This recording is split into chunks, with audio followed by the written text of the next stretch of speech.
What's up, everybody? Welcome to Season 1, Episode 1 of Nerd Kundalini. If you listen to Episode 0, you'll know what this show is about. If you didn't, quick rundown for you. My vision with this show is to take esoteric ideas, different spiritual practices, maybe some different branches of psychology, and certainly some mythology, and then merge it with their pop culture equivalent, right? So coming out, I've got some really fun ideas. The Jungian shadow and Siddhartha, and how that relates to Batman and Bruce Wayne. I've got a really fun episode on Kvothe from The Name of the Wind and what it means to be standing within the mythology of society, and how that it can affect you psychologically and trust-wise. I have a wonderful episode coming out about parts work, the book No Bad Parts. We're going to do that with a really fun Ninja Turtles episode. Obviously, the savior archetype, probably no one better to do that with than Superman, my personal favorite. But to start this whole thing off, we're going to go to a couple characters that I've loved for my entire life. And there's no real need to tease it too much because you've read the title and you've clicked on this. So we're going to hammer a few concepts from a guy named Vadim Zeland, who wrote a book called Reality Transurfing. And we're going to look at some kinesiology and your emotions, and two books written by someone named Dr. David Hawkins. Those two books are going to be called Letting Go, The Pathway to Surrender, and Power versus Force. And then we're going to be fusing that with, I think, outside of Superman, the Don Dada, these two characters probably display better than any rivalry concept that the West has offered that I'm aware of. Goku and Vegeta. And now, obviously, the story of the prince without a kingdom and the story of the lowly commoner turned savior is not exclusive to this story. But I think it's the best version of this story, period. And I think if you rewind the clock back to the 1980s, when this stuff kind of hit the mainstream in Japan, it really didn't pick up a lot of traction until the late 90s, early 2000s. And that obviously, right, that's in America. There's going to be some nerds, which welcome to the party, nerds. There's going to be some people who want to point out, like, well, actually, video games were here prior to that, and Sega Genesis. Like, check me out. What I'm trying to say is that these characters didn't really get legs in the United States in mass until roughly the year 2000, 2001.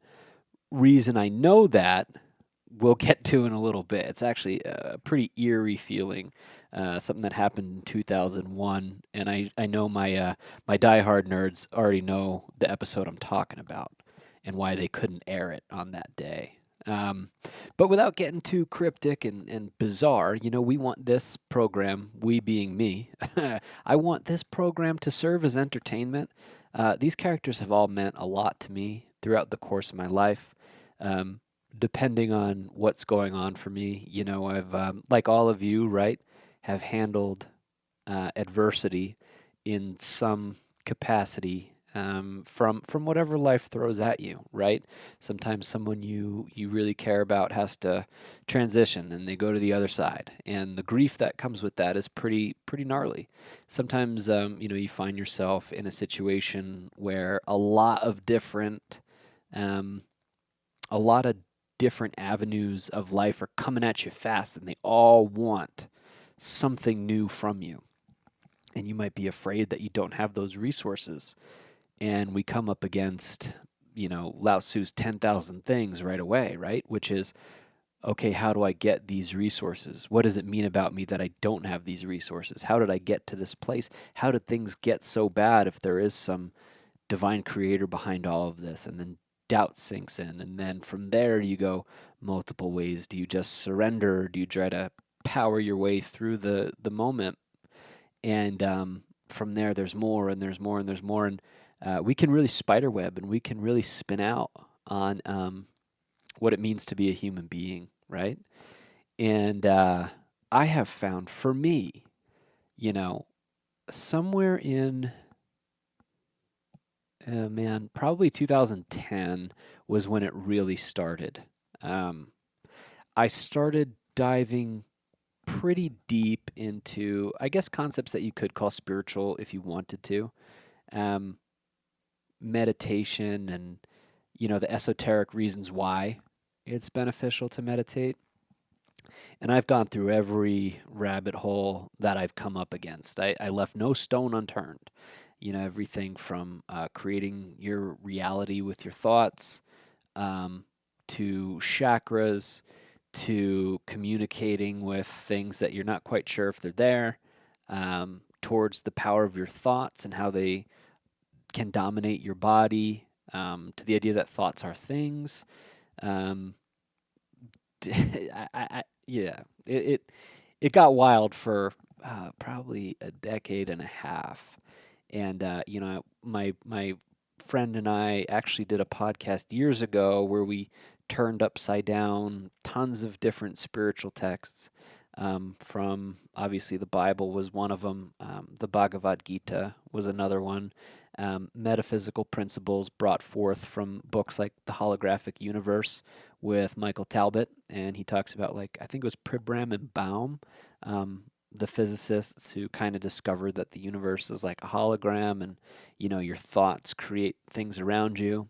And then, gosh, Endos Valley talking about, as above, so below, as within, so without.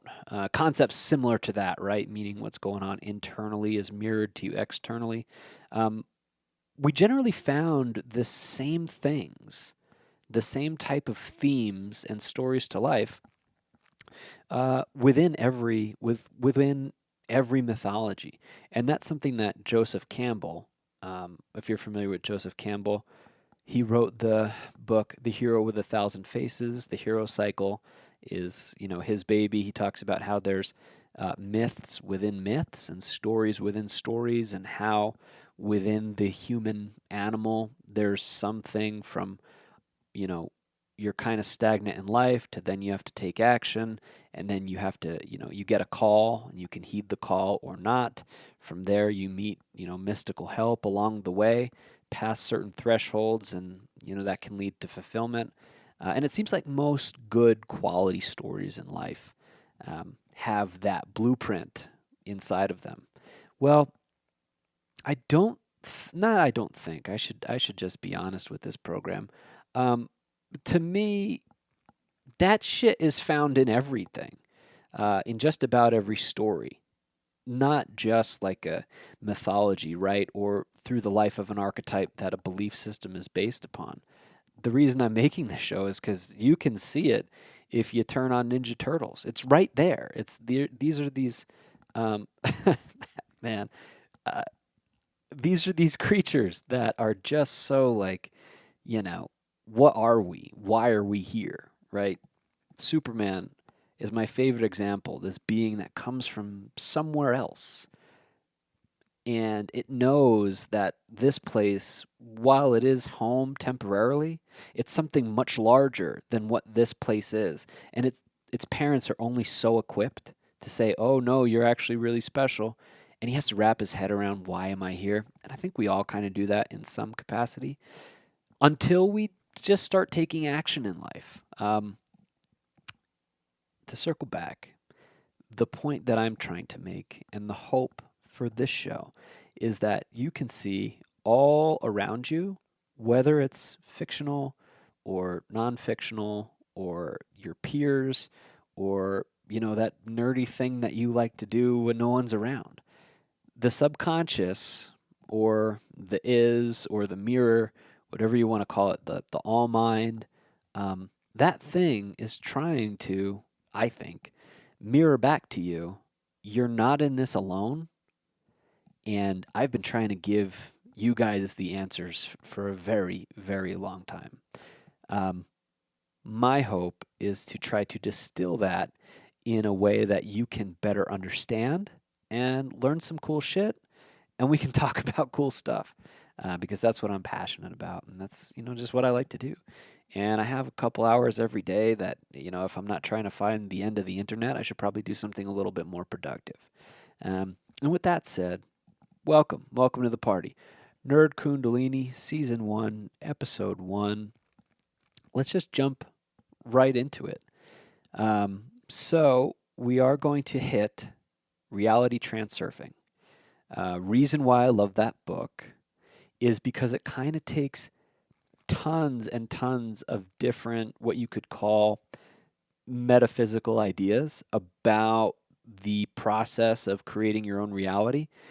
Kind of everything from like Neville Goddard, where he likes to say if you dwell in the end state and you live in the end state of an ideal life made manifest through your thoughts, if you stay in that place cognitively and emotionally, eventually by doing that and revisiting that place again and again and again, you will manifest that reality in this world, right? He says the doors of sleep are kind of the best way to do it. So before you fall asleep at night, you find yourself in a drowsy, sleepy state.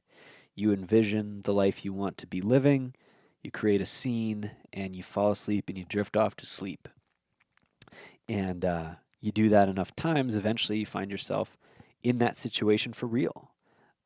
Joseph Murphy, right? He's another one. He was actually a contemporary of Neville.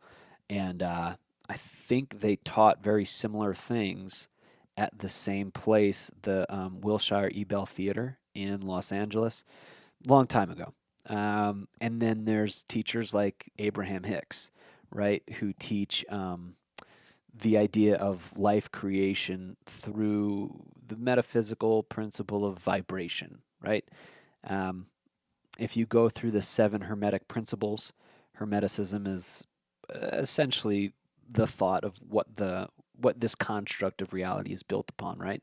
There's a law of vibration, a law of correspondence.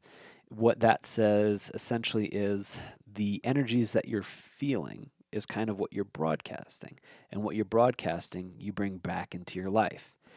And Abraham Hicks more or less speaks to that process, but their whole mindset or their whole explanation of this life trip is if you consistently feel like shit and you're not doing anything to make your emotional life feel any better, you're going to continuously encounter the same obstacles again and again and again. And the way to shift out of that reality is to raise your frequency and raise your vibration, so that things of a higher life virtue, life value, will then find themselves in your reality. So those 3 teachers are super popular in those kind of esoteric circles. And I'll be honest, I've played with them many times over the years. And generally, for every one success that I have with that type of practice, I have probably thousands pretty high, about 100 failures, catastrophic failures, to be honest with you. And I got really scared of that kind of stuff for a little bit, not because, it's woo woo or witchcraft, but because I was like, how is this? There's something to this, right? You start to see synchronicities. You think of so and then bam, so and so's calling you. I was like, there's something to this. And my life, when I first stumbled across this type of content, was so bad. And now, when I say bad, I obviously had a lot of things to be grateful for. But I'm talking like poverty at a level that shouldn't exist in the country I live in. And lying to everyone about my situation, saying that I was okay, and I just was not okay. and my thoughts were really dangerous. And I had a human life that I was responsible for. And I had moved 2,000 miles away from my home. I had a handful of friends in the state that I currently live in, but really I didn't know too many people. And I'll be honest, I was hanging on by a thread from either making some very foolish decisions or some very dangerous decisions for myself and for the world around me. And I had found myself in some consequences because of some actions that I took. I didn't hurt anybody, right? That's not what happened. But I was a fool. I was a real silly goose. And I'll leave it at that for now. I'm sure we'll revisit this somewhere down the road. But I needed something to believe in to save my ass. And so I started getting behind these ideas of like, oh, maybe the world and maybe my life actually is. It actually is all my responsibility, you know? And I just found myself in such a position of complete hopelessness that I was given the opportunity to stop blaming anything and everything and take complete ownership of my life. And I think if those moments hadn't happened, there's a chance I'd still be a little moron running around. And I'm so grateful that that responsibility did get thrust upon me. But so I started playing with these concepts and I started noticing that there's something to it. But like I said, for every success I had, right? I would start small and I started being like, oh, I just want to get a cup of coffee today and I don't want to pay for it. And then like that would happen. And I would think to myself like, I want to get a call from so and so, and then I would get in touch with so and so, and then things started happening on accident. Like I remember once, my bike got stolen. I left it outside. Some asshole cut the cable on it, or they cut the chain, and they rode off with it. And I remember thinking like, damn, that was my one way to get around. Like, I don't even have money for the bus. I need that bike to get to my shitty job where I can not make enough money to live my life. Like, and trust, back then I couldn't even see how bad things were, right? Like, I had to zoom kind of all the way out. Um, if I wanted to get a complete view of my life, how terrible things were, I was almost too scared to, right? But I knew something was going on that was my responsibility to fix this whole thing. And I remember thinking like, man, I need that bike, and I was pissed. That was my one way to get around, and I also had it in my head of like, well, if anything ever goes bad, I can sell that bike. You know what I mean? Like, not if anything ever goes bad. If I find myself in a position where I need money to get on a Greyhound and leave town, I can sell the bike and do that and start over somewhere else. And then the bike got jacked, and I thought, man, like it actually can't get worse. I remember thinking it can't get worse. And I kind of did this surrender thing, after an hour conversation or so in my mind and out loud like a crazy person, with at the time what I thought was God. And I was yelling at it and cussing at it and freaking out at it and telling it all the dumb stuff I was going to do if it didn't, if it didn't obey me. And just took a very entitled, very angry look at spirituality. At the time I was in a self-help program, and I was trying to help other people with this one facet of their life. It was the one thing I was good at. I was good at one thing, and I remember bartering with divinity, and I remember telling it like, "Hey man, I'm doing all this shit for all these people, and at the end of the day, like I don't have two pennies to rub together, and now you're stealing my bike. Like, all right, dude, like you want to square up? Let's square up." And obviously, that gets you nowhere fast except looking like a moron and feeling lots of regret, right? But just that sweet moment of anger that I would feel for me was kind of the juice I needed to turn the page and get to the next event of life and the next segment of life. But in this particular instance, anyway, I'm walking around downtown in the city I live in, and I looked in this window and I saw myself, and I realized I was wearing all black, and I had a pretty angry scowl on my face. I had really long hair, and I just remember thinking, like, man, what are you doing? Like what happened to you? Like you had this spiritual epiphany maybe a year ago, and you've allowed yourself to just stay so bitter and so resentful. And beyond that, your thoughts have been you can't really have empathy for anybody else because you think you have to have it the hardest for some reason. There's that song that I really like by Notorious Big called Sky's the Limit. And the opening lines in that song are, someone has never been as broke as me. And I used to think, yeah, that's me, man. Like, no one knows what it's like down here. And I really lived in that energy because I kind of wanted a leg up on some other people or the world. I wanted to be like, oh, you don't have it hard. You don't know what hard is, right? This very romanticized version of being a loser. And I can see it now. At the time, I was so in it, I couldn't get through it. But anyway, I'm walking around downtown, and I'm looking at myself in this window of this building, and I said, dude, you haven't done the work you've needed to. You haven't put in the actual effort. You haven't put in the action that it's going to require to pull your life out of this shithole that you've found yourself in, that you've probably built for yourself. Um, just you got to go do something, dude, because you've become so stagnant, and you're at this shitty job, and while you're grateful that it pays you what it does, it's not nearly enough to survive, let alone I was getting ready to have a kid. I was getting ready to welcome a little child into the world. And God, I was terrified. And I remember thinking, just let go, man. Like, you keep trying to do this ancillary project of help other people and expect God or the universe or source or Lord Krishna, whatever fucking spiritual jag you're on, to come show up and do the rest for you. And guess what, bro? Like, it does not work that way. It doesn't. And at the time, I would have thought what I just said was like somewhat of a limiting belief, right? But the truth was, I was lazy as hell. And I thought that me doing some type of spiritual approach to life meant that I would, in some weird capacity, gain favor with some benevolent creator, that it would help me and it would pick me up and put me where I wanted to be.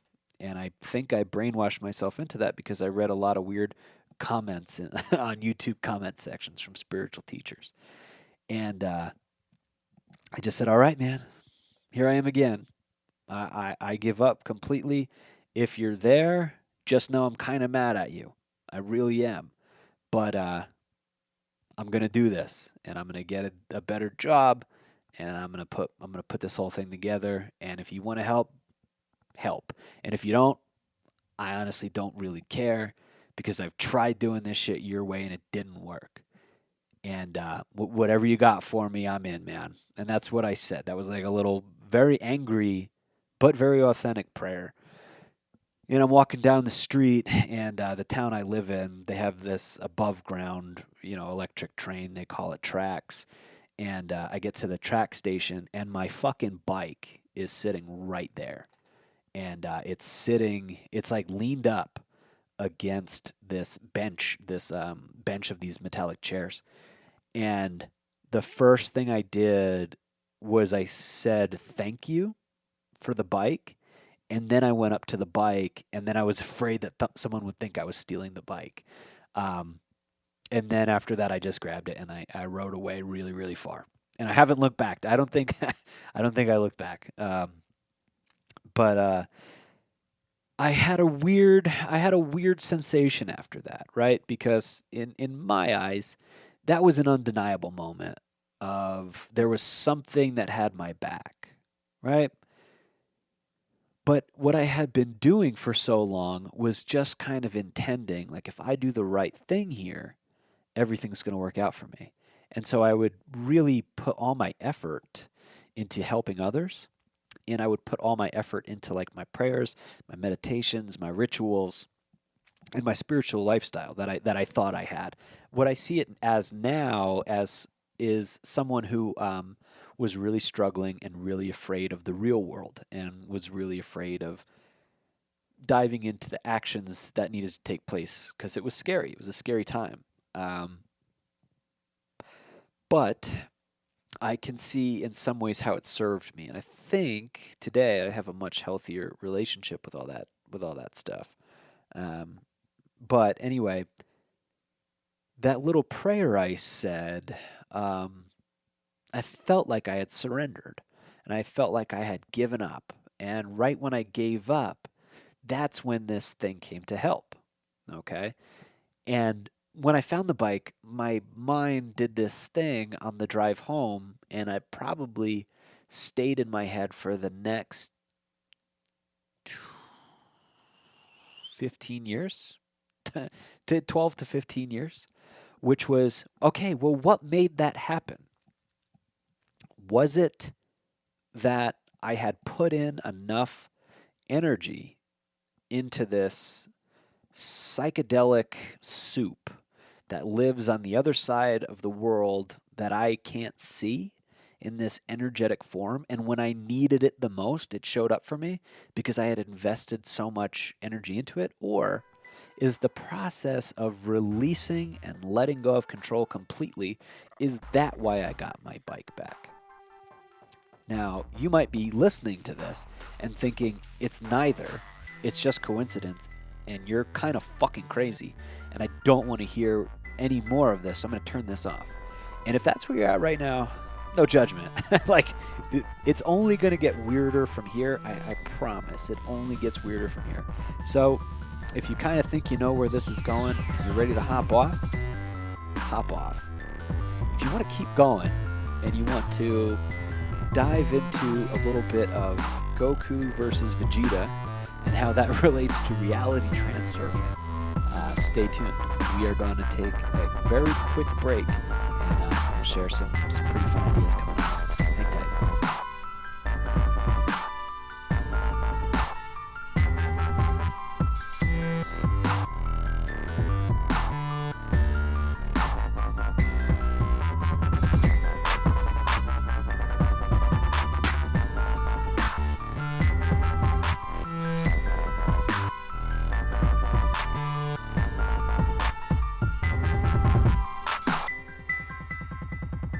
So that's kind of my intro to this episode, right? That's like my story. That was, one of the many catapults that made me think there's something to this energy shit. Or that, as a human being, I don't just exist in this flesh suit, right? And maybe my psyche, maybe my thoughts exist outside of my body, not just in my head. And for the next however long it's been since then, like I said, probably close to 14 years actually. Um, I've been seeking out more information on these things because there's nothing old, there's nothing new, there's nothing in the middle that has anything concrete, right?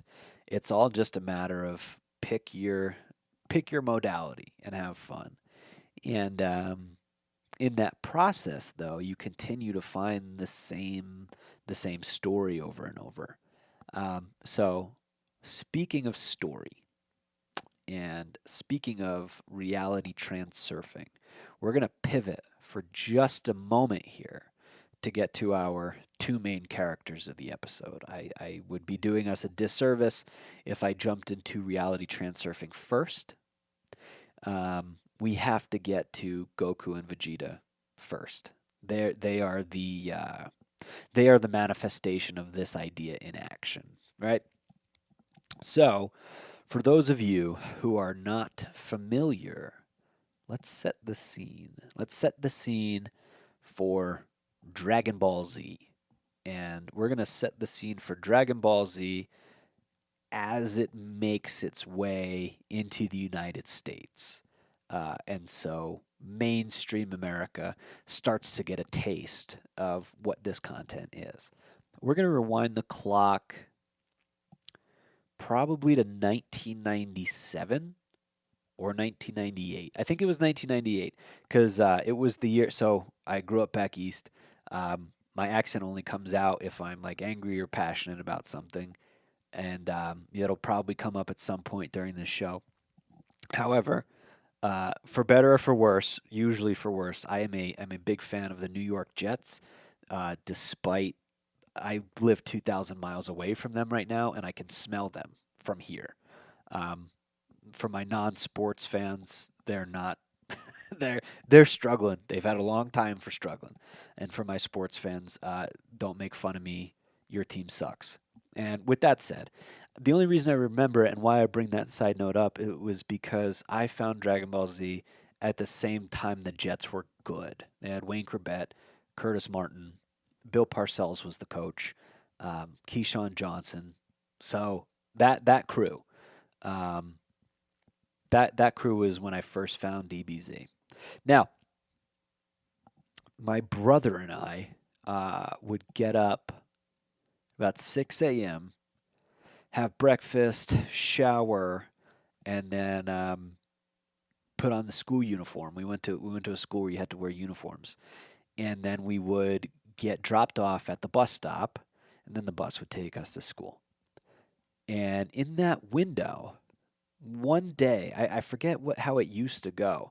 My mom put a TV upstairs where we, slept at night. And I don't think it was in our bedroom. I think it was in an extra room that we had up there. And it was, an old 90s TV, everything staticky. It relies on the antenna. We didn't have cable.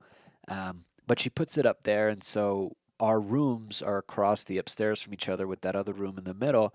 One day, I go out there and my brother's watching a show. And I was like, "What is this?" And he said, "I don't know." And it was there's this guy with really long black hair, and he's holding a little kid up by his ankle, and he's smacking the little kid around. And there was a dude in an orange shirt telling him to stop. He tried to fight him to get the little kid down, and the bigger guy just pushed him around. And then this green dude shows up out of nowhere, and he starts helping. And we watched that every morning for probably the next month until we started putting pieces together of what this thing might be. The animation style was completely different than what we were used to. The martial arts was like pretty awesome. And we remember names like Goku, Gohan, Piccolo, Raditz. Those were the first characters that we were introduced to. And what you find out, long story short, who those people were, Dragon Ball Z is the second installment in a many, many installment, long-standing anime that's been on. I mean, now there's things called like Dragon Ball Super, um, which isn't my favorite incarnation of the program, but it's this thing. It means a lot to a lot of people. It's one of the more popular franchises in the whole world ever. Um, and we caught on to this program in 1998 when first thing in the morning you find out that this theme is Gohan, the little boy who is being hung upside down and getting smacked around. That was his uncle smacking him around from space. And his dad, Goku, was trying to fight this uncle off. And we didn't know where they came from or why this was even on TV. And then Piccolo, this green dude, was trying to help Goku, and they used to be rivals. So we had to kind of piece together everything that was going on the fly. And it was a freaking rush. Because if you go back to that time period, you'll see the landscape of television for people at my age group and older. I guess if you had to aim it at a 10-year window, that 10-year window was everything from like Fox cartoons. Fox used to be different back then with the cartoons. They showed out for cartoons. They had this whole running thing in the afternoon with like Ninja Turtles and Batman, and then like I think Bobby's World was one of them, and then there was like VR Troopers, all kinds of cool shit, Beetleborgs, and then the other avenue of television that we would get probably 2 years later when my mom had enough money to get cable. We started watching cable TV, and that was MTV. And there was The Real World, there was Road Rules, and there was Beavis and Butthead. Those were kind of the big three on MTV at the time, and we got introduced to all kinds of stuff from there. But the thing with the MTV was these people were gorgeous. I mean, like the Real World and Road Rules, they were gorgeous people, like beautiful human beings, very physically fit, smiley, um, very, I was a young kid. To me, these people were Greek gods and goddesses, very sexually developed. And the Fox programming was like the same type of repetitive show over and over. So, as much as I love Batman, as much as I love Ninja Turtles, you knew what was going to happen every time you turned it on, right? So, the first clip of any show, the first, I guess, 7 minutes is going to be the heroes walking around, and then all of a sudden there's a new bad guy in either New York or Gotham or Metropolis, wherever these assholes are hanging out. Then there's a commercial break. And then the second thing is going to be good guy meets bad guy, and they fight, and then bad guy beats good guy, round one. And then holy shit, what's going to happen next? Commercial break. And then you come back, and then the third thing is the same. It's the same as every other show, every other day. Good guy finds a way to stop bad guy now and forever. But there's always one villain left. Like, so the Shredder's always like, oh, we'll get you next time. And, in Spider-Man, the Green Goblin, he's like, I'll get you with a pumpkin bomb next time. Or the Kingpin is plotting, like, oh, next time I'll send this asshole after Spider-Man. Or like there's some weird laugh and the Joker will do something. And gargoyles, they'll like look over the city before they turn back to stone. Oh, we'll be back again. And that's how, kind of everything perpetuated itself in the same way, right? And they were all fun programs, but it was all the same shit. And then on MTV, these people might as well be aliens. I had my first crushes, the first times I knew I was attracted to a girl.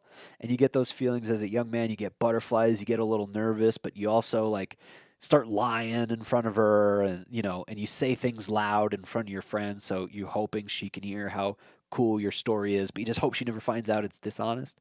Um, though that's where I was in life, and then compared to these people on TV, I was this fat little bitch. Like I didn't have anything going on for me. I was playing Pokemon on my Game Boy and like yelling at my cat for pissing in the house. Like I wasn't cool. I wasn't cool. And Dragon Ball Z shows up. And Dragon Ball Z is the first thing that's different from any of that content. Dragon Ball Z is the first show where, later down the road, spoiler alert, if you haven't watched it yet, you're never gonna. This character, Krillin, who's been with Goku in the running of this show up to this point in the Frieza saga, it must have been on for 5 years already. People had grown really close to these characters. There's a scene where Krillin is screaming, Goku, Goku, help me. Like, help me. I need fucking help. And instead of Goku being able to help, Krillin explodes. He gets launched into the sky by this asshole named Frieza, and he blows him up. And they show it. That's the difference. Right, so even in Batman the Animated Series, the guns have like these little light cannons. Krillin is screaming for help and then explodes. And there's guts and pieces of Krillin falling out of the sky. And as this like, fat little American kid, I was like, holy shit, dude, this is fucking nuts. And I just remember being like, this is the coolest show I'll ever see. It doesn't get any better than this,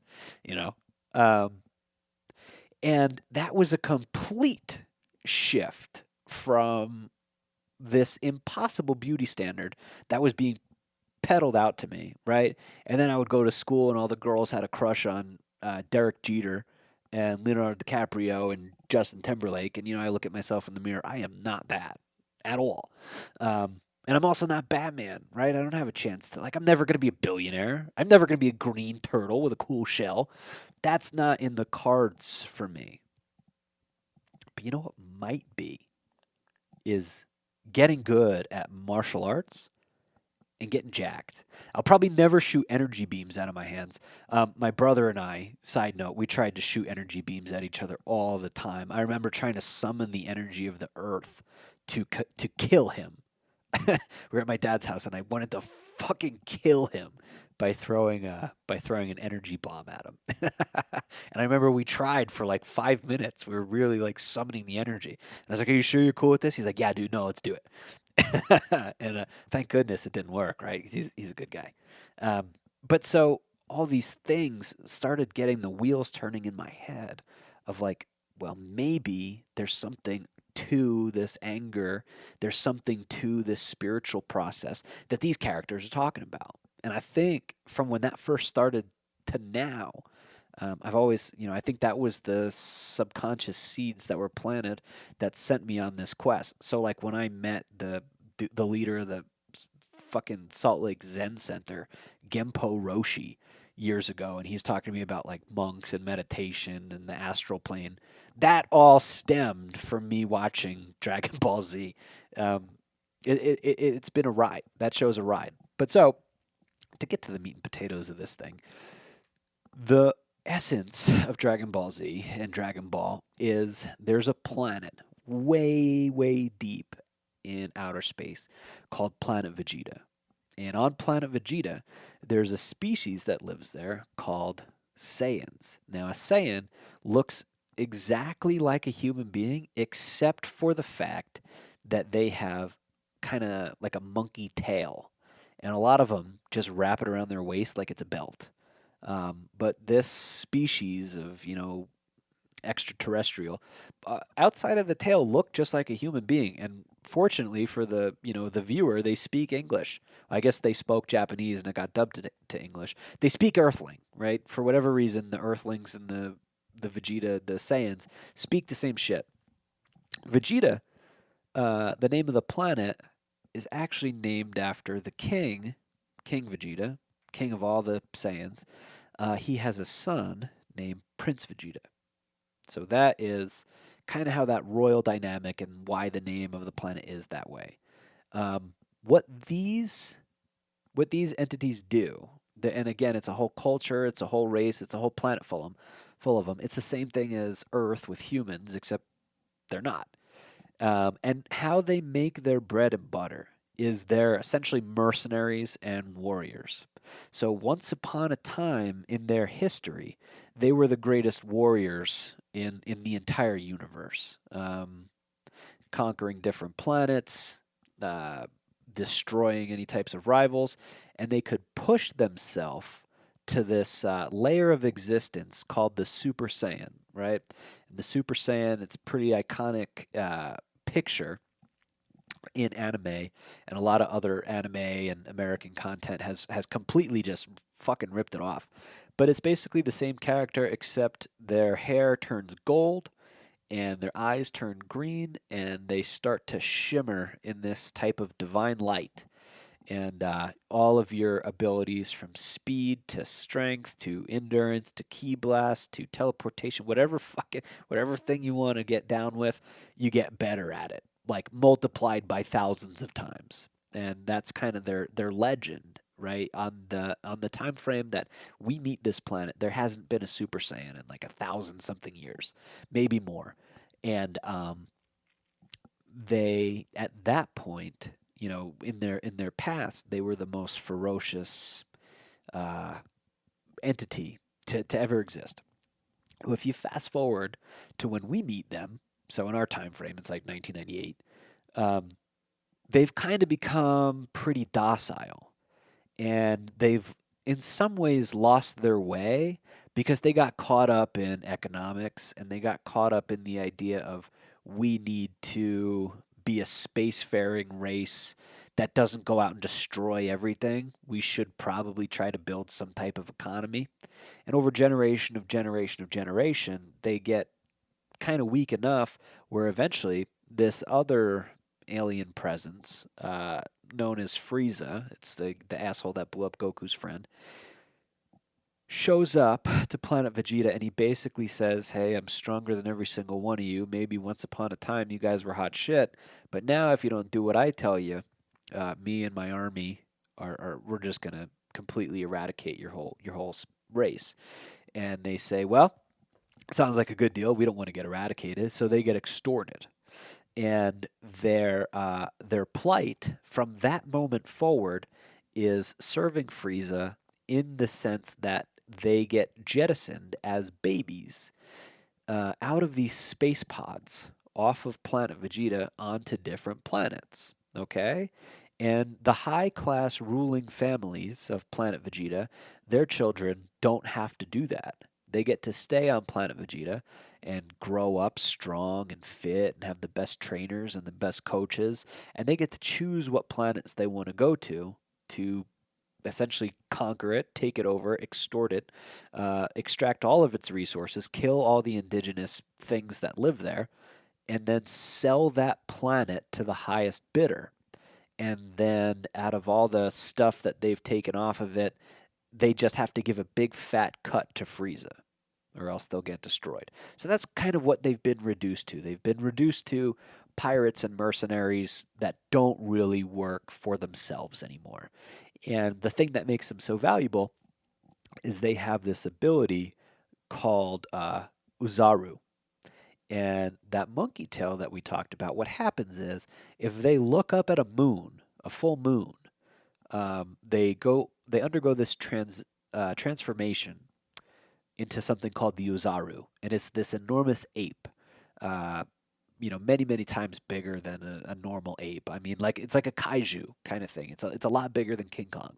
Uh, it doesn't climb up the Empire State Building. It tips it over. It pushes it over. It's this enormous creature, and a lot of the time, what happens is the Saiyan loses its cognitive ability when it's in that form, right?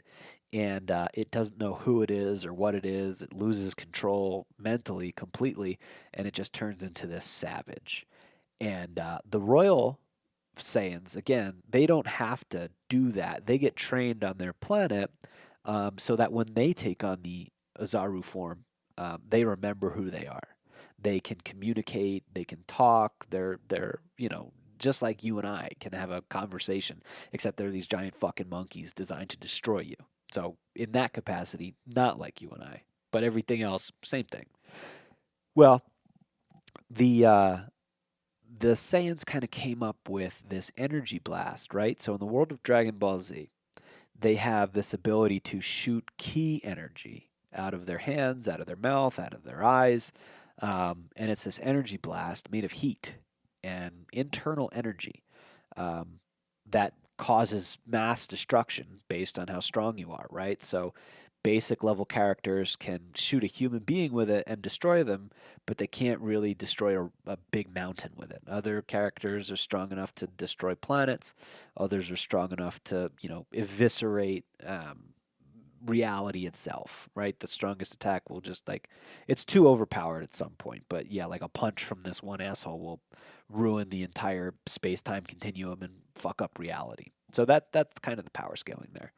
Um, they built this energy ball that they can shoot out called the blitz wave or the blood wave. And you don't need a moon when you have one of those. You just shoot it up in the sky and you look up at it and then you turn into an ape. And then once you're the ape, none of the other, planets have any type of defense for that. So you just go psycho until it goes away. And then once you kind of come back down to reality, like the like Bruce Banner and the Hulk, once you turn back into Bruce Banner, you're kind of like, oh man, what happened? And then you realize, oh hell yeah, we got the job done. And then you get extracted, you go back home, right? Well, in their mercenary quest, they shoot babies, Saiyan babies, out of these space pods onto different planets. And they're usually low class warriors, commoners, the children of soldiers, children of farmers, children of, just anyone who's not really a who's who in their society. And they send X amount of warriors to the planet that they want to conquer based on what type of resistance they think they're going to get. So some planets they have to shoot, I don't know, 100 babies at this thing. On other planets where there's nothing but a, weak ass bunch of bitches like Earth, they shoot one baby at it, right? So the onset of this whole process that I'm sharing with you, this one baby gets launched at Earth, and the baby's name is Kakarot. And it lands in Japan. Lands in Japan, and baby comes out, and it's found by this old dude who's walking through the forest. Baby lands in the forest. This old dude named Gohan finds the baby, and he realizes like, oh, this is not a normal kid at all. He's got this tail, and he's uncommonly strong, and he's a little savage. He likes to fight and break shit, and there's an event right where the baby looks up at the moon one day and he turns into the big monkey and kills a bunch of shit. It's terrible, terrible. But anyway, he realizes like I should take care of this kid, even though he's a little bit of a maniac. One day they're on a walk, and he's got the baby in like a backpack, and the baby falls out of the backpack down a waterfall and bangs its head into this rock. Now the old man named Gohan was like, "Holy shit, this baby's obviously dead. Like I gotta run down there and grab it." The baby didn't die. It just banged its head, and after it banged its head, it was actually like a really nice kiddo, and really sweet, and really loving, and really kind, and loved to laugh, loved to explore, loved to enjoy the forest, and it kind of forgot who it was, and it forgot that it was this mercenary asshole. It knew it loved to fight. It knew it loved to fight. Um, but that's the only memory it really had of its genetic code, right? And so eventually what happens is the grandfather who took in this insane baby was named Gohan, Grandpa Gohan. He dies. We won't spoil that just yet. That'll come later, how it happens. But yeah, he dies. And he left behind a mystical possession. He had a mystical possession, and it was called a Dragon Ball. And the Dragon Ball is this yellow ball with a red star on it, and there's 7 of them. And for each ball, that's how many numbers of stars are on, per ball. And Goku sets out into the world with nothing except the Dragon Ball. Now, you find out later in this story, right, when you get all these 7 balls together and they're scattered across the planet, you can summon a dragon and ask it to grant you any wish. And so that's essentially the whole meat and potatoes of Dragon Ball Z. It's a series of these characters meeting over and over and over, having different clashes and fighting, and finding these balls as many times as they can and using them to make wishes. Whether they want to like resurrect a dead friend, whether people want to have eternal life, never die, whether you want to have a deeper understanding of something, whether you want like a different level of power. Um, Kind of search the world, find these balls, make your wish, rinse and repeat, right? And what happens is you find out there are these different aliens or different androids that want to find these balls and wish for terrible shit to happen. And so the young boy Goku trains with a master named Master Roshi. He finds later in the story, and that young man Krillin I talked about, and they basically become the guardians of the Dragon Balls, the guardians of the world, if you will, and that's just the whole. I mean, really, everything else you need to know.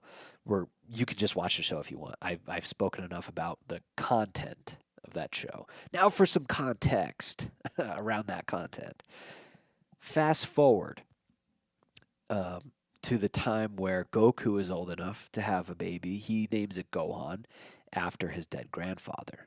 And when we meet up with the beginning of the story that I was sharing with you at the beginning of Dragon Ball Z, right? That first whole multi-year running program is called Dragon Ball when Goku's a baby to a young man.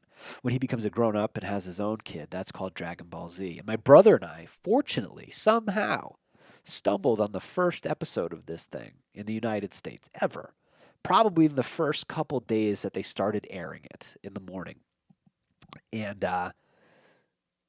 he meets up with that dude Raditz, who's holding his kid upside down, And he's like, what the hell is this? And Raditz tells him everything I just told you guys. Up to this point, he thought he was a human with weird abilities. He finds out he's from a different planet. He finds out he was sent here to destroy this place. And he finds out that he's not, just any type of man. And Raditz is breaking all this down for him. He says, you're actually an alien.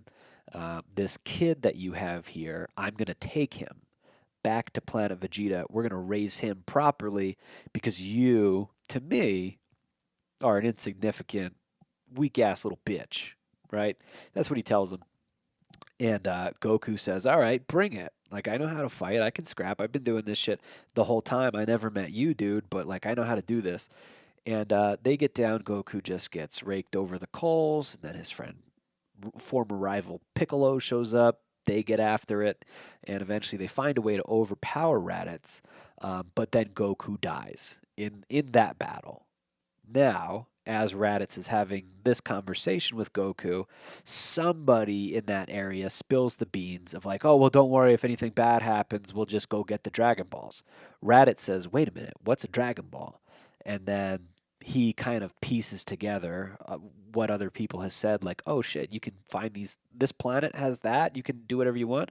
I might as well wish for eternal life. Anyway, that whole conversation, a Saiyan has something attached to their face called a power scanner. And that power scanner could look at a different individual and they can see like what their power level is and if they're going to be a worthy opponent or not, or like if they outrank you or they outclass you. It's kind of a way of knowing what you're getting yourself into in the form of physical altercation.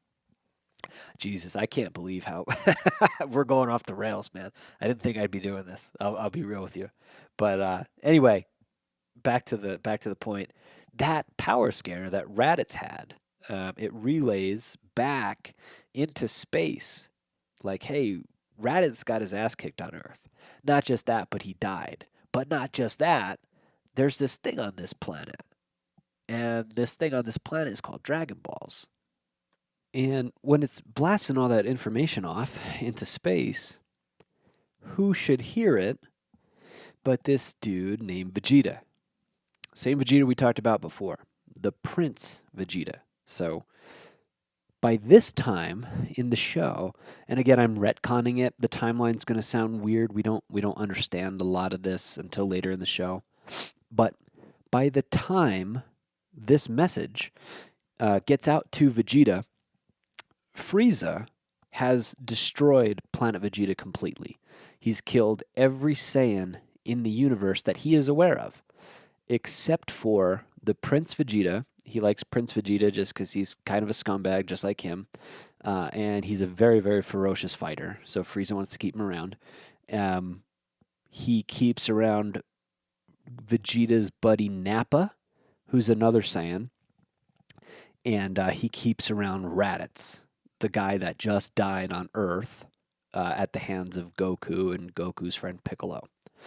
And, Vegeta and Nappa are on this other planet, and they hear all this hoodoo about, oh, there's these Dragon Balls. Let's go to Earth. Let's just get in our pods, kind of like fuck what Frieza told us to do. They are not aware, by the way. This is very important. I should it's very important. I should say that Vegeta and Nappa are not aware at this point that their planet was destroyed by Frieza.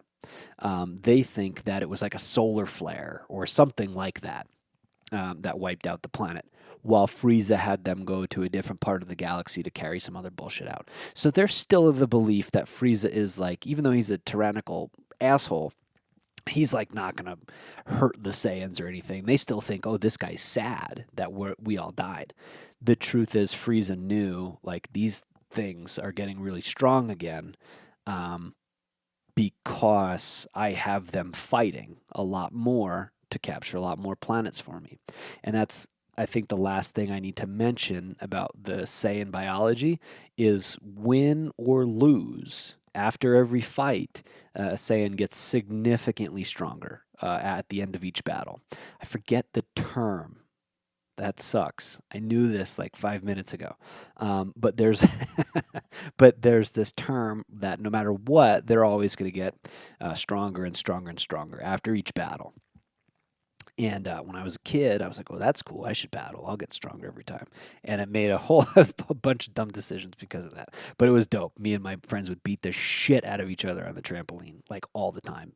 But so anyway, you fast forward, and they get this idea in their head of like, "Hey, let's go to Earth and let's find those Dragon Balls and let's wish for eternal life.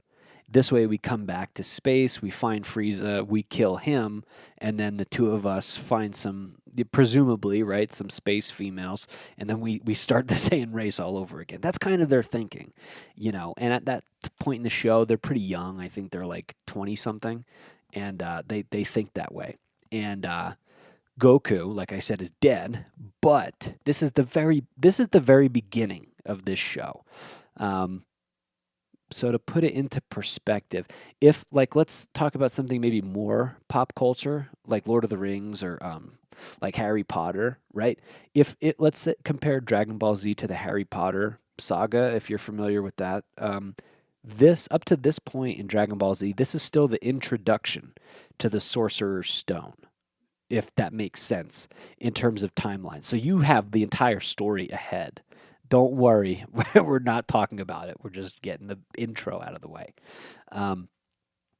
But Goku is dead. However, in this type of landscape, this fictional landscape, if you have been awesome through your whole life, and you've been of service, and you've been kind, and you've been sweet, and you've helped more people than you've hurt, you get to keep your body while you're on the other side.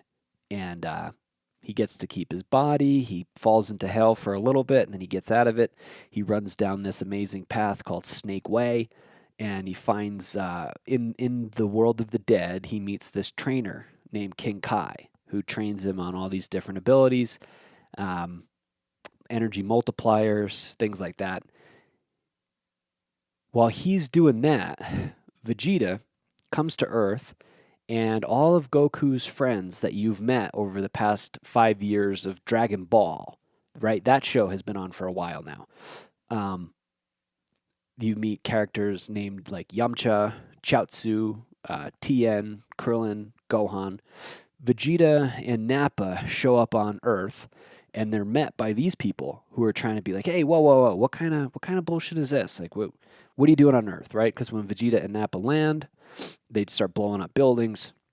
The army tries to stop them, and Nappa just tears through them, rips up their airships, blows them all away, blows up the tanks. Real assholes, not nice people.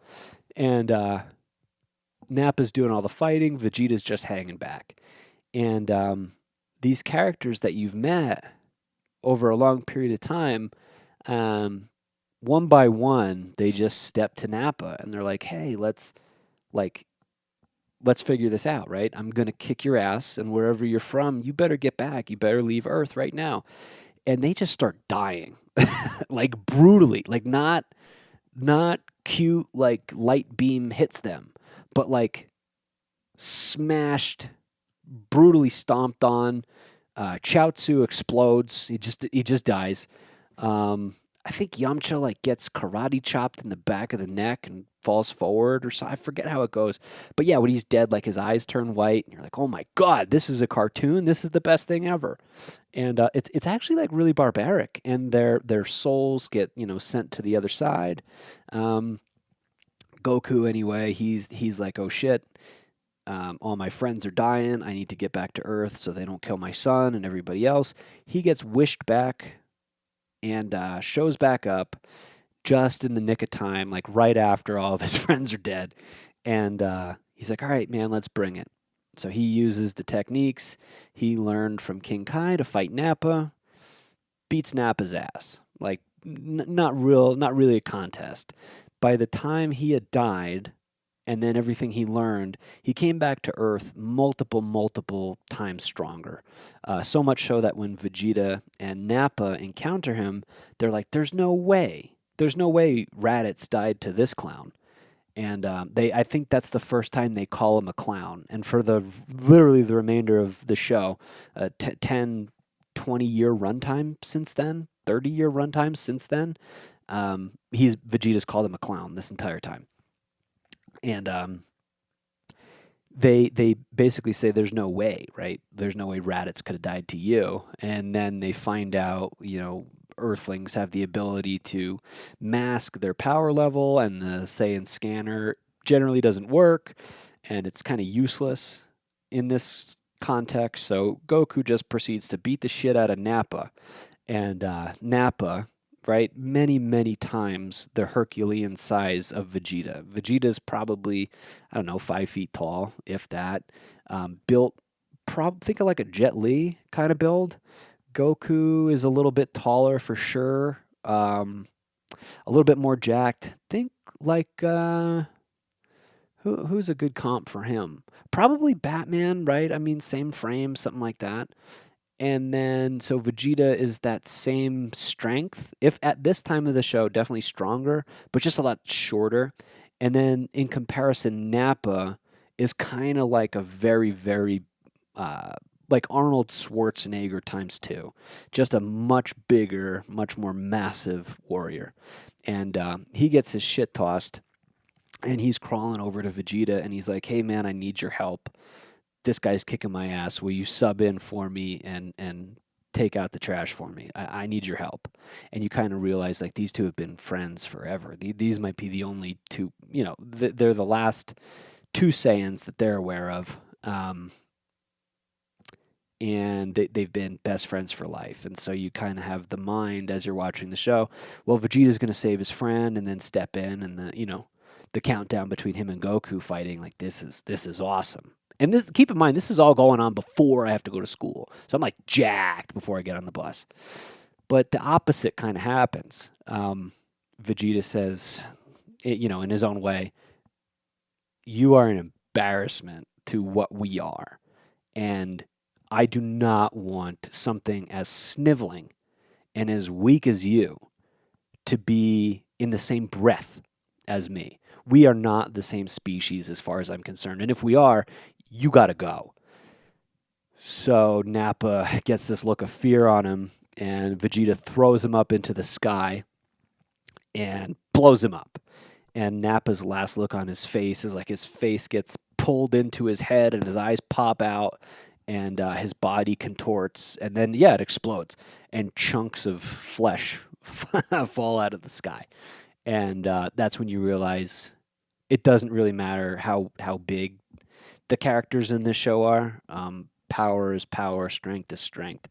And Vegeta is about to be the baddest Jungian shadow archetype, in my opinion, in just about all of fiction, right? So Goku and Vegeta have their first fight. It lasts, I don't know, like 17 episodes, maybe 16 episodes, and it's just chaos. And there's I don't want to say a draw. There's an interesting way it ends. It's kind of bullshit in my opinion, but if it didn't happen this way, the show would end. And then the rest of the show for the next 30 years is them being friends and rivals and friends and rivals and friends and rivals.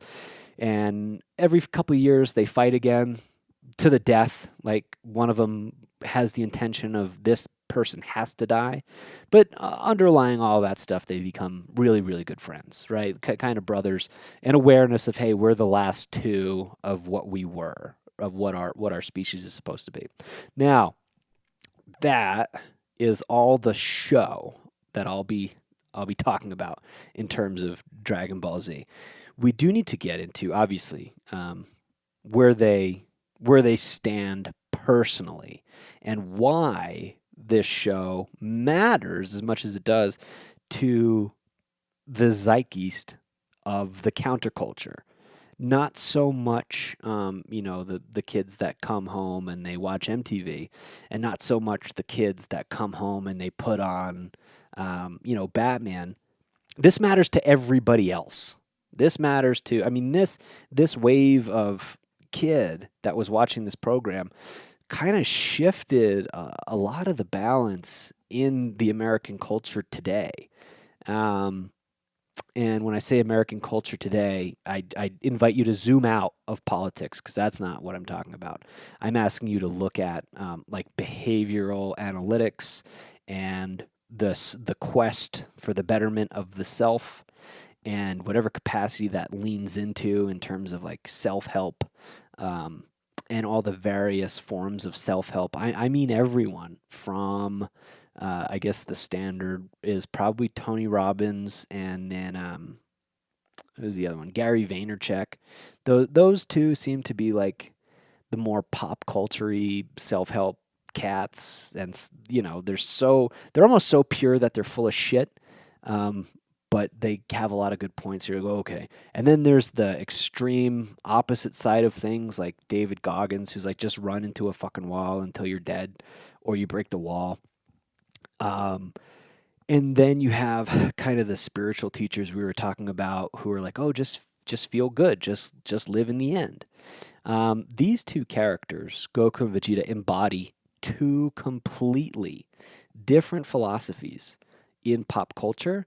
And because tons of kids weren't running around reading Ram Dass, and they weren't running around reading Alan Watts, and they weren't running around reading, you know, Esther Hicks, and they don't have access to Tony Robbins and all that shit. They're getting this same information from the TV screen. That's kind of what I'm trying to say, and this is where I think a lot of the American culture started to flip a little bit, mid 2000s, and beyond, and why a lot of the labels are what they are these days, and we'll get to that in a little bit. But reason I need to put this out there. Goku is kind of he would be the commoner, right? You know what I'm going to do? I'm going to take a break so I can timestamp these, and this way, if you feel like you want to revisit if you want to revisit the episode, you'll be able to come back. I'll mark the timestamp of when this next segment is going to begin. Let me do that really quick, and then I'm going to get to where we want to go. And yes, we are marrying these characters into reality transurfing by Vadim Zeland. Next, we'll be right back. Thanks for sticking around.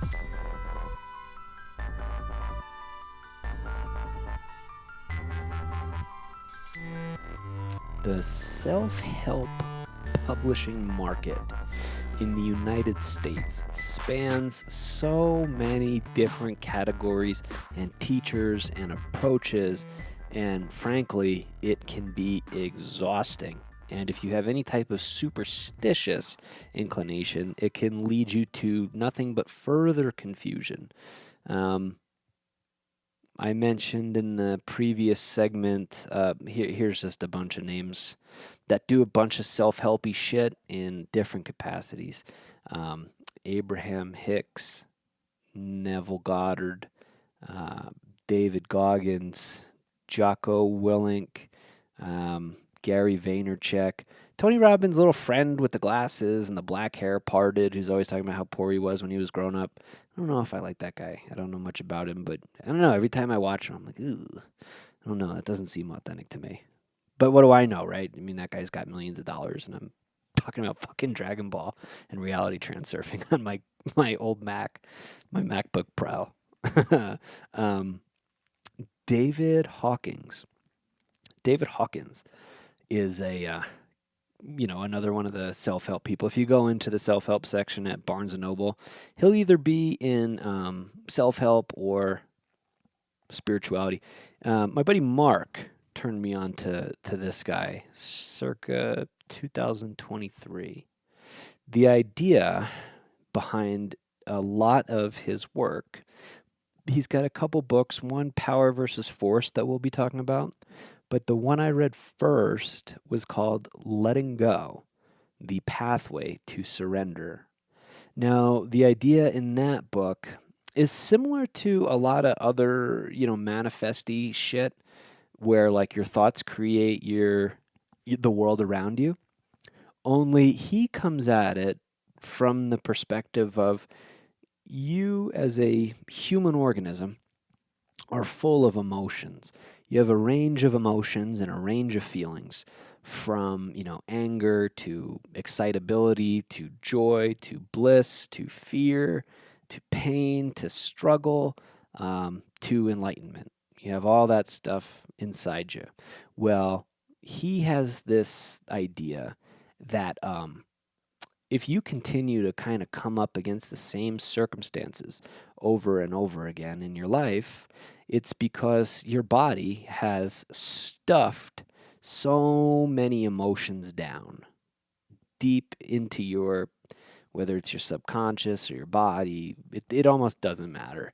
But it's the idea that you're just so full of a type of energetic life force that's bringing forth experiences and obstacles that are directly energetically related to the sensations that you mostly carry around, right? Abraham Hicks says virtually the same exact thing, except she says try to pivot your thoughts to better feeling thoughts to feel better. David Hawking says, actually, no, the opposite is the truth. Sit in that feeling for as long as you can, and tons of thoughts, right? Tons of thoughts are going to come up while you sit in the feeling. And the thoughts are going to say, so-and-so is an asshole, or I don't have enough money, or I don't feel good today, or I need to distract with this, or blah, blah, blah. And his approach, his, kinesiology approach is don't listen to any of those thoughts, actually. And don't necessarily tune them out either. Just trust that that's not what you need to do. You can't outthink these feelings. You have to feel your way through them. Try to think of like a pressure cooker. If it's on really, really hot and really, really high and you go open it, it will explode. You have to very slowly let this kinetic energy out. And the only way to let it out is to feel it and to let it circle through your body. And you have to express it. And then once you express it, and by expression, I just mean feel the feelings, feel it all the way through.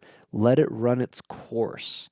Don't try to distract. Don't stand up in the middle of the process. Just sit there, close your eyes, and just feel the feelings. And then when the feeling runs out, you're done and go about your way.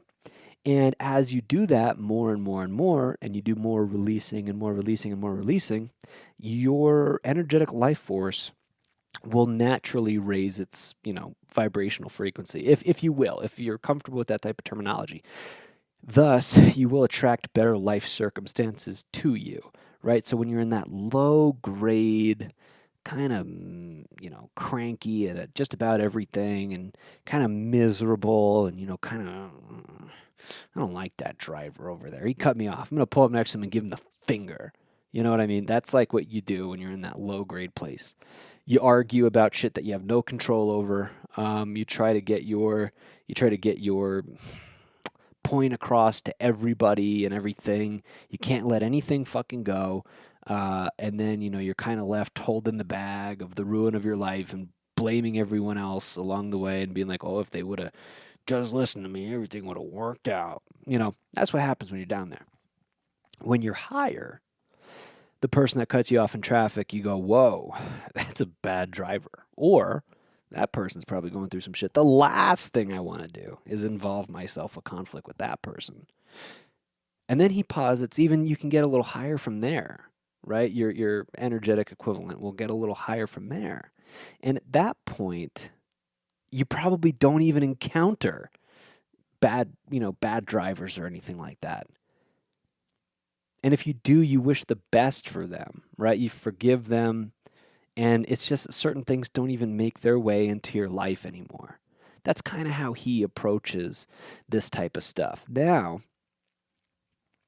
the other side, and again, we'll consider this. This breaks down I guess in occult or esoteric circles. There's two types of sorcerer, right? There's the left hand path and the right hand path, and the path of ego, and the path of the selfless one, and that is.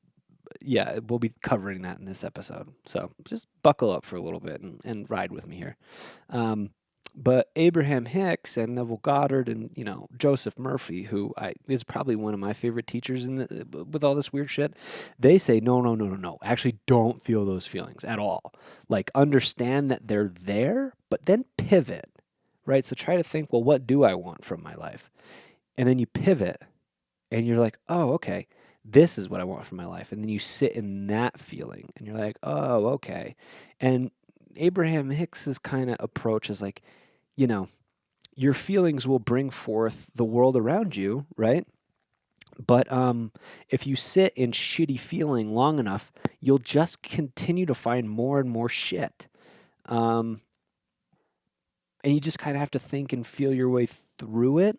And she has this practice, if you're interested, called 17-second flashpoints. And we'll get into Abraham. I actually have a whole other episode where I'd love to talk about that whole process and how it relates to one of my one of my favorite superheroes. But we'll that's for another day. But these are just kind of approaches to how our thoughts and feelings and all that stuff relate to life, right? And the life that we're creating for ourselves. And that kind of thing, I don't want to attribute completely to Goku, but it's more Goku-y. More Goku-y. Whereas the other side of the self-help stuff, more like the David Goggins-y, the Jocko Willink-y, whoever the guy that did, what was it called? 75 Hard? Andy, let me read it. Frasilla or Frasilia. I don't know this guy too well. I tried doing 75 hard with my friends. I actually didn't try. We did it a couple years ago, and we all signed up for a a 50K race on Antelope Island in the middle of the Great Salt Lake. That's like 32 and a half miles. We got all fucking hopped up on 75 hard and then ran a 32-mile race. And I'll tell you what, some of those things were really good at getting me to do it, but I got no goddamn reward at the end of that. Like, I felt cool for doing stuff with my friends, and I felt cool like at the end of it. It was actually amazing. One of my friends I went to kindergarten with flew out to where I live now, and we did it together. And not just him, but my two best friends I got in the state that I currently live in did it with me. And it was really, really awesome process, right? And we went and got nachos after and a nice dinner at this local sports pub. It was a good thing, and I think it was really good for my brain to realize how deep and dark I can get and use that shit as fuel, right? But I had no real, after I finished, I had no sense of accomplishment whatsoever. And I know I talked to my other friend about that, and he had the same feeling. He was like, it was really cool to do. I'm glad I did it. But like, you don't arrive anywhere at the end of a big thing like that. It's like, that shit programs you to like, what's the next? What's the next? What's the next? And there was no real contentment in it, right? And, I've definitely built some muscle for sure. And I've definitely gritted my way through a lot of bullshit with those teachings. It's been helpful in some ways. But at the same time, I can't help but think how many of the obstacles that I've gritted my way through did I create because I was so focused on gritting my way through obstacles. Do you get what I'm trying to say? And I think this polarity that we're talking about here, one side, being really more accepting and a little bit more airy and a little bit less grounded and a little more, oh yeah, just, feel your feelings. And then there's the other side that's like, actually feelings are weak and feelings hold you back from using your logic and reasoning. And if the world would stop be so focused on its feelings and more on logic and reasoning, we'd all be able to get somewhere. And then you ask, well, where are we all going to get to with all of our logic and reasoning? And they're like, I don't know. We can avoid our feelings better. You know what I mean? Like, so there's contradictory bullshit on both sides. And when you zoom out, like, you kind of can understand how these two very sublimated, very subconscious experiences, when they're put on the paper and called self-help, it doesn't just exist in Dragon Ball Z. It doesn't just exist on the bookshelf. It exists on a very macro level in the society that we live in, where these things are available. And it's not just the society we live in. I hope everyone's aware of that. This is a human thing. That's why the monomyth by Joseph Campbell in the subconscious exists. And that's why we find the same type of savior archetypes, and we find the same type of duality, and we find the same type of savior story, and we find the same type of hellish landscapes in every culture. It's the same. It is the same. There's different places, different spaces, different faces. Did I say that? I might have. And there's different names with cooler sounding things based on where you're at in the world. But ultimately, it's going to come down to these same kind of philosophies, right? The right-hand path, the left-hand path. And either path you take, I want to insert this in the forefront. Halfway through the show, I want to insert this in the forefront. Imagine if this is only halfway shit. Either way you go, you have to take action in your life. That has to be established. And I've actually seen people, human beings, that really live this idea of like, oh, you don't actually have to take action. You don't have to go out there and put in the work, right? Like if you align internally, the external falls into place. And they really take that mirror concept to the next level. And the idea with the mirror concept, right, is like if you want to, shave your face, you don't shave the mirror. As above, so below, right? So what's going on inside of you is made manifest externally. That used to be called the Maya, right? The external world was called Maya. It's the illusion of existence, right? The illusion that we're in this place, this matrix, and your thoughts and feelings and intentions will kind of, find their way symbolically external. Carl Jung talked a bit about that in Man and His Symbols, and how we have a depth of belief and essentially the ability to bring to life something through its symbol, and how we perceive things. Now, these people really think like you don't have to do anything, and I want to say I'm not suggesting that like in any fucking way. You have to do something, right? The difference is how do you do the thing? That's really what all this comes down to.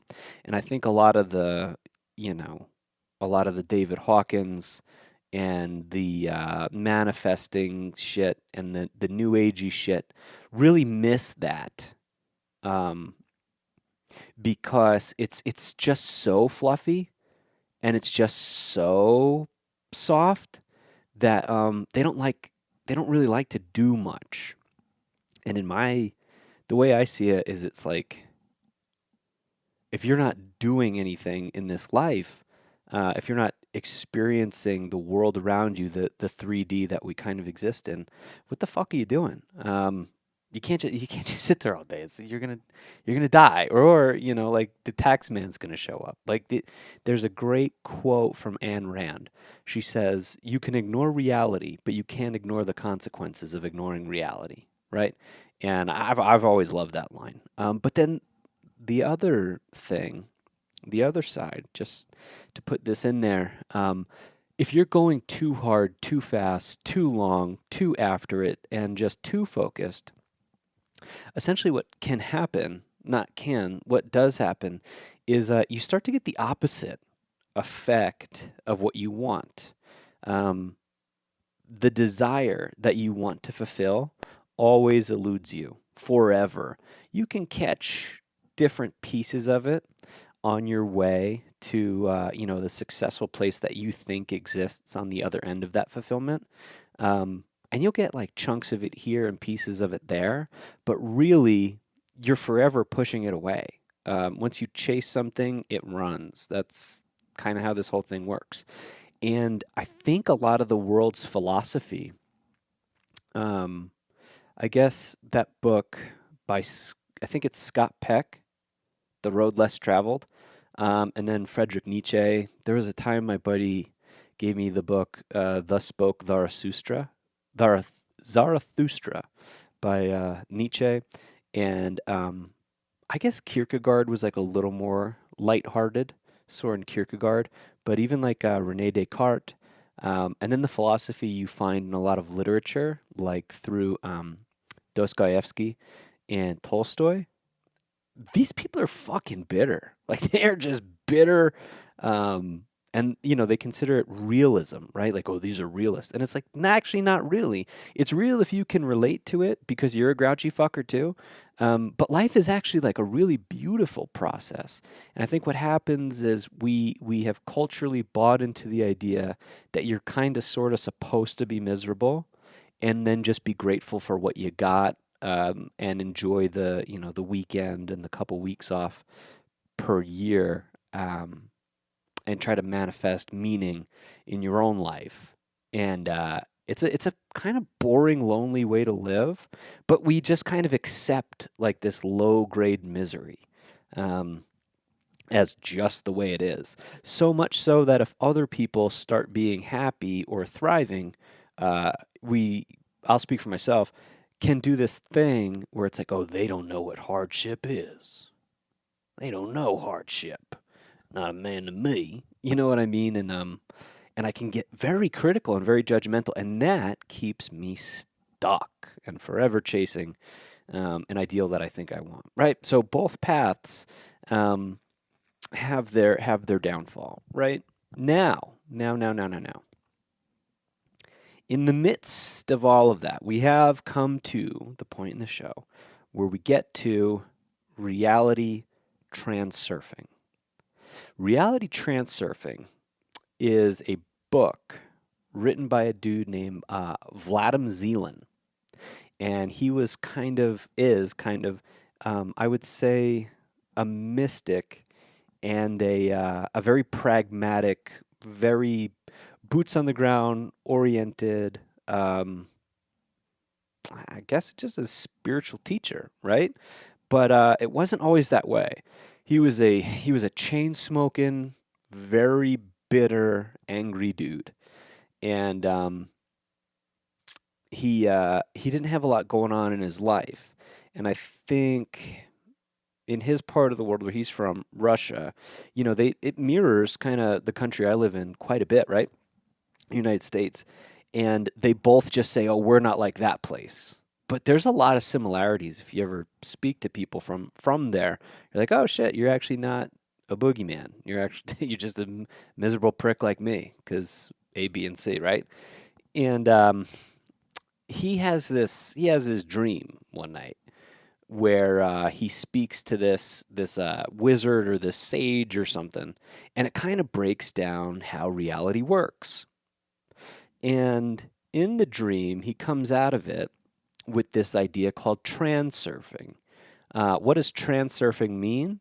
I will be honest, I don't actually fucking know. I think it has a clunky translation to the English language, but the way my brain hears it, surfing being like this very flowy, very steady, very enjoyable ride that requires some level of skill, but more than anything, trust in the process that the wave is going to take me where I need to go. And then the transurfing part, what I get is like transformation. or like movement from one sphere to the next. And then if you add the term reality, the reality transurfing is, well, how do I flow from this version of reality to another one that I would like to occupy, right? And just that 30-second explanation of this concept could be enough for most people to say, fuck this podcast. I'm going to go back to my job as a bank teller. And if that's like what you got going on, hell yeah. There have been times in my life where I would have done some terrible things to have a good job, a nice secure job as a bank teller. 100%, 100%. And what I encourage, however, is to continue to let this book play out, right? Reality transurfing is a perfect, in my opinion, estimation and alchemization of both sides of this polarity of self-help and finding yourself doing better and better in your life, put together in one actually very understandable text and one very easy to navigate text. I think for, the 12, 14, 15 year whatever cycle of samsara and misery I was in, spiritually seeking, I came across so much different stuff that had some contradiction in it and some practicality. Some things worked, some things set me into a spiral of negativity. Reality transurfing just clicked. Like for me, it just made sense. And I could extrapolate every positive teaching that I'd ever come across and see it looking up at me from this book.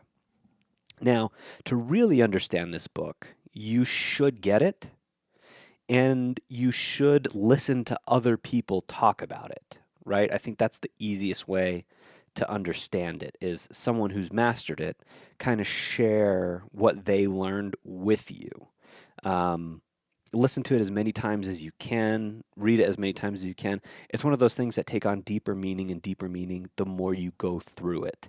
And I really mean it. Things jump off the page, or you hear something just a little bit differently every time you go through it. And you're like, oh my God, that's what it is.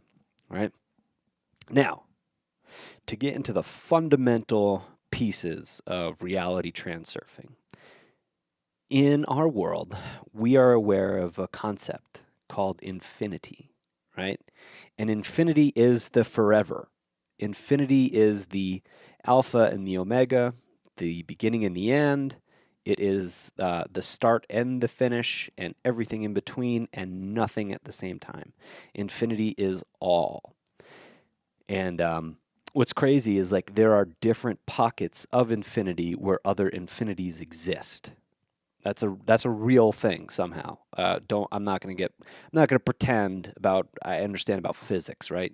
Every time I hear some type of spiritual teacher or spiritual con man say the term quantum physics, I check out immediately because I generally think they're full of their own shit and they don't know how to explain something. So they use a fancy title to get you to be like, oh, this fucking idiot is not an idiot. I'm the idiot. And no one's an idiot. We just don't understand quantum physics, and that's not weird, right? It is weird if you can kind of get that. It's bizarre to me. With that said, in the space of infinity, right, there's an idea that if everything can exist and everything does exist, you can hop timelines or hop into these different reality tunnels. And I'll be honest, I've heard that idea many times before, and I've always found it to be such stupid horseshit. And I found it to be for people that it kind of, to me, is like the base level. How do I say? It's like the Ruffles potato chip. Not even the Ridges one. Maybe what I'm thinking is Lay's. It's like the bottom of the barrel entry level to like a snack. You know what I'm saying? It's like the high end of snack. If we're looking at like the Southwest egg rolls from the Cheesecake Factory, or like jalapeno poppers from your favorite tavern, um, mozzarella sticks from like a decent, actually no decent Italian restaurant has mozzarella sticks. Let's walk that one back. But you get what I'm saying, right? Like you have all these good appetizers, all these good snacks, these side quests you can go on the menu of reality. Well, I kind of always felt like reality tunnels was the same thing as a potato chip. It's like, yeah, there's nothing really here. And if like I go into this long enough, I'm just going to get sick and disenfranchised with it and wish I did something else, for better value of my time spent eating this fucking trash. And now my fingers suck. So I'm not trying to share that technique with anyone. What I'm saying is reality transurfing approaches infinity from a little bit different of an angle, and what it shares with you is this idea called the space of alternates. The space of alternates, and that is not saying that anything and everything is possible, right? Because there is enough collective unconscious in the world we live in, kinetic energy, whatever the fuck you want to call it, to prevent a lot of shit from ever happening. Like, you cannot manifest the idea of, I'm going to be an ancient pharaoh. Or I'm going to like open this wormhole and a pharaoh is going to come out and I'm going to be anointed this, right? That doesn't happen. It's not real. And there are some things that your subconscious can bring forth into this reality, not in the way you thought that it would, but in the way that's practical for your life now, that your current brain can let happen without having some type of complete dismantling of your psyche to get there. For instance, there was this time where I really wanted to be on the cover of the Rolling Stone. I thought, man, that would be really cool. If Eric Masnak was on the cover of the Rolling Stone, that would just be like an accomplishment of a lifetime, right? And I was playing saxophone and I was fucking around with a guitar that we have in our house. I'm not any good at it, but I was looking at YouTube things and I was playing piano. Just my son and I were learning the Stranger Things theme song. And I was like, God, what has to happen for you to get on the cover of the Rolling Stone? That would be really cool. But I wasn't, obviously, like my life is still way ahead of me, but the chances of me being a rock star are pretty low. I've never really done anything to earn that. However, we went to a sport game. We went to a hockey game, and in the arena, they show people on the jumbotron or whatever the giant television, and that song "Cover of the Rolling Stone" was playing. And around the box of the jumbotron, it had the Rolling Stone logo. And then the camera went to my son and I, right? And that happened like within the same week that I had that thought of like, oh, it'd be cool if I was on the cover of the Rolling Stone. That happened. Do you get what I'm trying to say? And I just thought it would be a cool idea. I didn't put any actual intention into it. I just thought, wow, this would be fun. And I did a little bit of like door opening by practicing certain instruments that my subconscious was open a little bit to some type of relationship with me and the cover of Rolling Stone entering my life, right? This is a true story. This very, very honestly happened. Okay. And it was enough for me, and I've had, I'm not kidding you, thousands and thousands of experiences just like that. And in the past, I used to get really discouraged because I'd be like, well, that's not what I fucking meant. Completely ignoring the miracle that did happen.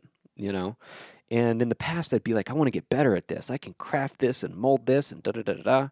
Well, the space of alternates, or the alternatives flow. Again, reality transurfing's view of infinity is the idea that just about everything that you desire in this life can happen. A, insofar as you're open to it, and B, insofar as you choose it. And it's a consistent choice, right? And you kind of have to start at the end and work your way back here, right? Where let's say you really do want to be on the cover of Rolling Stone. We'll use this example since we're hot on it. And that's your vision. Well, what does it look like to get there? Obviously, at that point, you have to be someone who's like very famous and very, providing an incredible, um, well, I guess that's up to interpretation. You have to be providing some type of musical gift that culturally, in mass, people are gravitated to, right? So you have to start back there, all the way out there, and be like, okay, well, what would I have to do to get there? You know? And now you essentially you can look at like that would be like headlining a world tour. That's usually who gets that slot. Well, how do I open up for someone on a world tour? Well, I have to be pretty great nationally. Well, how do I get really great nationally? I have to start playing locally and I have to start headlining locally. Well, how does that happen? Well, I have to start opening up for people locally. Well, how does that happen? Well, I better have some type of social media presence and I better know the night scene pretty well and I better meet a lot of people, or I have to get an agent that can plug me into those people. And then even if you have all that, if you suck at making music, it's not going to happen. So you better get some frickin' music classes. You better get your skill down. So that just sounds like a goal, right?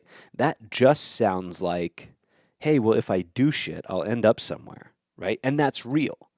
That's the space of alternates. However, in terms of like, and I hate to say the words law of attraction, because reality transurfing touches on some of that shit, but I'll be frank with you, a lot of law of attraction stuff never really jived with me. And I tried to force it onto myself for a very long time, sometimes with like really bad consequences and just checking out of my life. And that's unhealthy. Let me say that. But so in this place, the um, infinity, right? The space of alternatives, the space of alternates. Depending on how you approach the space of alternates, there are two things that come off of you and one that comes to you. The first thing is called the inner intention, right? The inner intention is a focus on what is in your control, and it's trying to force shit to happen. Now, when you try to force things to happen, or you put too much importance on something, you put too much energy, too much positive energy into, this creation, you create something called excess potential. Excess potential. I wish I came across this concept 15 years ago before I ever tried any of this create your reality bullshit, because it would have saved me a lot of anguish.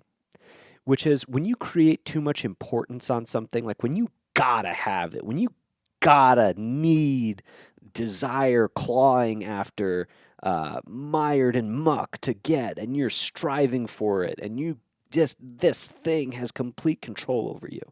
You create something called excess potential. And excess potential, think of it as like between you and where you want to be or the thing you want to have, you're just putting a bigger and bigger and bigger and bigger balloon in between both of you. And you're continuously pushing it away while feeling more and more pressure, like something's going to pop, like something's going to poof. And this thing should fall into your life, but it doesn't. It never does. It's always either just out of reach or hopelessly out of reach, or you see other people getting it, or you see like synchronicity of it on like television, or you hear something about it in a song, but it never really shows up in your life in the way you want it to. It's because you're blocking it with excess potential and importance. You cannot get it. You won't, no matter what. And even if it did show up in your life, you'd find a way to fuck it up very fast. But it's not coming. I don't want to give you false. It's not coming. No false hope here. The thing you want, if you put too much importance on it, will not come in your life. Again, you'll see signs of it. There's a community of people online that talk about these things, not reality transurfing, but creating your own reality and law of attraction. law of assumption, all that bullshit. And they call this phenomenon birds before land. And birds before land is the idea like when you're on, or Noah was on the boat and he let the bird off, it flew away and then it came back, and then it flew away and then it came back. And on the third day it flew away and it didn't come back. When it didn't come back, that's when, Noah and the people on the ark realized, okay, there's land somewhere, right? Or it's like if you're in the middle of the ocean and you're on a boat and you're on a voyage, if you're headed in one direction, and you're waiting to see land on the horizon, you'll see birds first. And that gives you the sign of like, okay, these things aren't just flying in the middle of the fucking ocean forever. There's got to be a place that they're landing, right? So it gives you this idea of like, oh, we're close, we're close. Well, the law of assumption community online has called these, signs and synchronicities birds before land. And they kind of bullshit themselves into thinking, oh, it's right there. Oh, it's just right there. If I just keep up on my meditation, if I just keep up on my practice, it's going to work out for me. And it never, ever, ever, ever fucking does. Period. Stop. Like it won't. And it's scary, right? Like if you go into like a Reddit thread or a comment section somewhere about this topic, you'll see people that are so mentally fucked up. It's kind of like the meme of the, old sorcerer, the old wizard who goes mad and, loses his mind in the occult. That's real. Like that actually happens. Now, not like in a fantasy story where, they're wearing a cape and they're all trying to sell you, weird potions and shit. That I don't think that happens. But there are people that have a certain level of cognitive dissonance with their reality because they fucked around too much with this stuff and it didn't work. So they landed themselves in like apathy and despair and pain. And it happens. It really happens, right? So fast forward to I guess this present moment that I'm trying to communicate this shit, right?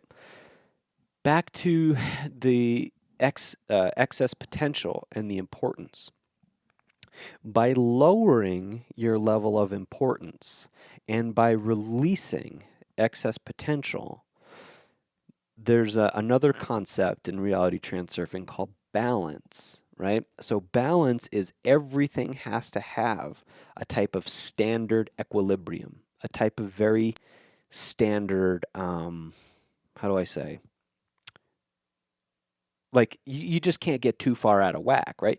You can't sit on a cloud and meditate all the time and raise your vibration like really, really high without something coming along and fucking smacking you back down, okay? A lot of teachers share that like if you do that and you really mean it, what happens is you don't get smacked back down, but reality raises up to where you're at. Okay? And reality will meet you where you are.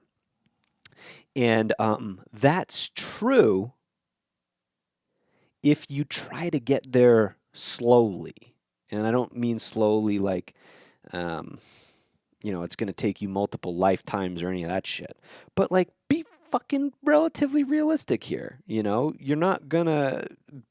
If you're listening to this and you like Dragon Ball Z and you came up across reality transurfing recently and you're like, oh, what's that? Chances are you're not like a multimillionaire right now. You know what I'm saying? And if you want to be, guess what? That's realistic for you. But is it realistic to get that tomorrow? Probably not, my friend. And I don't want to like fuck you up, but I kind of want you to see this process of like, if you create this goal 10 years down the road, 20 years down the road, then all of a sudden that is a realistic possibility, right? Then all of a sudden that is something that, oh, I could see in 10 years that could be my life. Because then you have a decade of game planning, and that's a beautiful thing, not a scary thing. And when you approach the space of alternates with this inner intention of, I'm going to give this thing my best, but not really force it with all this excess potential, then the second thing shows up in your world, and that's outer intention, right? So when we approach the space of alternates, you have inner intention and outer intention. Outer intention is that thing that I guess you could call the law of attraction. You also could call it, in Christian circles, right? There's the common phrase, when I take one step towards him, he takes two towards me. And that's when, someone is speaking about their relationship with Christ, speaking about their relationship with God. If I make the effort to come towards God, he's going to rush in at me, right? And there's tons of other practices that kind of have that experience.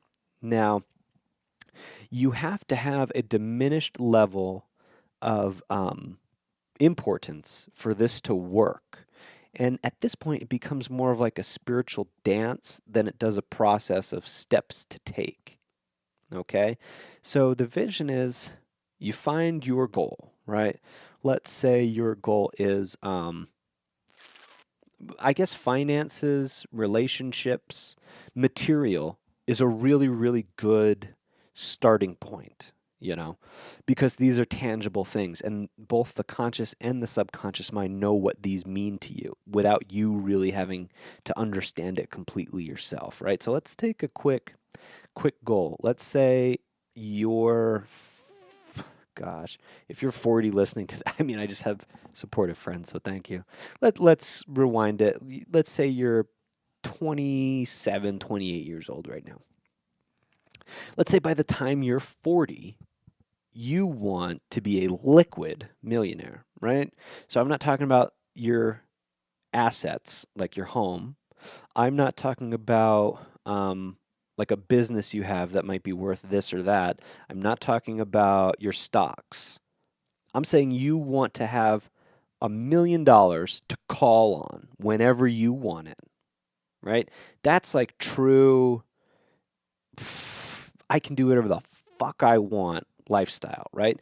Because if you have that in liquidity, you didn't just get that. It doesn't work that way. That has been the long-term dividend of responsible investing and paying off loans and having dope credit.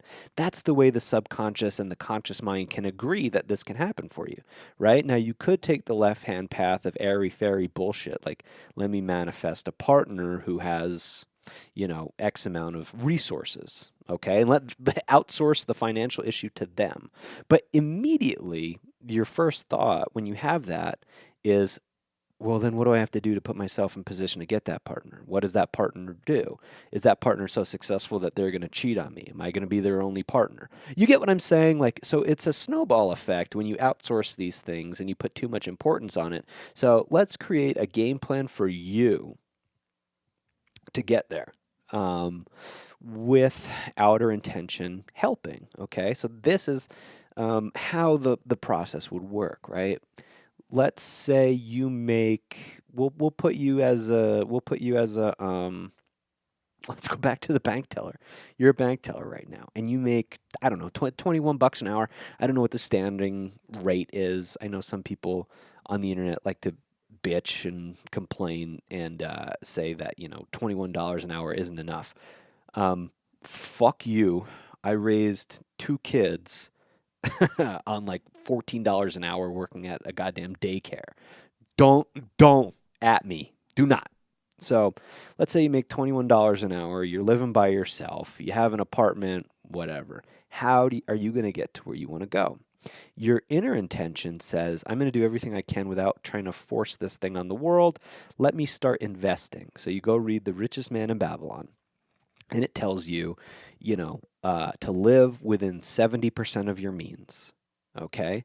And then you put 10% into a savings account. You never touch it. You just let the bank build very slow, very shitty interest on it forever. But you're intentionally always putting 10% away in your savings plan. And then 20% of your take home pay, you're investing. Okay.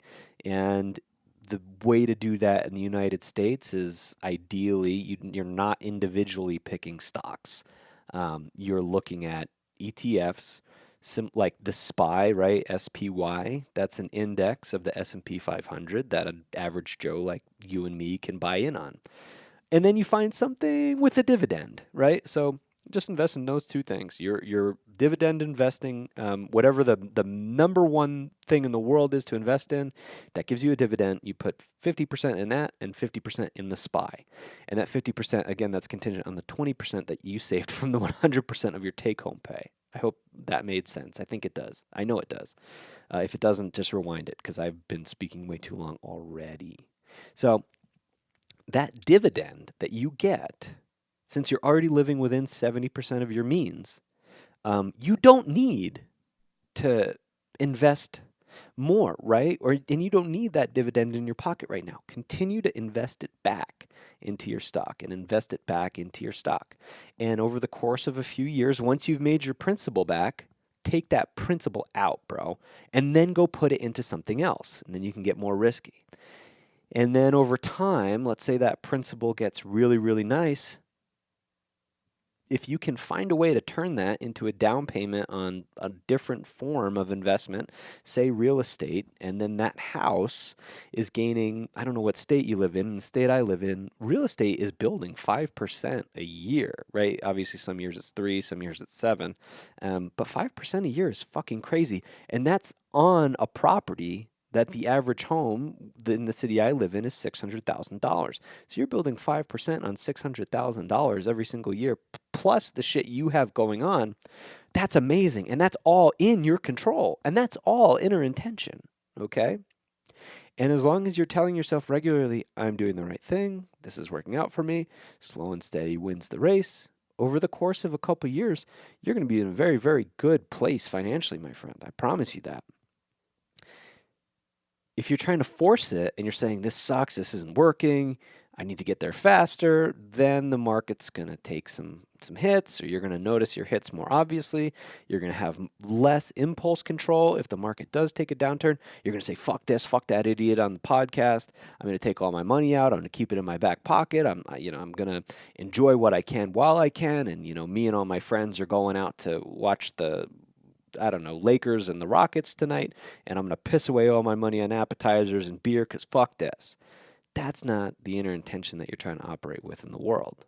Because what happens is outer intention, if you're going through this smoothly, will come and meet you. What the outer intention is going to look like is a fortuitous opportunity. A fortuitous opportunity where you are, you've invested and you have your dividends and you have all that stuff, and then all of a sudden something lucky happens, right? Something lucky. And the dividend that you get back is more than you're used to, and you say, I have some extra money and I want to put it back into this because it's working, but at the same time, I just have a feeling I shouldn't yet. So you pause, and then a day or two later, some jerk off comes up to you and he says, hey, I have this really cool opportunity, and you can get X amount of returns on blah, blah, blah investment. And you know in your guts, this is the thing I was waiting for, right? That is outer intention, okay? Outer intention is a house comes on the market that you've always had your eye on, but you never thought was realistic for you to buy. Now, all of a sudden, it's on the market and it's in your price range because you've been responsible, and so, the seller is like, hey, I'm not trying to get any realtors involved because they're scum, and I'm trying to get out of this thing quick. We're moving, and we would love to, work with you on this property, blah, blah, blah, blah. That kind of shit happens, okay? Let's say you're, God forbid, but this is an opportunity, right?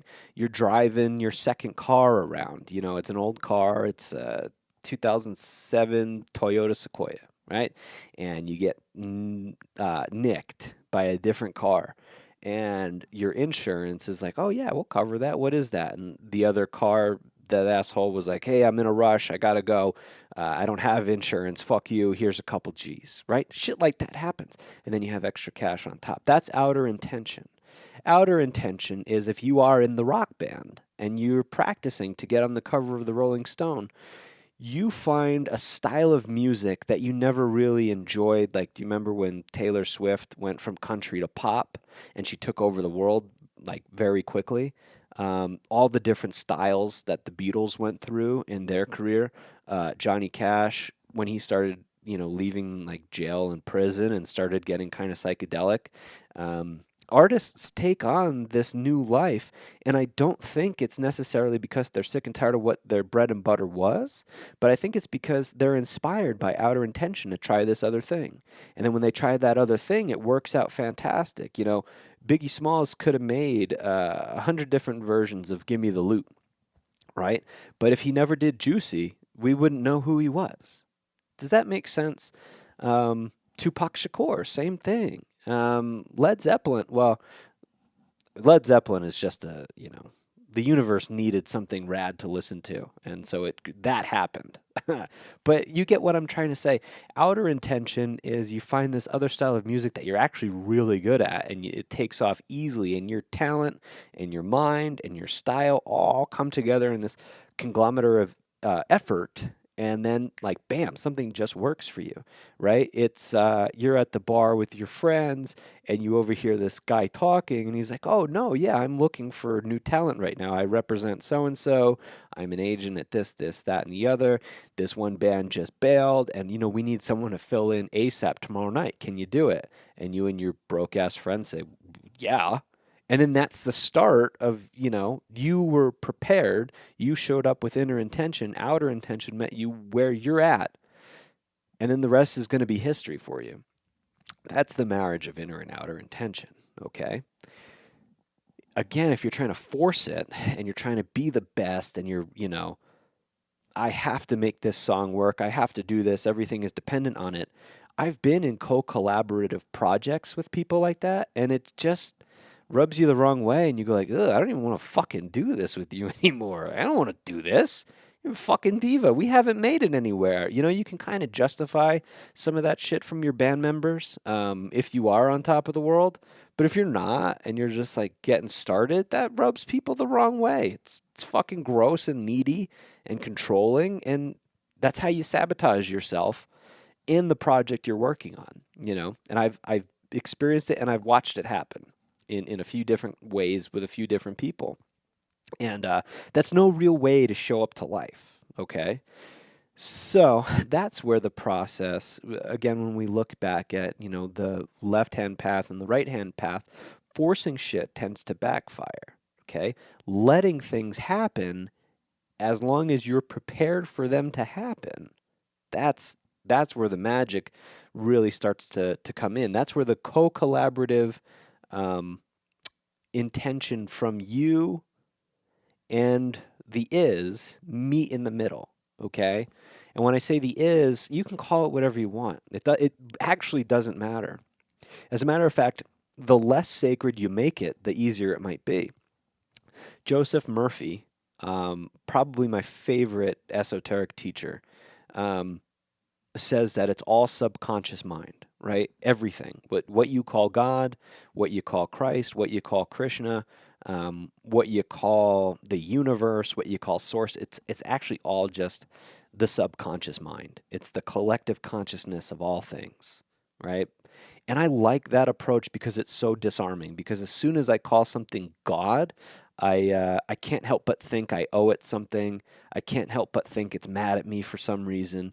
I can't help but mind fuck myself into, well, what is this thing? And I frankly I don't like it. I don't really.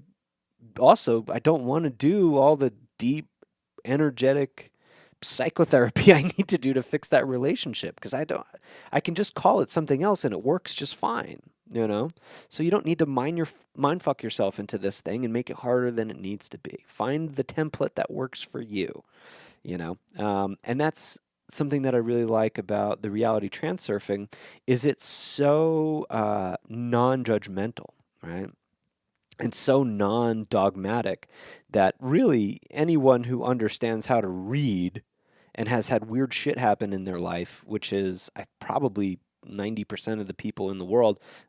What is it now? Only 10% can't read? That's fucking amazing. And then also, yeah, 100% of people have had weird shit happen to them that we can't really describe. This phenomenon, right? If you don't put a label to the phenomenon and you just let it is what it is and let it be what it bees, that generally serves you in a larger way. Because as soon as you nail it down, then there's rules and boundaries to it. Just let it breathe. Let it serve you. And that outer intention will, so long as you don't suffocate it with your doubt and your boundaries, right? It wants to do for you. I say allow it. Now, when it comes to the model of the reality that we live in, reality transurfing shows up, and it shares with you this idea of the structure of reality we live in is kind of this energetic. I don't want to call it a grid, but it's this type of energetic structure. We'll just leave it that way. And when I'm talking about the left hand path and the right hand path and vacillating in between the two, that is kind of how it gets its energy. Is there are these swinging things called pendulums that swing from side to side, okay? And the energy that they gather gives the structure the power it needs to stay on. So think of a perpetual motion device, right? I don't know if there are any, but it's kind of the idea you drop a weight down over here and it pulls a lever over there, and then the lever drops more weight down and something moves for infinity, okay? The idea with the pendulums is that they are these swinging, balanced forces that go forth and extract energy from both polarities. All right, and I guess let's bring it back into old school mythology. Oh man, who wrote Faust? I'm trying to remember.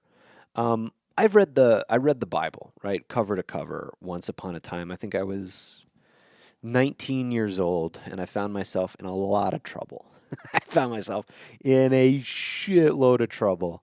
And it was the most embarrassing and the most dangerous and the most brainless trouble I've ever been in. I hope nothing like that ever happens again, right? But I knew every time I saw myself in the mirror, every time I woke up, my first thought was, "Ooh, you've done it, dude. It'll never get worse." And I was looking for answers, right? And I wasn't ready yet to adopt the responsibility that this was my fault. So what I do, I turned to God and I said, "How could you do this to me?" And then I wanted to find a way for God not to do that to me.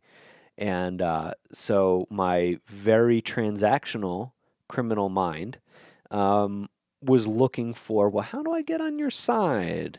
Right? How do I get on your side? So, you don't fuck with me anymore. It was a very slippery approach to spirituality, but that's how I got in. And when I was in, I realized, oh, okay, this is actually my fault. And, the universe or whatever it is doesn't work the way I thought it did. Well, I read the Bible cover to cover. There's nothing in there that's red with a shiny ass and a tail with a triangle at the end that holds a pitchfork and goes, nah. That's not in there. I think demons, they talk of demons, right? Legion lives inside the pig or something like that. Or no, it lives inside the guy, and Christ the exorcist pulls it out and casts them into the pig. It's this collected consciousness of negativity that lives inside this mind, and Christ asks it, say your name, reveal your name, and it says we are legion. And the legion is the idea that there's many of these things inside this thinking apparatus that's causing sin, right? Actual sin, not like sin just means to miss the mark, like actual sin, like causing chaos and pain and sadness. And so he pulls this thing out and he throws it away, casts it into the pigs, and that's why I guess people don't eat pork. I don't actually fucking know. However, what I need to say is, side note, the Abraham Hicks thing, when they say like, oh yeah, we are collective consciousness that tells you how to do blah blah blah. Every now and then I'm like, is that a devil? Is that a demon? I don't know. And granted, I don't believe in demons, but it's just a funny thought that I have. Pendulums. Back to pendulums, the swinging thing that collects energy to keep the structure in place. A pendulum gravitates towards the frequency you're emitting, okay? And the frequency you're emitting will bring about more pendulums to you to siphon the energy off of you and give it back to itself and the structure.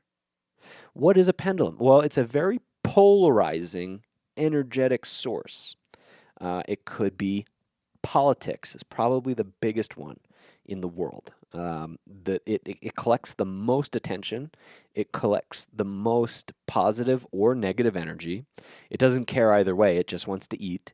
And it collects a lot of eyeballs and a lot of thoughts and a lot of feelings. And from it stem tons of things to siphon more energy off of. Political philosophy, political talking heads, different philosophies, different religions.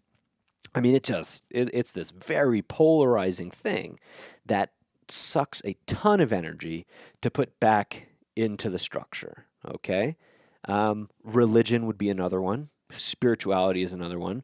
Social media is another one. AI is one of them. All the way down to a sports team, right? Like, how much energy do you put into your sports team? Um, do you really give a fuck about them as much as you claim you do? Or do you say that because you want people to view you in a certain way? Or you have to like know more than someone else because you're overcompensating in that area because you feel weak in another, right? Those things are pendulums. And you feed them with your output, okay? And a pendulum it does swing your way intentionally to fuck with you. It does. That's how they operate because they know you've been giving them a food source for a very long time and they're hungry. And if they don't eat, the construct falls. All right. So the idea here is to starve the negative pendulums. And you can't starve it by saying, hey, pendulum, fuck you. You don't get my energy. That's not going to fly with the pendulum. If that's giving it more negative energy, you can't inherently go to it and say, hey, I've identified you. You're a rotten bitch and you're not going to beat me anymore. Because by doing that, that is engaging with it. So at that point, it starts to feed you ideas that will then feed it energy. For instance, when you say, hey, pendulum, F you, you start thinking about all the reasons why F this pendulum, all the reasons why and what it's done to you and how bad it's made your life. And you start, complaining to it. And you start saying like, oh, this has happened and that's happened and nothing ever changes. And it's your fault, pendulum. That entire time you've been spinning out into that downward spiral, that's what the pendulum has intended to happen here. And you've just been playing its game, right? So what you have to do to overcome this obstacle is to approach it with neutral mind, right? Mindfulness. Hey, I have an awareness that this thing is coming to siphon my energy, and I'm going to disconnect from it. You have to acknowledge that it's there. You can't avoid it. You can't, mind fuck yourself into thinking it's not there. You actually have to say, like, okay, I know what this thing is. And I'm just not going to play its game, and I'm not going to get worked up over it. The more you do that, like let's say a pendulum for you is road rage, okay? Let's say a pendulum for you is the news. Let's say a pendulum for you is how much time you're spending on social media. You have to acknowledge that they're happening. And then you have to gently disconnect. And you have to understand the pendulum is going to swing back your way. And if you get caught up in it, as soon as you can recognize that you're in it, you have to disconnect. You have to. Because your brain's going to want to do this thing where it's like, well, I'll disconnect in a minute. I just got to do this one thing. And the more you do that, the more addicted you're getting to it. And the more addicted it's going to get to you. You cut yourself off immediately. And you go breathe. And you go reset. And you go refocus. Okay? Forcing and letting go are both pendulums. They are. And they're both designed to get you to feel a certain way. One gives you like this sense of empowerment, and one gives you this sense of freedom. All right? Actually, maybe they both do the same thing. But you're also not necessarily getting anywhere if you're not approaching it with a clean inner intention. An outer intention can never find you. All right? Try to think of it as like it's a magnet. If you're not magnetized, outer intention isn't pulling you forward, and you're just kind of staying in the same place, treading water or running in circles, actually forever. And a lot of people go through life that way, and then they die, and the whole time they've cared too much about what other people think about them and giving their energy to these pendulums. and it's kind of fucked and actually pretty sad.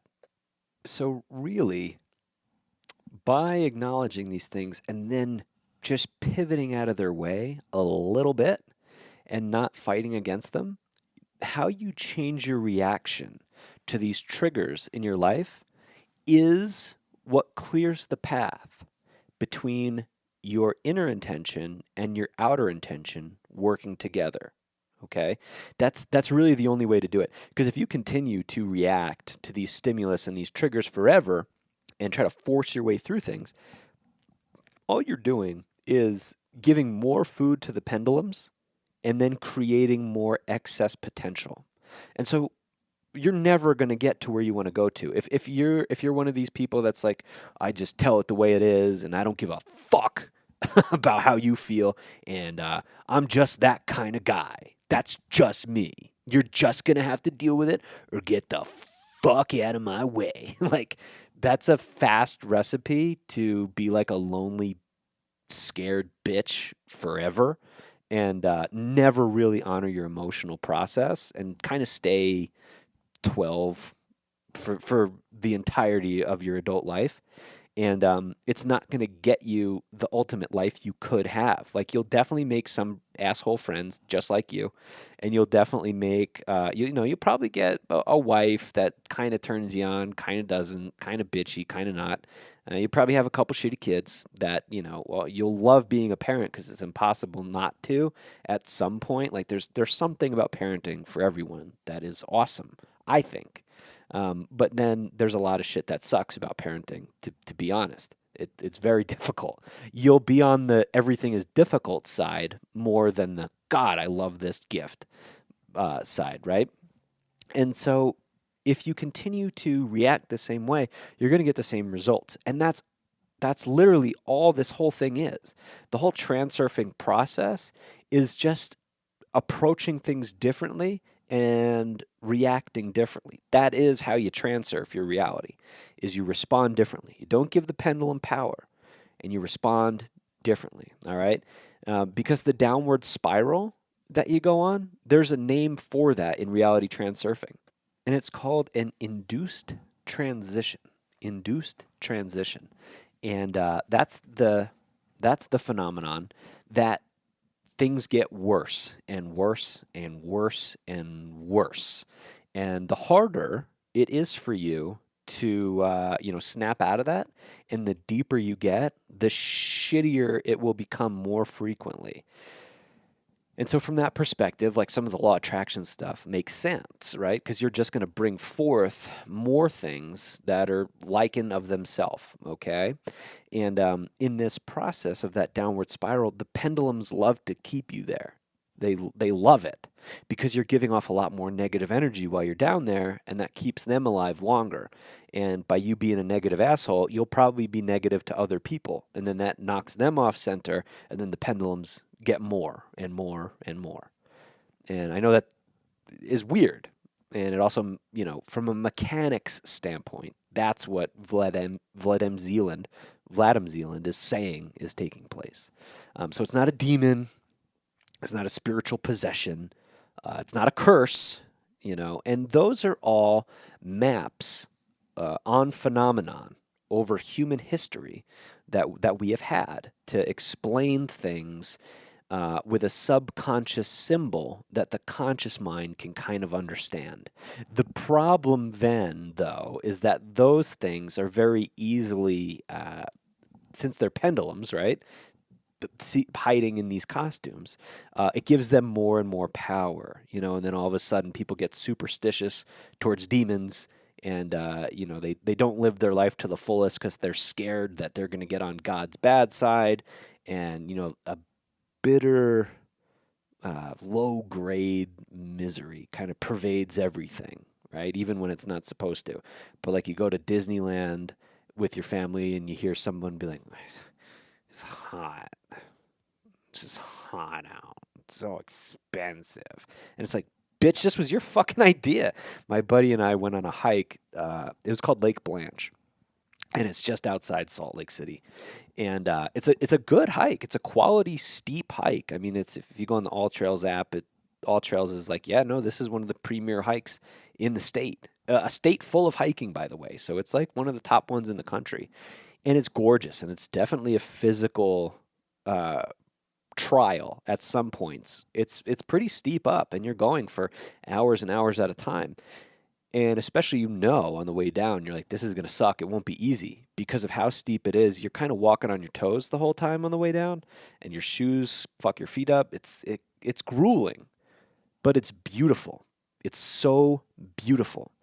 And you get to the top, and if you do it in the winter, if there's not too much snow, the lake at the top is frozen over, okay? And you can hear the ice cracking, and it does that like choo choo choo choo choo choo choo choo kind of sound. It's beautiful. I'm sorry if that sound fucked with your speaker at all. I won't do that again. But if you get there in the summer, like I'm not kidding you, there's moose and there's deer and there's butterflies. It's like a fucking Snow White up there. It's gorgeous. Anyway, after a long, grueling hike, my buddy and I get up there.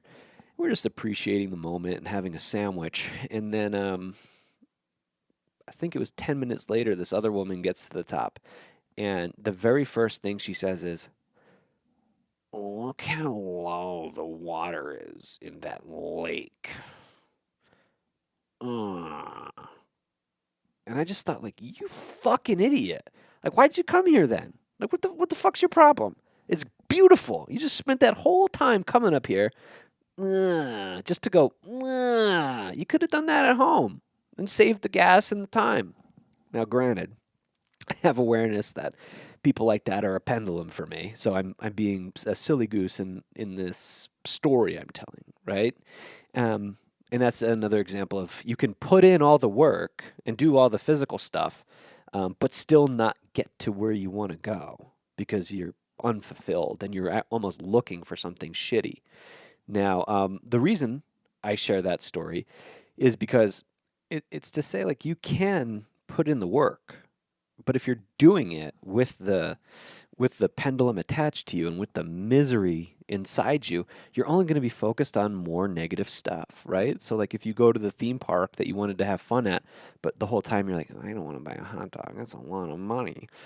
Chances are your energetic output starts to get really reprogrammed to, I don't have enough money, right? I don't have enough money to enjoy the life the way I want, the way I want to. And weird things will happen while you're down in that place. And I was in that place for a while, and I don't want to give too much power to it, but just to share kind of the things that were happening to me, I would just start to have like mechanical issues out of nowhere. Honestly, I had like bought a brand new car, and I drove 400 miles away to go to this outdoorsy state, the outdoorsy part of the state called Moab, and the car broke down while I was there, and not just broke down, the CVT transmission inside of it was something called a valve body. It exploded inside the car, right? And I was like, how the fuck did this happen? And that was like a $600 repair, right? Well, the problem is down there, there's no one who's going to repair that. At that fast. It's a desert adventure town. It's not a full-on society yet. And so I had to get a tow truck and get that thing towed 400 miles back. And AAA's not paying that whole thing. And then I told the dealership about it, and I was like, I don't trust you guys, and I don't trust the car. And they're like, well, here's the thing, Eric, like, fuck you. It's Utah. It's a right to purchase state, and we don't know you a goddamn thing. So how about you fuck off? Was what I got right at the end of my purchase. Now, that purchase was on the heels of another car that I had that had this cascading issue, right? It was like a coolant thing, and then it turned into a radiator thing, and it just bled me, right, for a while.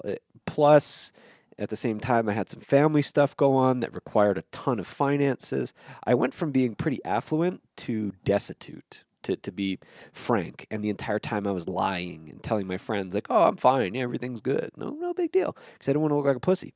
But internally, I was dying. Like, actually, started to get sick. I started to get, like, the actual lesions on my skin. Um, I didn't have any energy to put out at the gym. And then unattractive things started to get attractive to me when I was in that hellscape.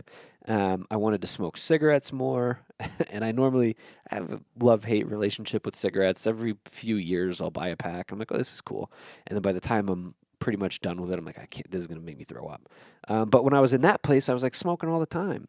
And I had beautiful days outside. My friends would, call me to go throw a ball, and I couldn't muster the energy to do anything except look out the window while I was laying in bed and be sad. That's kind of all I could do.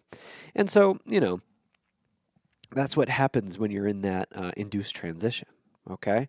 And you get there by continuously noticing how bad things are and continuously affirming how bad things are, which unfortunately is more or less what our entire economy is based off of. It's based off of avoidance. It's not based off of honest repair, right? It's more based off of like, oh, there's this really bad thing going on. Why don't you distract with this? Why don't you shove your head? This will help you shove your head further up your asshole, and all you have to do is pay us X amount of dollars for it. We got you. And so when you look at that, that's a pendulum, right? That you can hear me talk. That's something that I have to look at and honor and be like, whoa, I actually shouldn't engage with that. Maybe I shouldn't, take inventory of anyone else's approach to the economy. Maybe the economy's fine and it's me that's fucked up. You get what I'm saying? So that's like a real time exercise, and you can just distance yourself from it. With that said, in the same way that there is an induced transition, the flip is true. The flip is true. And this is kind of the most exciting part of reality transurfing for me. Outside of just a very clean understanding of our map that kind of fuses spirituality and mechanics, and it kind of hit everywhere I needed to.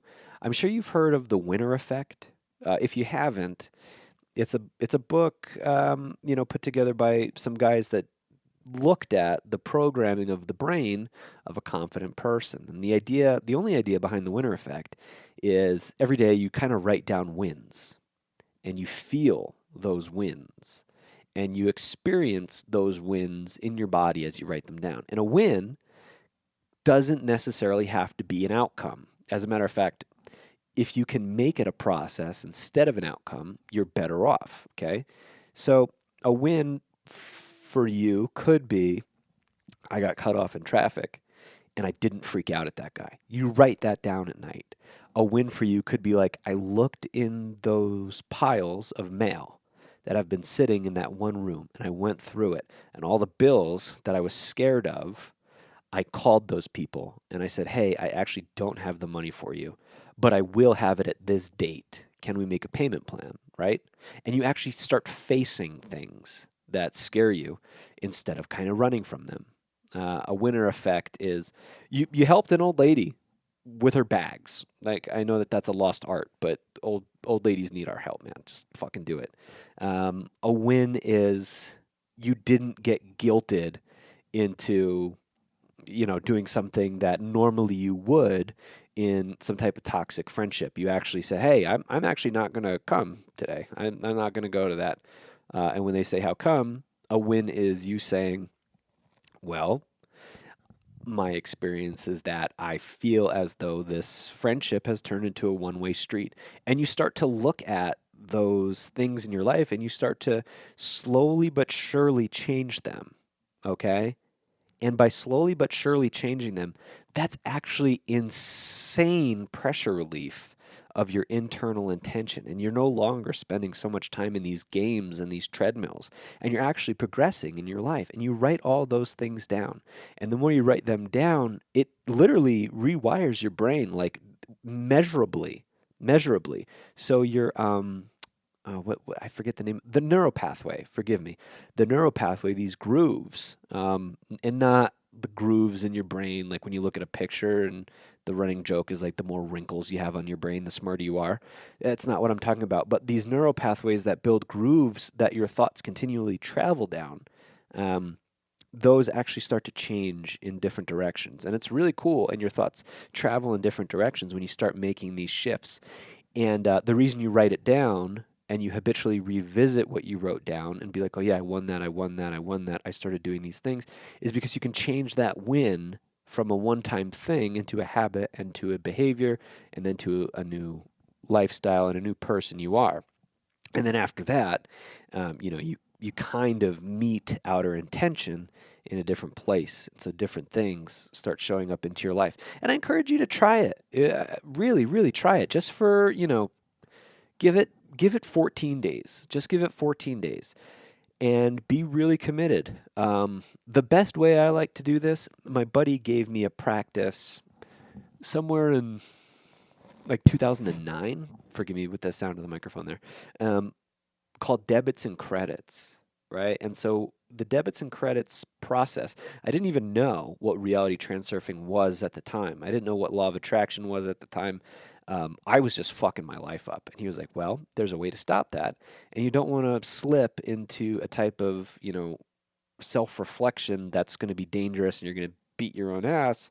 What you want to do is on a piece of paper, fold it in half.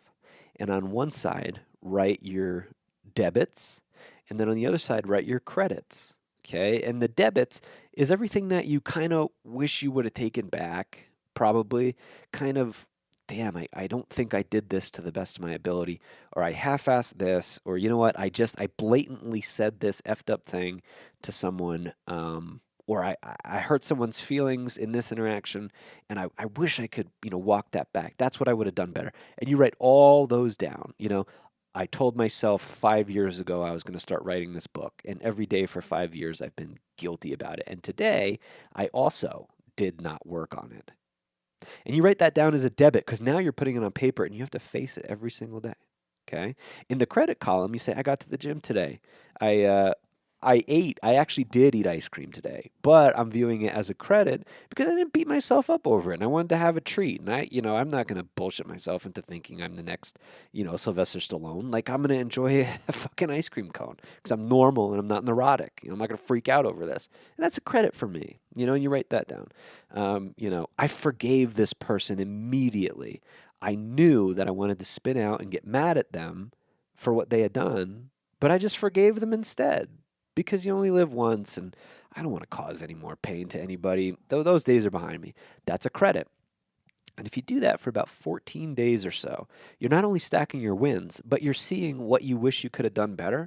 And somewhere around day 4, day 5, you're going to be so sick and tired of putting the same shit in the debits column that you're like, whoa, God, I know this is my 5th day in a row that I'm going to eat a hot dog bun covered in butter and honey. I can't do that again. What is this?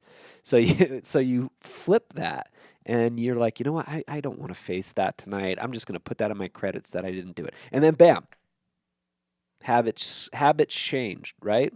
And you put that in your credit column for the next 5 days. And that's a win.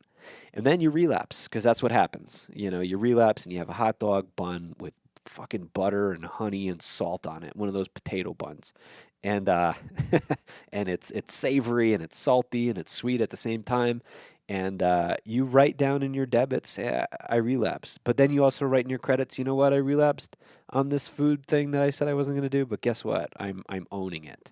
And then the next day, it doesn't show up on your debits. It's only on your credits that you didn't do it again.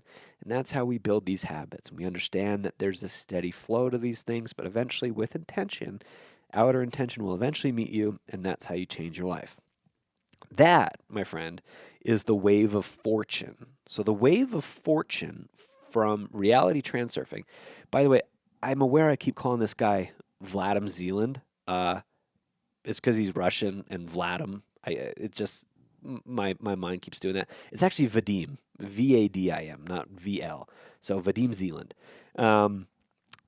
He says that the wave of fortune is kind of if you start stacking wins and you start building this momentum and this energy, that can take you into the promised land where you're taking action, but you're also detached from the outcome that you find yourself so in love with the process that the process is what's going to take you to where you thought you wanted to be. But the thing is, when you get there, it's finally met with satisfaction.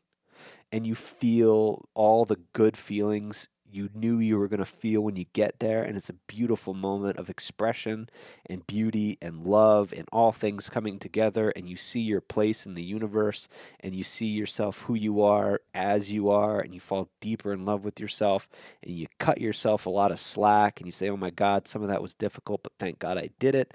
Thank me that I did it because I'm here now. And this was a beautiful process. And you finally have that magical moment that you've wanted the whole time. But since you're in love with the process, now momentum is taking you further than you ever thought you'd be, right? And more beautiful things can happen, and you make more abundance, and then you can serve more people, and you can help more people, and you can compound on this idea and compound on this idea. And before you know it, the cover of the Rolling Stone you recognize is like, oh, that was just like some egoic symbol where I can tell myself I've made it. But now that I've accomplished that, what if I start my own magazine for independent cats that are just now getting started on their musical journey? And what kind of services can I provide to them to get them where they want to be, right? And then all of a sudden you zoom out and you're like, holy shit, this is bigger than I ever thought it could be. And now I'm starting to play the game for real because I recognize through all that trial and error, hey, guess what? Like this life trip, some of the things I learned along the way is that this does have an expiration date on it. So maybe I should make this thing count now while I can, right? That's reality transurfing, man. That's how you change your perception on life. There's that quote from Wayne Dyer where he says, if you change the way you look at things, the things you look at change. And I have generally found that quote to be a bunch of airy-fairy bullshit. Because I can, what's the Tommy Boy thing? It's like you can slap something on a cow pie, but it's still a pile of shit. I kind of think that that's what it is. At some point you get too smart for your own good and none of these tricks work and you actually have to do things. But it's a process of how are you going to do it and what intention are you going to show up with, right? Are you going to show up as the entitled prince who thinks the world owes him a debt and should bow down to him because he's from royalty and smash your face into a wall until everyone does that and rule with an iron fist and be a controlling prick and a dominant dirtbag and just a bitter, resentful, prideful man? Or do you want to approach the world as the commoner who had an epiphany once upon a time that life is actually a really beautiful thing? And like it might have had to be your grandfather passed away and now you just carry him in, the memory of him in your Dragon Ball and how you approach life, right? And things are gorgeous and beautiful and you want to defend your friends and you want to free people. You don't want to enslave anybody. You take this life trip for what it is, something really precious, something that deserves your protection. But when you're not protecting it, and you don't need to because there's not some cosmic threat, you do what you love to do. And so in the case of our Dragon Ball characters that we introduced earlier, Vegeta, this whole cat's thing is outcome. His whole thing is, how am I going to dominate and rule this fucking planet? And he is a martial arts master. Like, make no mistake. He is, when we meet him, he's the most powerful thing in the universe that we're aware of at the time we meet him. And Goku is on the come up, no doubt, but he's not at Vegeta's level just yet. But he's also not far away, okay? And over the course of their programming, we're dipping back into Dragon Ball. Yeah, that is what's happening. Yeah. Over the course of the show, it's the process of the one character using fighting and using his skill set, his again masterful skill set, as a catalyst to get to where he wants to go. Okay, so fighting for him is a means to an end, and that end is domination and the ruling entitlement that he feels like he's owed. Okay, and again, he in terms of like, how do I say? In terms of the actual craft, it's hinted at many times. He's a significantly smarter and better fighter than Goku. He just is. and he's got much more of a prowess and much more of an intimidation factor to him, despite being, smaller. And he's much more vicious, much more ferocious, and you don't fuck with him. You don't fuck with him in traffic. You don't. Goku, on the other hand, approaches life much more playfully and much more freely. And he is a martial arts master in his own right, okay? And what I need to say about him is he doesn't really have an end agenda in fighting. He doesn't really have some type of like, I'm fighting because of this. Where Vegeta, Frieza, Cell, even Gohan, right? Young Gohan, the kid when he grows up. The Cell arc, by the way, I mean, that's like my favorite fictional saga ever. But the androids, everybody we meet in the show has an agenda of I'm a master at this skill so that I can blah, right? Goku really is the only one out of everybody who is like, I don't think he ever really comes out and honors I'm a master at this skill. I think he fights because he loves the fight. That's the difference. Now, all Saiyans have that. Every Saiyan, it's in their blood to want to scrap. And they can't really reach their full potential unless they scrap. But like Trunks, right? This cat, I need to be a good fighter to save the future from these androids. Gohan is, I need to be a good fighter so my dad thinks blah, blah, blah. Vegeta, I need to be a good fighter so I can dominate this. Goku is like, show me what you got. Show me what you got. I want to test where I'm at in my process against your process. And if that means I die, it's been one hell of a ride, man. And if that means I beat you at the end of it, you know what? We're going to heal up together and we're going to go have a meal. So Goku's just in love with the game for the sake of the game. There's no external agenda. And the beauty of Goku, kind of, if you're following me, he's kind of stupid. You know what I mean? Like, actually, how do I say? He's not stupid. He is void of any type of true intelligence. He's kind of goofy. He's very, very playful. Now, in terms of fighting, he's brilliant, right? He's brilliant. In terms of getting you to do what he wants you to do in a fight, he's always a couple steps ahead of you. But Vegeta kind of forces the fight on you, right? He kind of brings the pressure. He's constant scrap. He's kind of all in your face. He's a hornet, right? He's not going to stop. He's pretty relentless. Even when his ass is beat on the ground, he's not surrendering ever. There's no quit in Vegeta's game. Goku is a lot more like, well, let's play, let's dance, like, let's see where this thing goes. Because I know in the back of my head, I'm going to get stronger this whole time. And it's not so much of a rope-a-dope as much as it is he just loves watching someone bring the fury to him. He loves watching, wow, this guy's got this level of skill, and he's got that move, and oh, damn, that punch in my face hurt so fucking bad. Like, what a thrill it is to be alive to get punched in the face by this guy. Damn, I'm going to kick him in the side of the skull now. Like, let's see what happens from here. And it's a perfect metaphor of falling in love with the process versus forcing an outcome. All right, so now we're approaching. I know. I don't even know how long this has been. I had some coffee. I had a lot of coffee. So we're gonna jump in this. I'm gonna finish this up. I think I got like one more segment in me where we have to talk about meditation, and we're gonna talk about the outcomes Vegeta and Goku usually find themselves in, and then how all that applies to you for you to maximize your life. Because reality transurfing is awesome, and because Dragon Ball Z is just really rad. Anyway, stick around. We'll be right back, and I hope you're liking the show.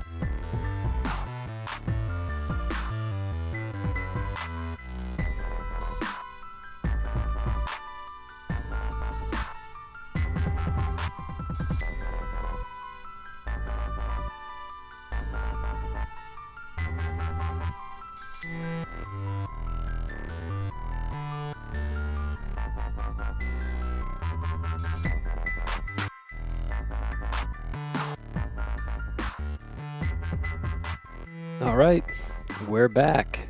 And that's what you get. That's what you get for fucking around. We're back. I'm back. So to finish this thing off, because I think I've probably talked long enough, though we're not done. But to finish this thing off, we are going to talk about just a quick recap of everything you need to know. And then a little bit of a meditation practice I got for you, a little bit of a journaling exercise I got for you, finish off some amazing stuff with Goku and Vegeta and how their different approaches to the game make them susceptible to different obstacles or different opportunities. And then you're going to have to go find something else to listen to for a little while. So to finish this off, real quick rundown of what reality transurfing is again, and I'll keep this within 3 minutes, I promise. Reality transurfing is the idea that everything is done. Everything is already done. There is a field called the space of alternatives, or the alternative space, where everything is done. Think of it as infinity. So in the world of like manifestation, you kind of use your will and your thoughts and your feelings to bring something into your life. Well, in Vadim Zeland's reality transurfing, it's actually a process of materialization, not manifestation. And what you do is you understand, okay, in the alternatives flow, everything is done already. So I just choose that lifeline. And that's it. You just choose it, and then you work towards it.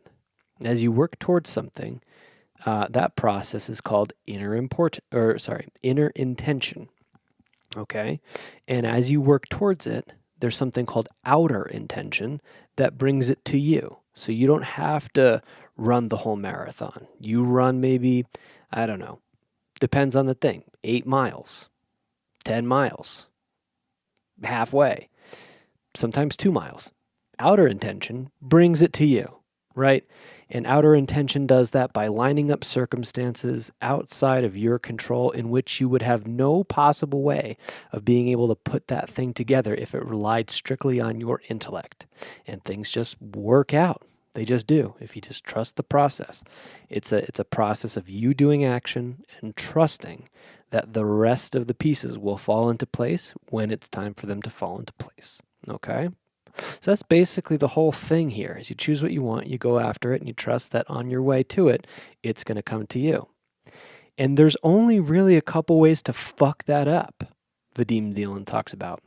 Vadim Zeland says that if you put too much importance on it, if you build it up, if you gas it up to be this thing that you're determined to get, and you stake everything on it, you create something called excess potential.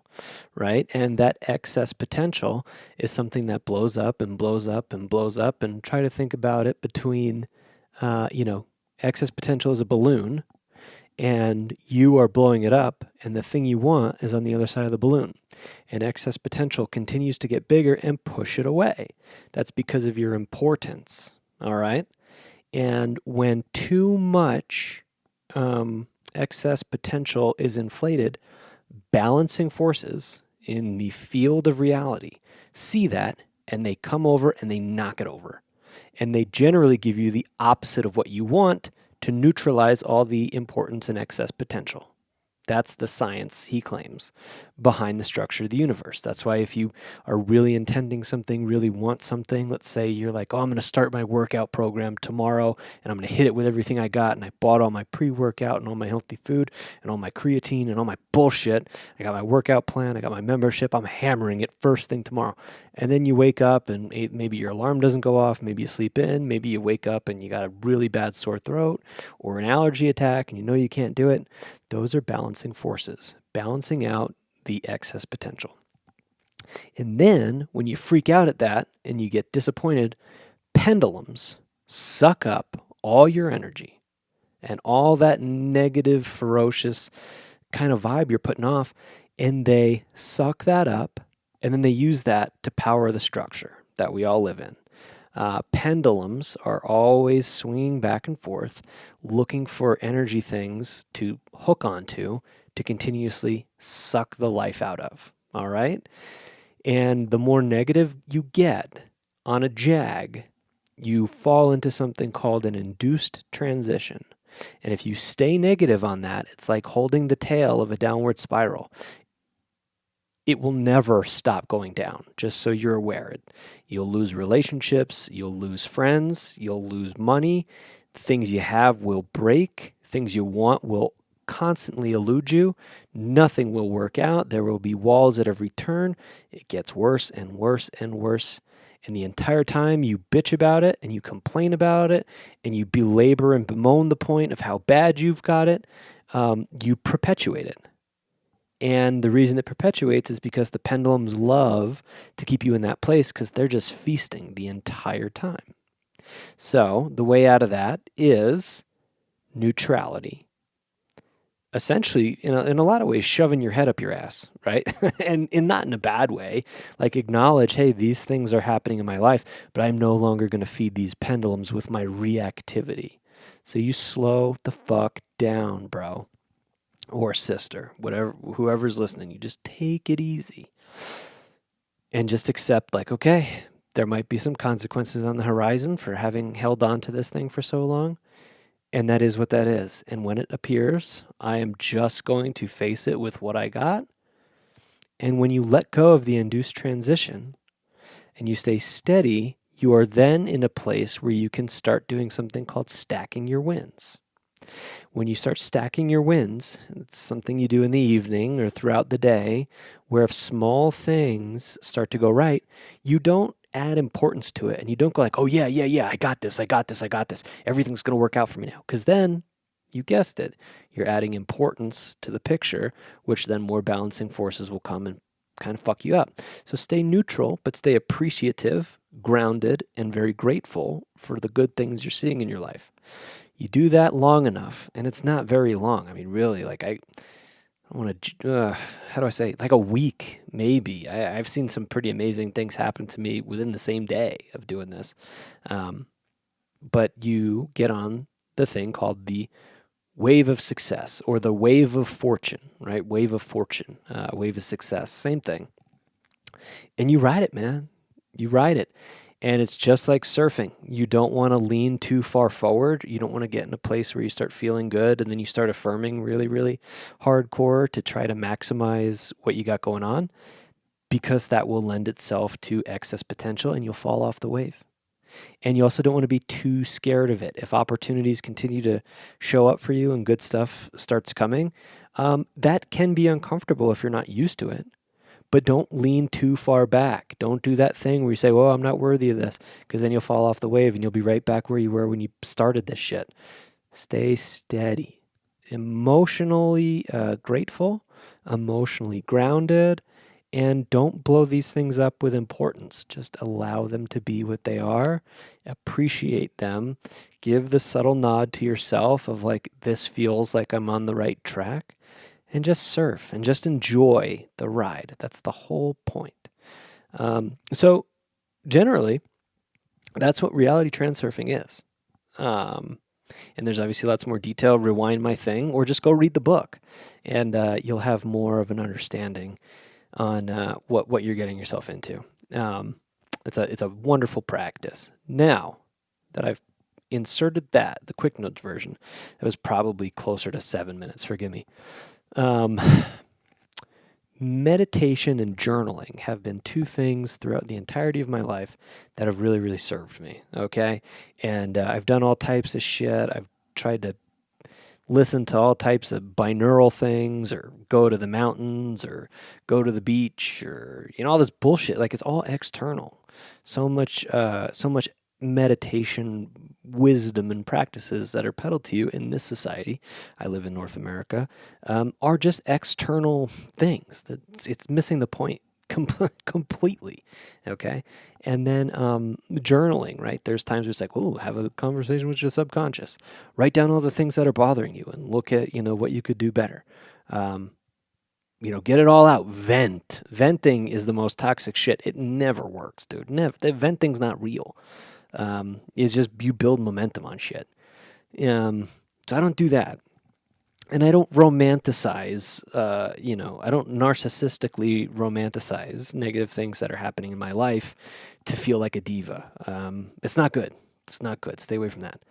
What I do for journaling, very, very simple, right? This practice has served me for a decade and a half now, and I learned it from a dude named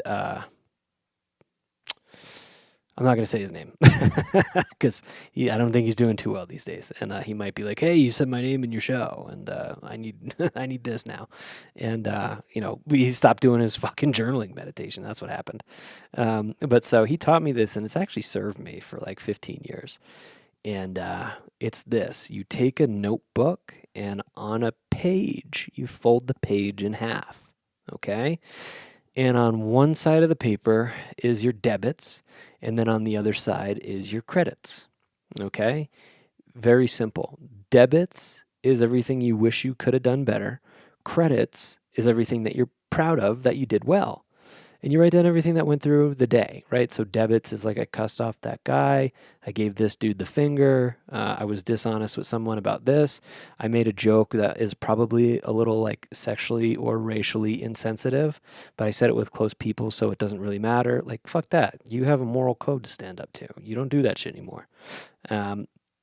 I said this to this person. I carried on this lie. Those are debits, right?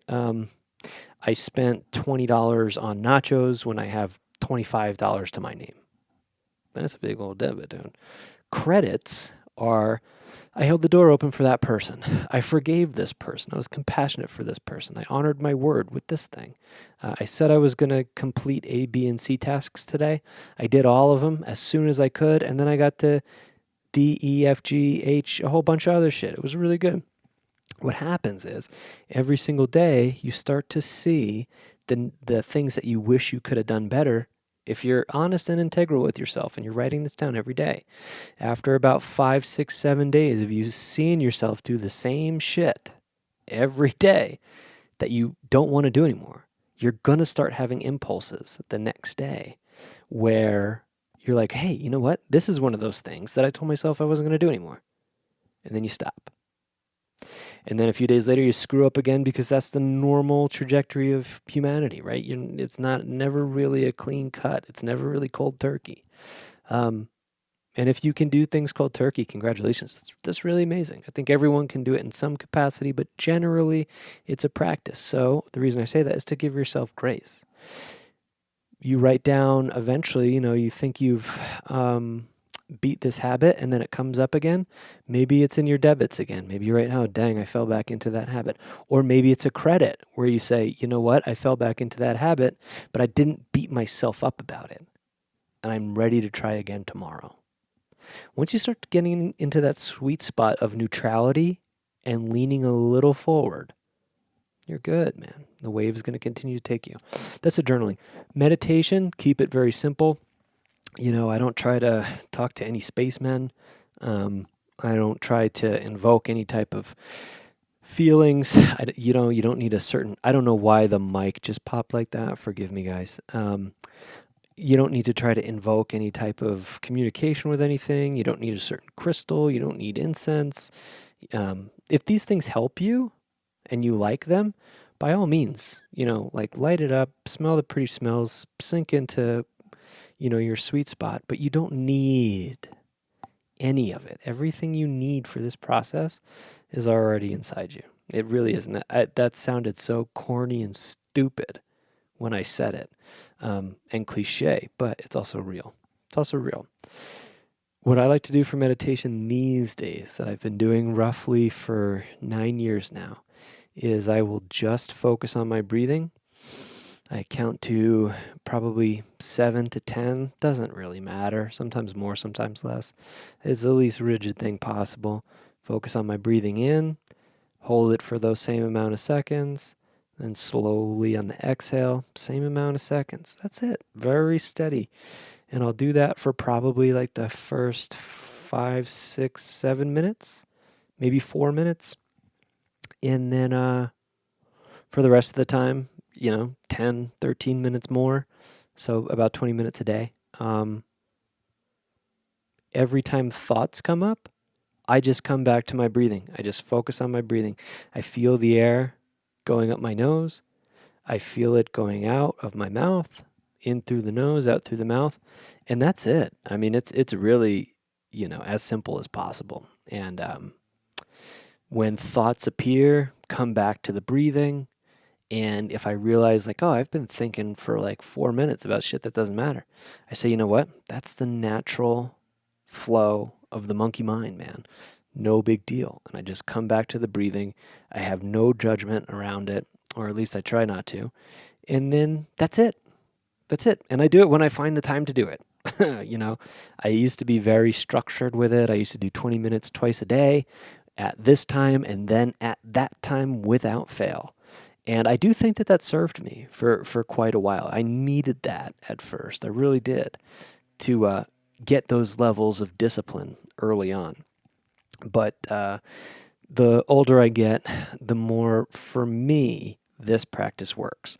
And I'm sure at some point I'll jump back into that other thing, But really, like, you can spin out in meditation as well. There's tons of people that have a hierarchical approach to the thing.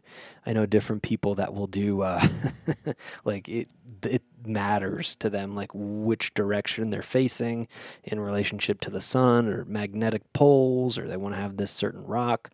To me, that doesn't matter. To them, it does, and I don't want to judge it. There's definitely been times for me where if I couldn't find a certain sound to meditate to, I'd be frustrated, or I'd be like, oh, it didn't work out. Or if I started to feel like, forgive me, there's a guy. I don't know if you can hear that. There's a guy like right outside the door that I'm recording on with a big ass leaf blower. My neighbor's got his leaf blower going. So if you can hear that, oh man, that's loud.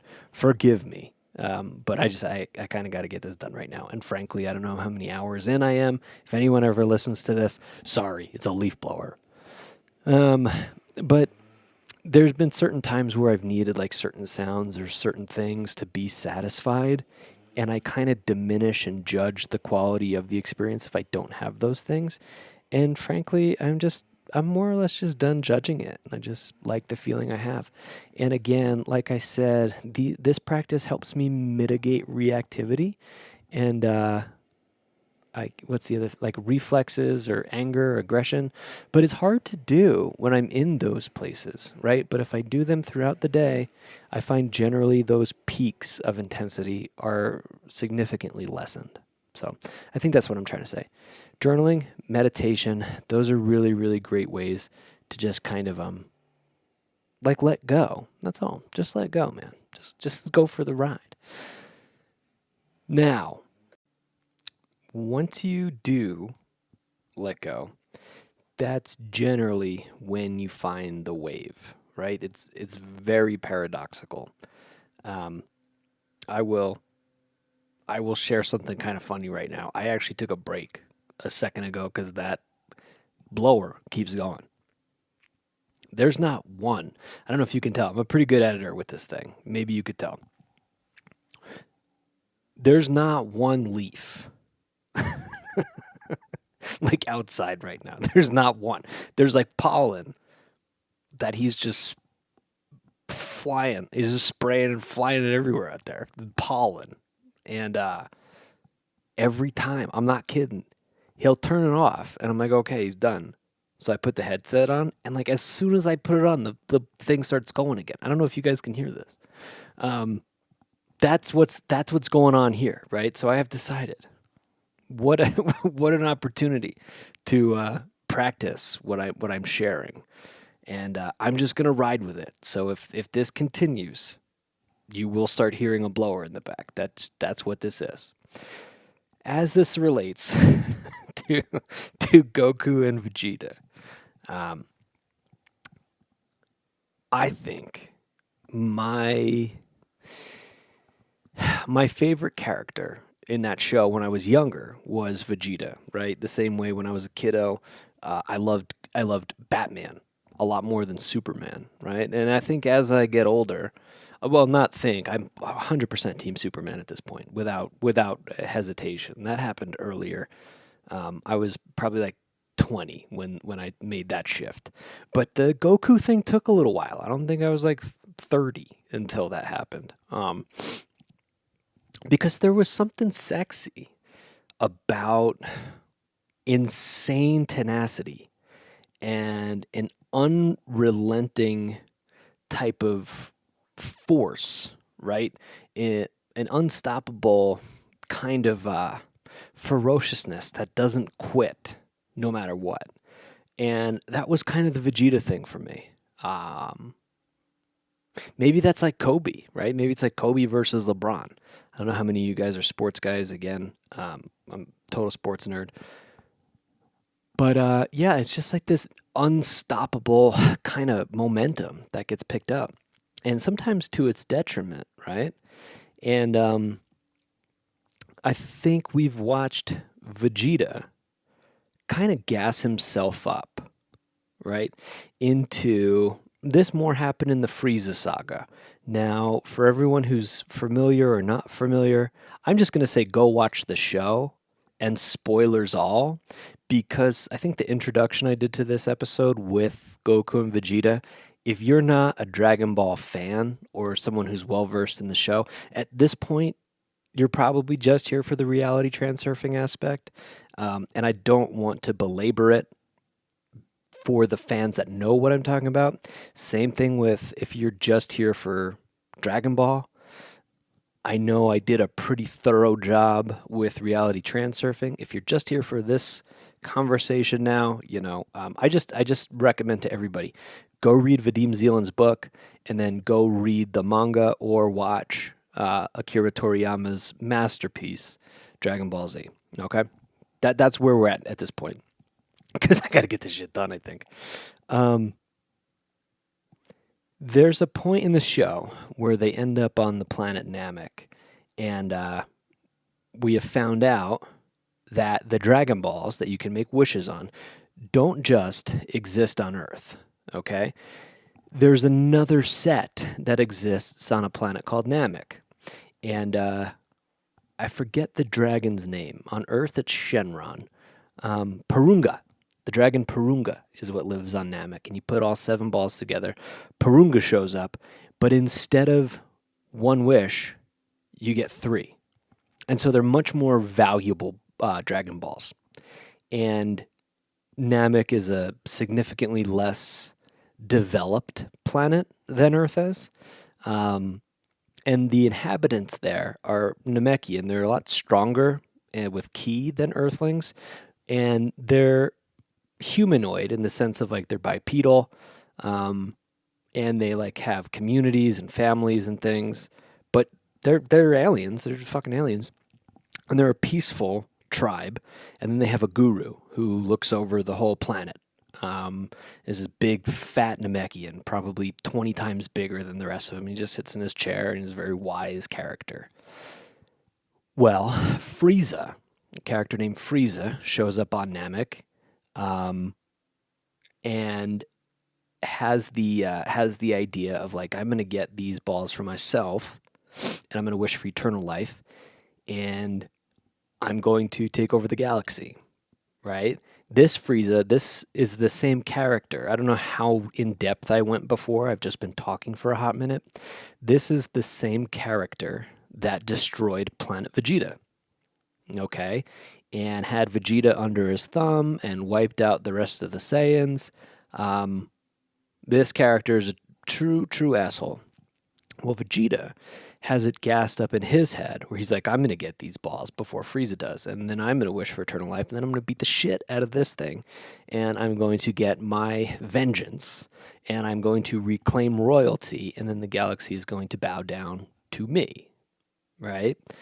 And there's a lot of like interwoven stuff of Eastern mysticism and Eastern philosophy, and the very hungry prince trying to get what he wants while having like an internal battle, similar to the Bhagavad Gita. Only Vegeta is no Arjuna. He does not have the peace of mind to get to that point. Well, it's kind of like, I don't know if you've ever intended or tried to manifest or try to create a business venture or get a small business off the ground or get an entrepreneurial thing off the ground. or get like tons of clicks on your social media, anything like that, you can gas yourself up into the point of delusion, which is interesting because a lot of teachers, I think, share that that's what you need. You know, people that have been there before, they kind of all say the same thing. You need to be delusionally creative and delusionally confident that this is going to happen. And I think the reason that we can work ourselves up into that place of ecstasy is because it's really needed to get things done in the world. I think it is. I don't think someone like Alexander the Great was like, yeah, I guess, we'll start at Macedonia and go from there. I don't know. I think you actually have to be a little psychotic to do some of these amazing world shifting things. But I also think, the reason why millions and millions and millions and millions of us try, because they're right, there's billions of humans here. And I think there's just a glum lot of us that are afflicted with apathy that aren't going to try. Or they did try really hard, it didn't work out, and they just decided, I'm good. Fuck it, I'm good. And so they're not going to try anymore. They've kind of surrendered, right? So I don't know how much percent of that is, but it's a lot. And if when you see them, when you go past them, you know who they are. Wish them the best. Do not judge those people. Like, for real. They are experiencing pain in a way that a lot of us never will, and they put on a happy face regardless. God bless those fucking people. For real. Okay?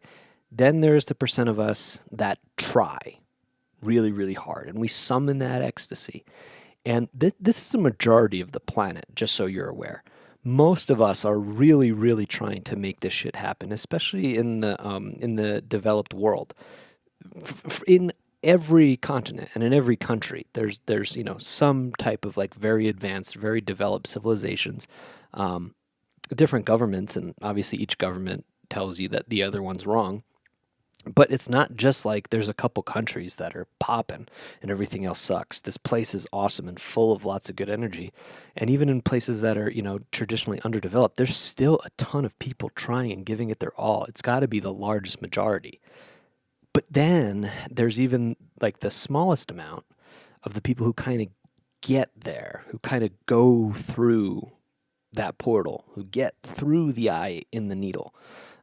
With the camel, with whatever, however that saying goes, and they make it to where they want to go.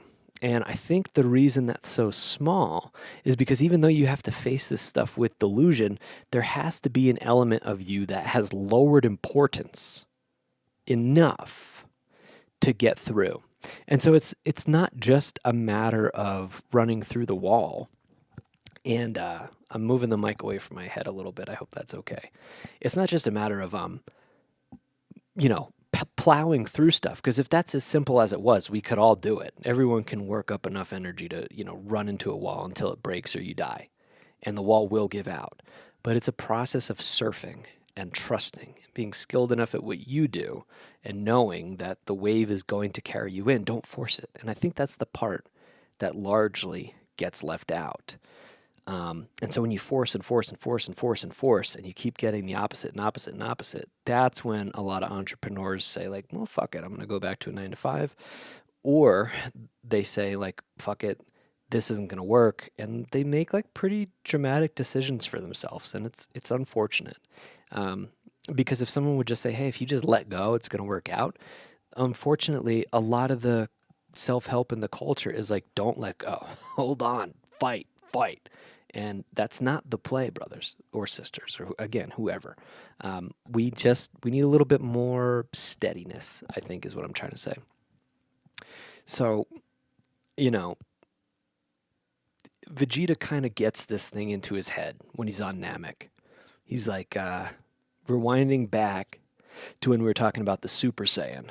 Okay, and that's the myth of this culture, is that you can reach a certain state of power and skill where everything kind of collides together and you become the Super Saiyan. So your muscles get bigger, you can travel significantly faster, you can take a lot more damage, your power is multiplied. I'm sure there's a nerd out there that can tell me how much the multipliers are, but each level of Super Saiyan multiplies your output by a significant amount.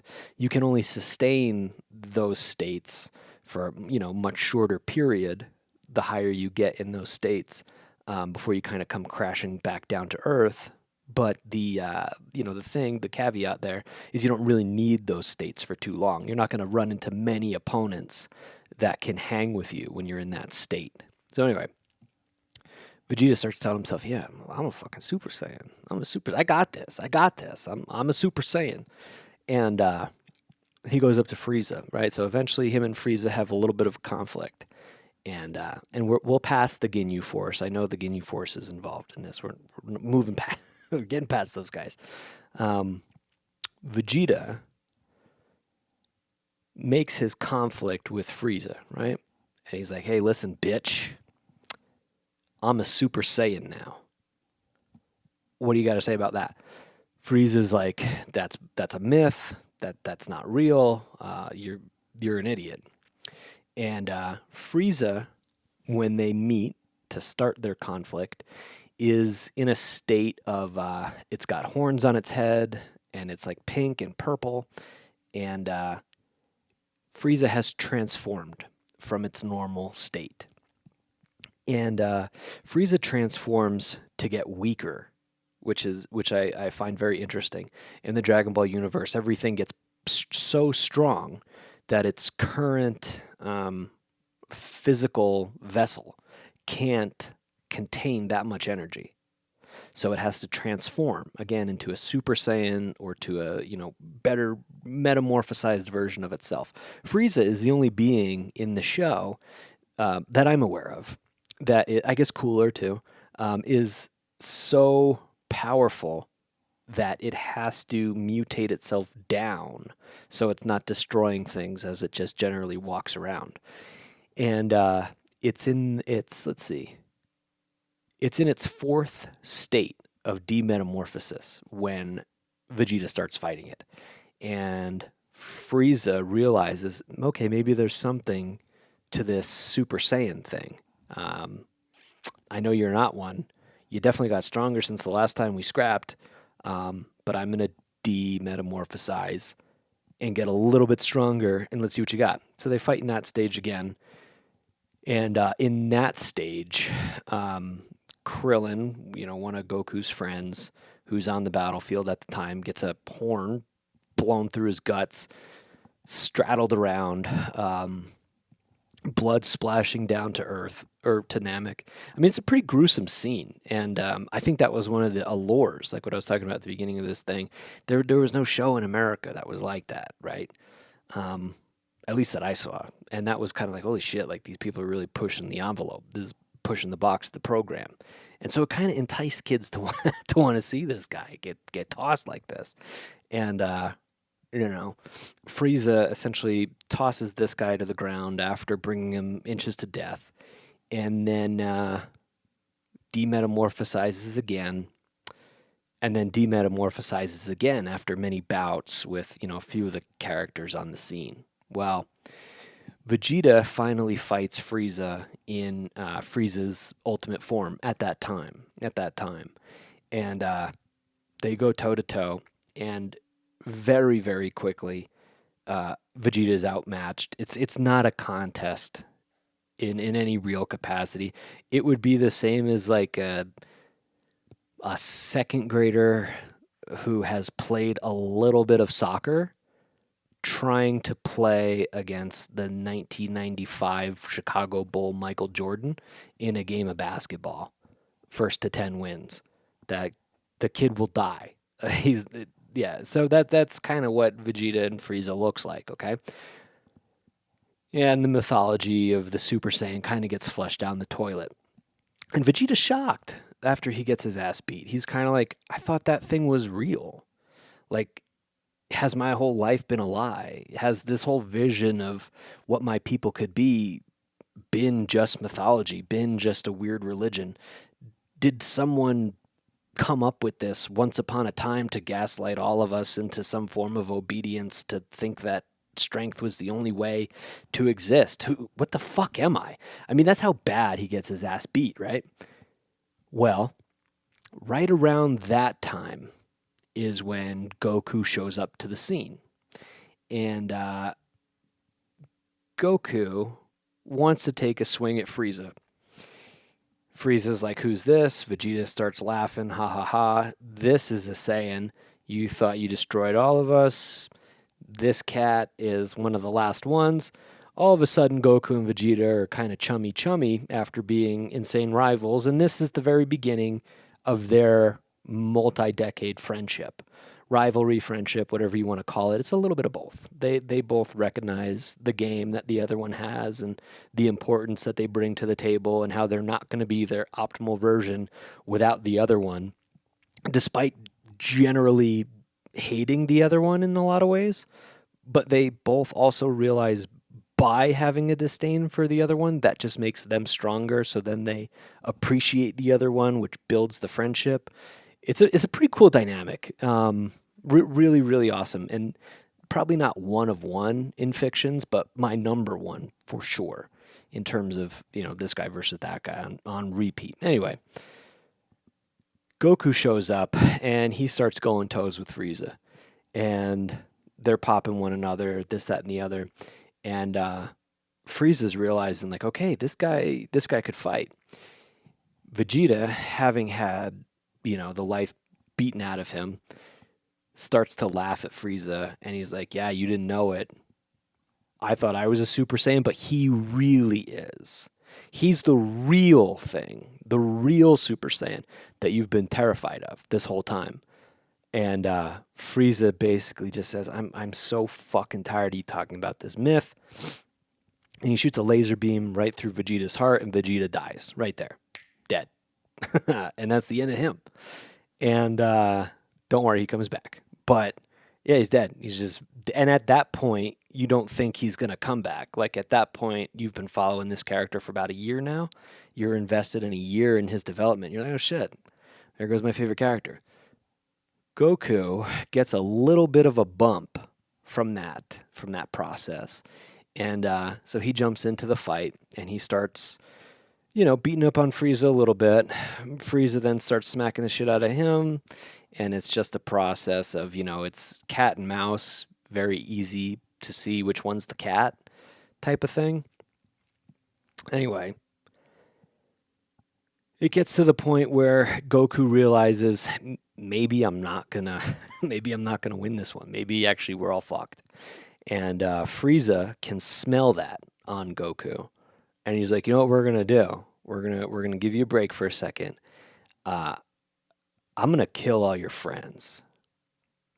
And at the battlefield, Goku's son Gohan, his former rival Piccolo, now turned friend, and his best friend Krillin are on the scene. And then there's this little Namekian named Dende.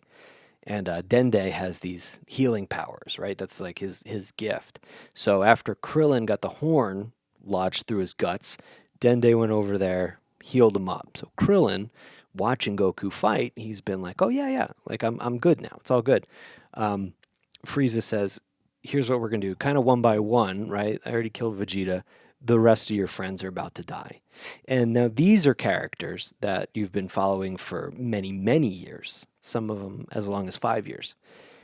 And what he does first is he kind of uses a little bit of energy to grab onto Krillin. And he sends Krillin high in the sky. And I know I touched on this earlier. But Krillin's flying high and he has no seeming control of what's going on for, why his body's being all weird, and he has no control over it. And he starts screaming, help me, Goku, like, help me. And there's nothing really Goku can do about it. He is awestruck at how fast this is unfolding. He just got the shit kicked out of him for a little while. He has no energy to fly up there and help his buddy. And before you can blink, Frieza gives like a little smirk. And then this character, Krillin, that again you've been following for 5 years, Goku's dearest friend, explodes. Just fucking in the air. And his last words are, Goku, help me. And then the animation is pretty like violent, right? I mean, his chest expands and it covers his face, and then it zooms out, and it's just guts falling from the sky. Like that's really what it is. And you're kind of like, as a kid, when I saw that, I don't know how old I was, maybe 10, maybe, and you're just left with this like, holy shit, like that would never happen in Ninja Turtles, man. Like that's not what this is. And it's kind of like, damn, what now? And the camera kind of, not the camera, the animation kind of goes over to Goku, and he's shaking a little bit, and the music in the background starts to get a little different. It goes from this very alarming, very frightening. It's supposed to scare you. The level of insidious power that Frieza has, and your opportunity to win this fight has long passed, and it may have never even been there. And that's really the sensation that the program puts on you. And then there's like this little sound, like this small little piano that starts to go a little bit, at least in the version I was watching. I know there's a few different translations, but not to get into that and lose the the magnitude of the moment here. You see Goku and his fist start to clench a little bit, and he starts making some sounds, and he starts gritting his teeth, bites down on his teeth a little bit, and his face looks down, and he looks up a little and then looks down, and you could tell like Frieza has fucked up at this point. He has made a he has made a horrible decision. And Goku starts kind of violently shaking, like there's something wrong with this cat. And a version of him. Now again, please remember, like up to this point of the show, Goku has been nothing but friendly and kind and loving and positive and goofy. He loves to fight because fighting is what he's good at. He doesn't like to fight to destroy you. If it's a martial arts tournament that he's entering, he's not necessarily entering to beat the shit out of everybody. He's entering because he loves to fight. So he's just a jolly character, very kind. And this is the first time you see something out of place.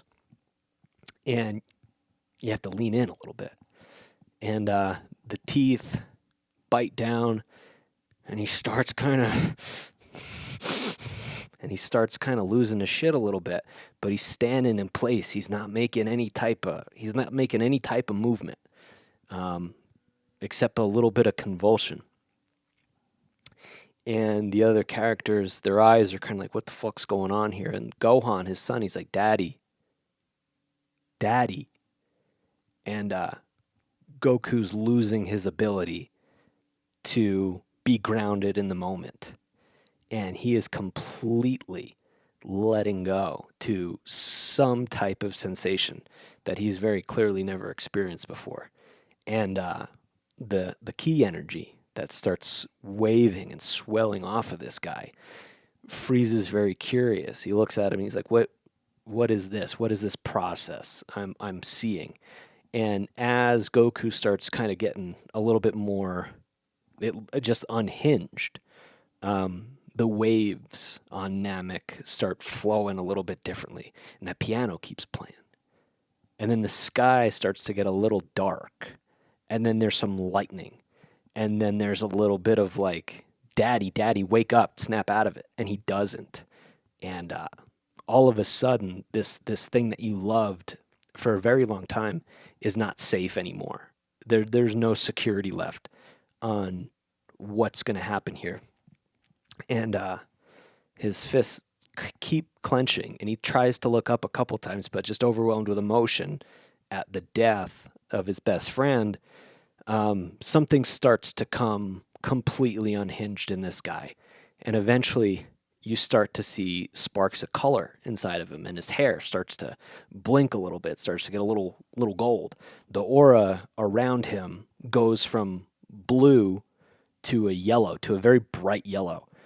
And the sounds around him are very ferocious, and the ground starts to shake, and rocks and grasses and things, of the earth start to raise around him, and they start to float a little bit at his feet. And Frieza's look is just one of curiosity at this point. And then finally, it happens, and Goku completely lets go, and he lets whatever this thing is show up, and it's no longer a product of being on the battlefield for the joy of fighting.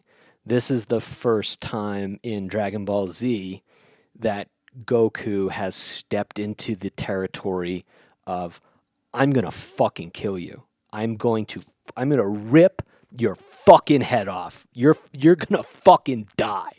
I am going to kill you dead. He's had to summon some different levels of aggression to defend the Earth before, especially against Vegeta. But this is the first time where this cat really turns into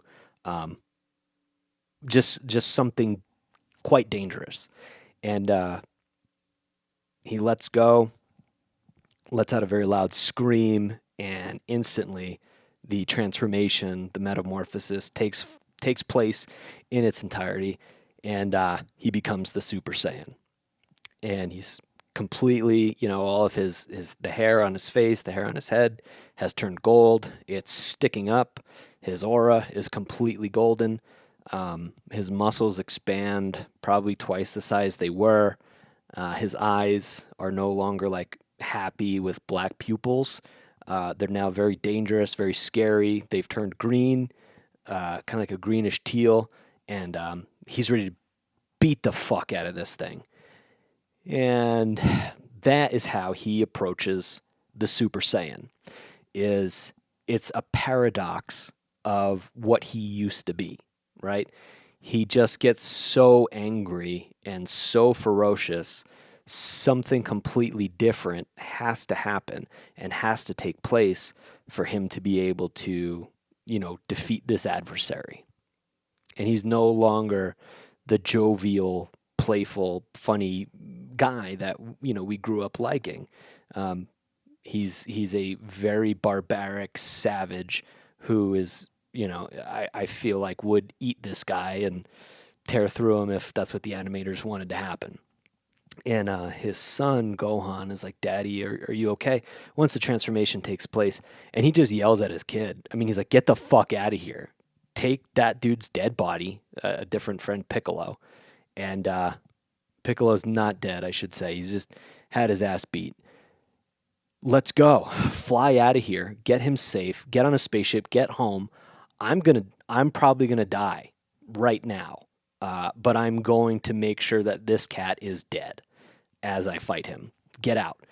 So the next little while of the show is a spoiler alert.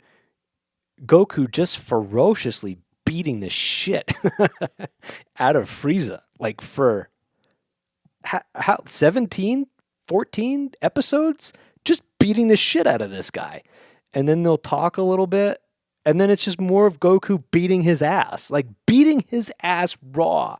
And Frieza will be like, "Oh, I'm not even at my full power yet." And then he powers up, and then it's a fucking elbow to the cheek. It's a knee to the jaw. It's a punch to the side of the face that sends him subterranean. It's a complete dismantling of Frieza's psychology. It's sheer horror. I completely destroyed this race of human, this species of extraterrestrial, because I didn't want this to happen. Like, I had a feeling that at some point, maybe something like this could show up for me. And now it has. And damn it. There was one I didn't get to. I guess a couple I didn't get to. And son of a bitch, was I right. And so, he tries to use a couple different types of moves on Goku that fly back in his face, literally. Eventually, he ends the fight. Frieza no longer has a tail. He no longer has a lower body. He's been severed. He's cut at the shoulder, so he's missing that arm completely. Like right underneath the belly button. Everything from there below is gone. And then the part of him that is just the arm and the torso and the head has been beat bloody. And that's kind of like, the karmic balance. Like, you pushed this nice guy way too fucking far. And I'm sorry to say, like, that's what's out there. I know a lot of you are probably, a lot of you, this video might get 3 listens to this point ever. There are some kind people in the world, very sweet, very loving, very goofy, and they want to punch the clock and make a living to go home, to support their family and support their children. And if they don't have that, that's what they want. They're not asking for much. And if you keep pushing them around, this will be what happens. It's getting darker out there at certain intervals, different times, and I'm saying I don't think all at once something would shift like that, but I swear to God, man, there are some good humans that are getting pushed a little too far. Be careful. That's all I'm saying. Be careful and be kind. Don't be kind because you don't want to get beat up by a Super Saiyan. Be kind because it's the right thing to do. But just know there's some cats out there. That's all. I'm leaving it. We're leaving it at that. The paradoxical nature of this is what's important. From Frieza's perspective, Frieza saw this thing coming potentially from a mile away. And Frieza had a sensation of, like, if I don't get rid of this now, something bad is probably going to happen to me later. He didn't get rid of it all completely. And this thing showed up at his doorstep. Right at the cusp of Frieza obtaining immortality, right? Right at the cusp of this cat being the most dominant force in all of fiction, right? So we're going to fast forward a little bit. The show has now introduced that the myth of the Super Saiyan is a real one, okay? And it's a beautiful one. And it's pretty damn cool. And you kind of have to get there by working yourself up into that state of emotional. It's like friction. It's like when you rub the two. I don't know if any of you guys can make a fire with a bow drill. I learned how to do that when I was like 17. And it's a really beautiful process where you have to apply a lot of down pressure. You get a rock in your hand, you call it a top rock. You press down on a piece of wood called a spindle. The spindle on the other part that's not connected to the rock is connected to a piece of wood called a fireboard. You cut a little bit of an X in the fireboard. You put the other end of the spindle on there, and then you have your bow that's generally a piece of cordage attached to a stick, and you rub it back and forth. And that spins the drill, and then enough friction creates a flame, right? So you have to add a pretty decent, depends on your wood, I know that, don't correct me, but generally you have to add a pretty decent amount of pressure downward, and you have to be moving that bow drill back and forth pretty quick to create the friction that you want. And if it moves too fast and it dulls itself, it's nice to scrub to rub the stick onto something serrated or onto something porous to make more divots and less groove so that it can create more friction into the fireboard, right? And then as soon as you have your ember, the opposite happens. You need to be as peaceful as possible, and you need to get that tiny little ember into a little nest that you've made of like little fines or little pieces of bark or a little bit of leaves, and you just very, very gently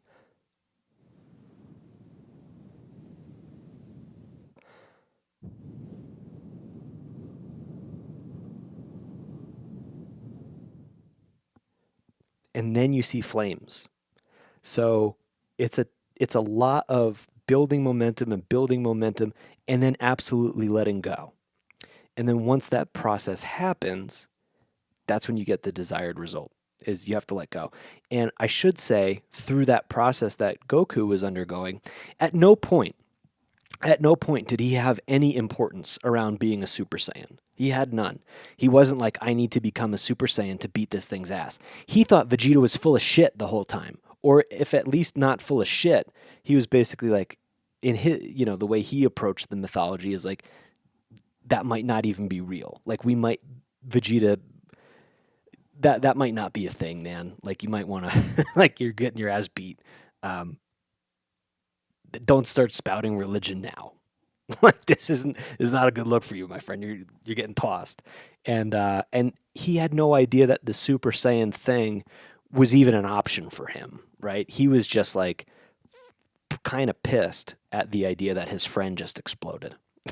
So anyway, with the Super Saiyan come certain things, right? You lose a sense of yourself. Similar to what we talked about with the Uzaru, the great ape form, you lose a sense of yourself.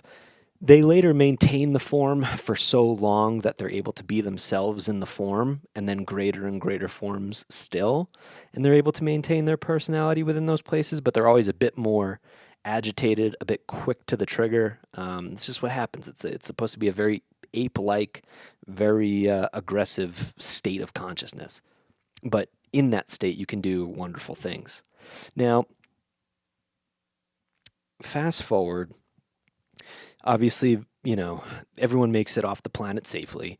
And somewhere in the fight of Goku beating the shit out of Frieza for a while, they summon the dragon Purunga. So Dende, Gohan, Bulma, a couple other people, some remaining Namekians that didn't get killed in Frieza's genocide. They raise Purunga and they make wishes. And the wishes were that, all the people that died at the hands of Frieza are resurrected. So that meant Krillin is back to life. That meant all the Namekians that Frieza killed come back to life. That means Vegeta comes back to life. And they had buried him a little bit, so he crawls out of the earth. He goes over and he sees Goku and Frieza fighting. He's like, "Holy shit, you are a Super Saiyan. This is nuts. That exists." The line is cool. He's like, "Kakarot, you dog, you did it." Anyway, I'm going to stop talking too loud because that cracking sound, that probably sucks. I'm sorry. But it's just a really fun line. It's the first time where there's like a lot of jovialness between the two. So anyway, fast forward. And the next wish, because they got the 3 wishes with Purunga, was let's bring everybody that Frieza killed, teleport all of them off Namek and back to Earth, right? But leave Goku there, because at this point, Frieza has done some bullshit where the planet's about to explode, and Goku's like, I know that there's a spaceship here. Let me finish this bitch off, get in my spaceship, and get out of here, right? So everyone that was there gets teleported back to Earth, except Goku and Frieza. There's only 2 left on Namek. So they got the whole planet between the 2 of them, destroyed planet, dying planet, this, that, the other. It's a masterclass. It's a masterpiece. The whole saga is a masterpiece. Anyway, everyone's alive and safe. A few years pass. Goku goes back to Earth, and the next thing of this opens up. There's a dude from the future named Trunks who is also a Saiyan. You're kind of left scratching your head, and you're like, how is there another Saiyan? I thought Frieza killed all of them. Turns out Trunks is Vegeta's son from the future who comes to warn everybody, like, hey, by the way, I know Frieza's dead, but there's actually a lot worse things out there than him. As a matter of fact, there are these androids that live in my timeline that are being built now. They'll be released on the planet in 3 years. So you have 3 years to go squad up, get as strong as you can. They have unlimited energy. And in my timeline, they've killed everybody except me and a handful of survivors. They're definitely going to kill all of you. You're way too weak now. By the way, Goku dies of a heart virus, and he's not going to be able to help. So whoever's left, you guys need to get pretty strong pretty fast. So, the 3 years pass and they're in their training or whatever, and Vegeta kind of disappears somewhere else. He's not in the show for a little bit.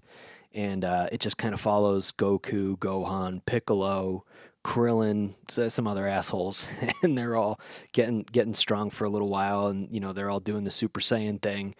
And eventually these androids show up, right? And everyone's like, "Oh yeah, Goku, you go fight him. You've always been the strongest one." Goku shows up to the scene and he's like, all right, Android, bring it on. It's been 3 years. We got warned about you. We're going to kick your ass. And it's like right in the middle of the fight against the first android, the heart virus that Trunks warned them about shows up. I don't know why they didn't really take any preemptive measures to it. It was decent writing, but it was old. The caveat was like, there's no cure for it. Nothing's going to happen. Like, there's no recovery thing, blah, blah, blah. He just has to die from this. And, excuse me, he's already been wished back to life by the Dragon Balls. So you can't do that again. So like, this is going to be it for him. Well, as he's getting his shit kicked in by the heart virus, and the android sees that, the android's a cheap little bitch and starts stomping on Goku. Right before Goku's about to die, Vegeta shows up on the scene after being gone for quite some time. And you haven't seen him in the show for a long time, and he kicks Goku in the stomach. And when he kicks him over to one of his friends. And he says, hey, get him out of here. Get Goku out of here. We don't want him to die. Bring him somewhere where he can lay low and fight that heart virus. I think something happens where they get an antidote. Maybe Trunks gives him an antidote, actually. That is what happens. The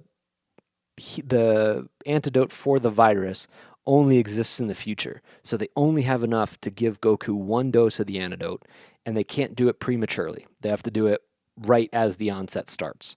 So they pick up Goku, they fly him away from the fight, and they give him the antidote. And he just tries to go recover like thousands of miles away from the battlefield. Vegeta is basically like, hey, android, like, you want to fuck around? Bring it. And they start going back and forth. And one of my favorite things about Vegeta, like I said, when I was a kid, he was my favorite character by a lot. And not just in this, but like in fiction, period. He was my favorite. One of the things that drew me to him is he's a shit talker. And he starts going at it with the android. And he basically tells him, like, I know that you have like this energy absorption technique. And so I can't be shooting beams at you. So I'm just going to beat your ass. And the android basically tells it, like, well, I know all your moves. Because it's been programmed observing, all the moves that those fighters have been doing. Its creator was like, when I take over the world, I know who's going to try to step to me.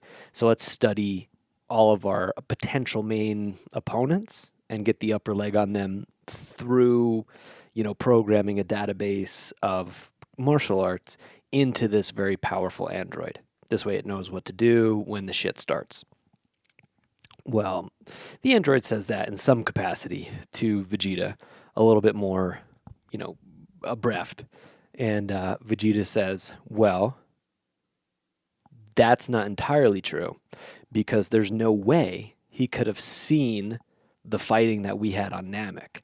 And that's why when you were fighting Goku and cheap-shotting him when he was a Super Saiyan dying, you were shocked that he was a Super Saiyan.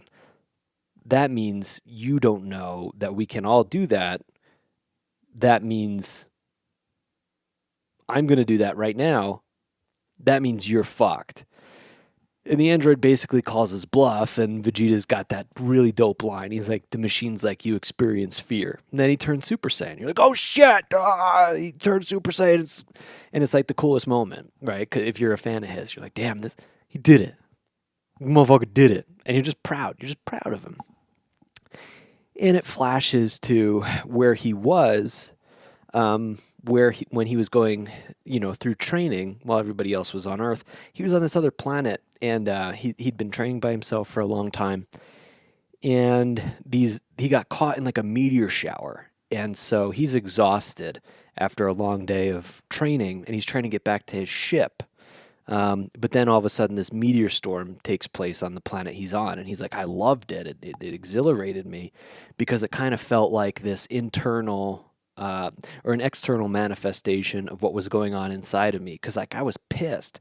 How come Goku got to take my right to destroy Frieza those years ago?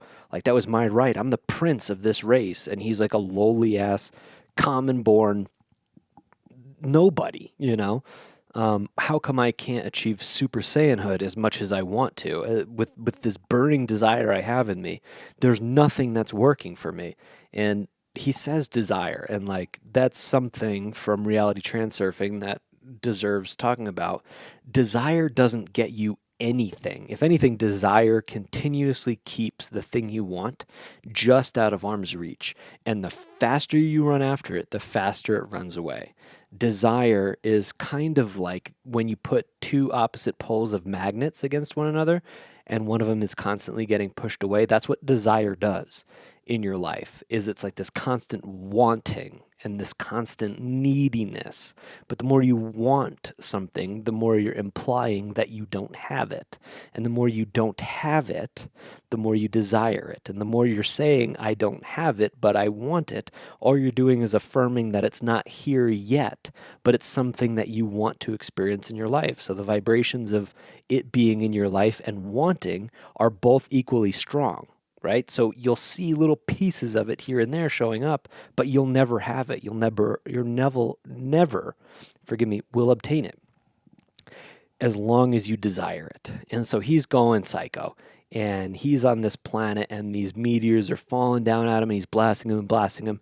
And finally he just runs out of energy completely.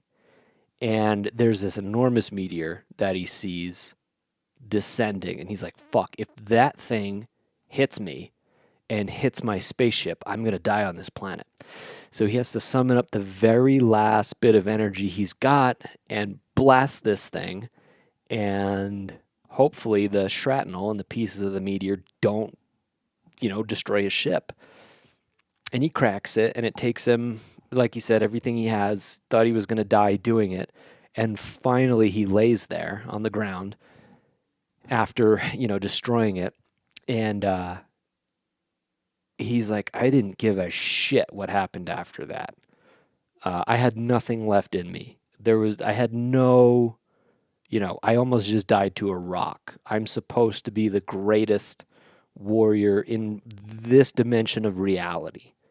And I've been surpassed by a commoner and my destiny was stolen from me. And I actually don't give up. I don't care. I don't care. I don't even care if I'm a Super Saiyan. The madness that's been driving me to be better than Kakarot, Goku, I don't care. It's over. I surrender. And he's like, I give up. And as soon as he gave up, his body transformed. And he became the Super Saiyan. And his hair turned gold. And that was it. He was able to obtain what he wanted as soon as he let it go. He said, fuck it. I don't care. Now, I do want to clarify. That is the English translation. In Japan, the actual wordage of it, there had to be a certain level of fury. So the same way Goku obtained it through anger that Krillin had died, Vegeta obtained it through the anger that he was not yet at the point of where Goku was. But even still, even in that translation, I know this is something that gets argued about, even in that original context, it's still implied that he surrenders completely. He has let go of the idea of being Super Saiyan. He's still angry about it, but he's gotten rid of the desire immediately. So just for anyone who's like, actually, that is what happened. He lets go, surrenders completely, and then the transformation takes place. And he tells, that's kind of the flashback of like, hey, this is what happened. And then, anyway, not to belabor it, I don't know, I've been belaboring this for hours. Thank you so much for sticking around if you're listening to this. I don't know who would be, but if you are, you're a saint to me, so thank you. Long story short, right, a bunch of cool shit happens. They beat the androids. Then other androids show up. They beat them too. Then a big, green insect robot android thing shows up, and actually almost everyone dies from that. Gohan becomes the star of the show for a couple years, and the audience doesn't receive it very well, so they bring Goku back to life, and blah, blah, blah. It's the best show, in my opinion. Well, I shouldn't say that. In terms of cartoons and anime and things that were directed towards me, at that stage of my life, it was number one. Now that I'm a little older and I have a different appreciation for cartoons in a different capacity, in nostalgia wise and in my heart, it's probably still number one. But I have different affinities for different characters now. So Dragon Ball Z is kind of something that I go back to the well to when I'm thirsty for it. But it's not the main thing that I absorb anymore. I'm aware that makes sense, right? I'm almost 30 fucking 7. So I shouldn't be watching Dragon Ball Z all day. Albeit that would be rad. It would be fun to have that life. And I think I'm trying to recapture some of that with this with this project. To be honest with you, maybe I should go watch it. But a couple things to know in that process that are really important. At one stage in the program, they have to fight this adversary named Majin Buu. Majin Buu is actually a spell by this wizard named Bibbidi. And then his son Bobbidi, yeah, so Bibbidi Bobbidi Boo. Bibbidi creates this entity named Majin Buu, and it's like the strongest thing ever. It, snaps its fingers, planets get destroyed. It's a merciless creature of magical prowess. And Bibbidi, the sorcerer that creates it, dies, so his son, Bobbidi, has been trying to resurrect Majin Buu. Thousands of years ago, I think before humanity was a thing, Majin Buu got placed under a spell and put in this orb and buried deep under the earth. Earth was chosen for what reason, I don't know, but this was like around the time dinosaurs were a thing, I guess. Anyway, organic humans are spawned here, and long story short, this monster has still been under the earth. Well, it's made aware to Goku and Vegeta that this thing is here. And if you guys can't destroy it when it's in its state of being in that spell, in that nut, it's gonna destroy the universe. Goku and Vegeta, hearing that, are kind of actually excited for it to break out. And they're like, well, let's just fight it. Because that's what's in their blood, right? They just want to fight strong things. And the person who's made them aware of this, character being subterranean, is a character named the Supreme Kai, who's an overseer of, different quadrants of the universe, like the actual known universe. He's like one of the guardians of it. And he's like, you're fucking nuts. We're definitely not breaking that thing out. You have to destroy it now. We have to destroy it, or the wizard Bibbidi, before it breaks out. And they're like, well, how's it going to break out? And they're like, well, it needs a certain amount of energy. And there's a spell that's put on Goku, Vegeta, Gohan, that the more that they fight, the more of that kinetic energy will be transferred to Majin Buu. And that kinetic energy will open up the case that Majin Buu's inside of. And so it's like a weird dance that they have to do, because they find out where he's at, but they have to go underground to destroy it. But as they go underground, they enter this like tournament type of thing that Bobbidi has kind of put on. Bobbidi has gotten a few different fighters from different corners of the universe to fight Goku, Vegeta, and Gohan at different stages of their descent down into the core of this area where Majin Buu is. And they're like, well, when we get down there, we'll break it open, we'll kill him. Or we'll just destroy it or kill the sorcerer. Well, the sorcerer's idea is like, you're never even going to make it down this low, because the fighters I have in line for you to get down here, you're going to exhaust all your energy before you get here, and that energy will be extracted from you and put into Majin Buu. So it's a giant fucking pendulum in the terms of reality transurfing. Giant pendulum. The more energy you give it, the more powerful it's going to get. Eventually, it's going to summon balance forces and fuck you up. Well, anyway, they didn't account for Goku, Gohan, and Vegeta being as strong as they are. So the first fight is this thing named Pui Pui, and we don't even need to get into it. Vegeta kills it very easily, and everyone's like, "Whoa, we weren't anticipating it." And then Gohan and Vegeta and Goku get this thought of like, dude, if they thought Pui Pui was tough, they have obviously not accounted for how strong we have gotten. Maybe Majin Buu ain't shit either. And it's a dangerous thought because you're like, well, actually, it might really be. We shouldn't fight. We shouldn't do this. Next layer down, Goku has to fight. It's his turn. And they don't want to waste any time or fight too long to give this Majin Buu spell their energy. So he basically surrenders a ton of energy, this is Goku, to the thing he's fighting. The thing he's fighting sucks energy out of you to get stronger. Goku has more than enough, more than enough. So he just powers up to as strong as he can get without even having to lay one punch. And the monster that absorbs your energy absorbs too much and it explodes and dies. So Majin Buu gets no power from that fight. And they go to the third level, right? And at the third level, it's Gohan's turn to fight. And he starts going toes with this thing named Deborah. It's like a weird vampire demon thing. And that fight starts extracting a lot of energy out of the three of them because Gohan has not been training for a while. He's not up to spec. And Vegeta starts shaming him. He's like, dude, you're a bitch. Like, you're supposed to be one of our fucking warriors. I'm your prince. And you're not showing out the way you need to.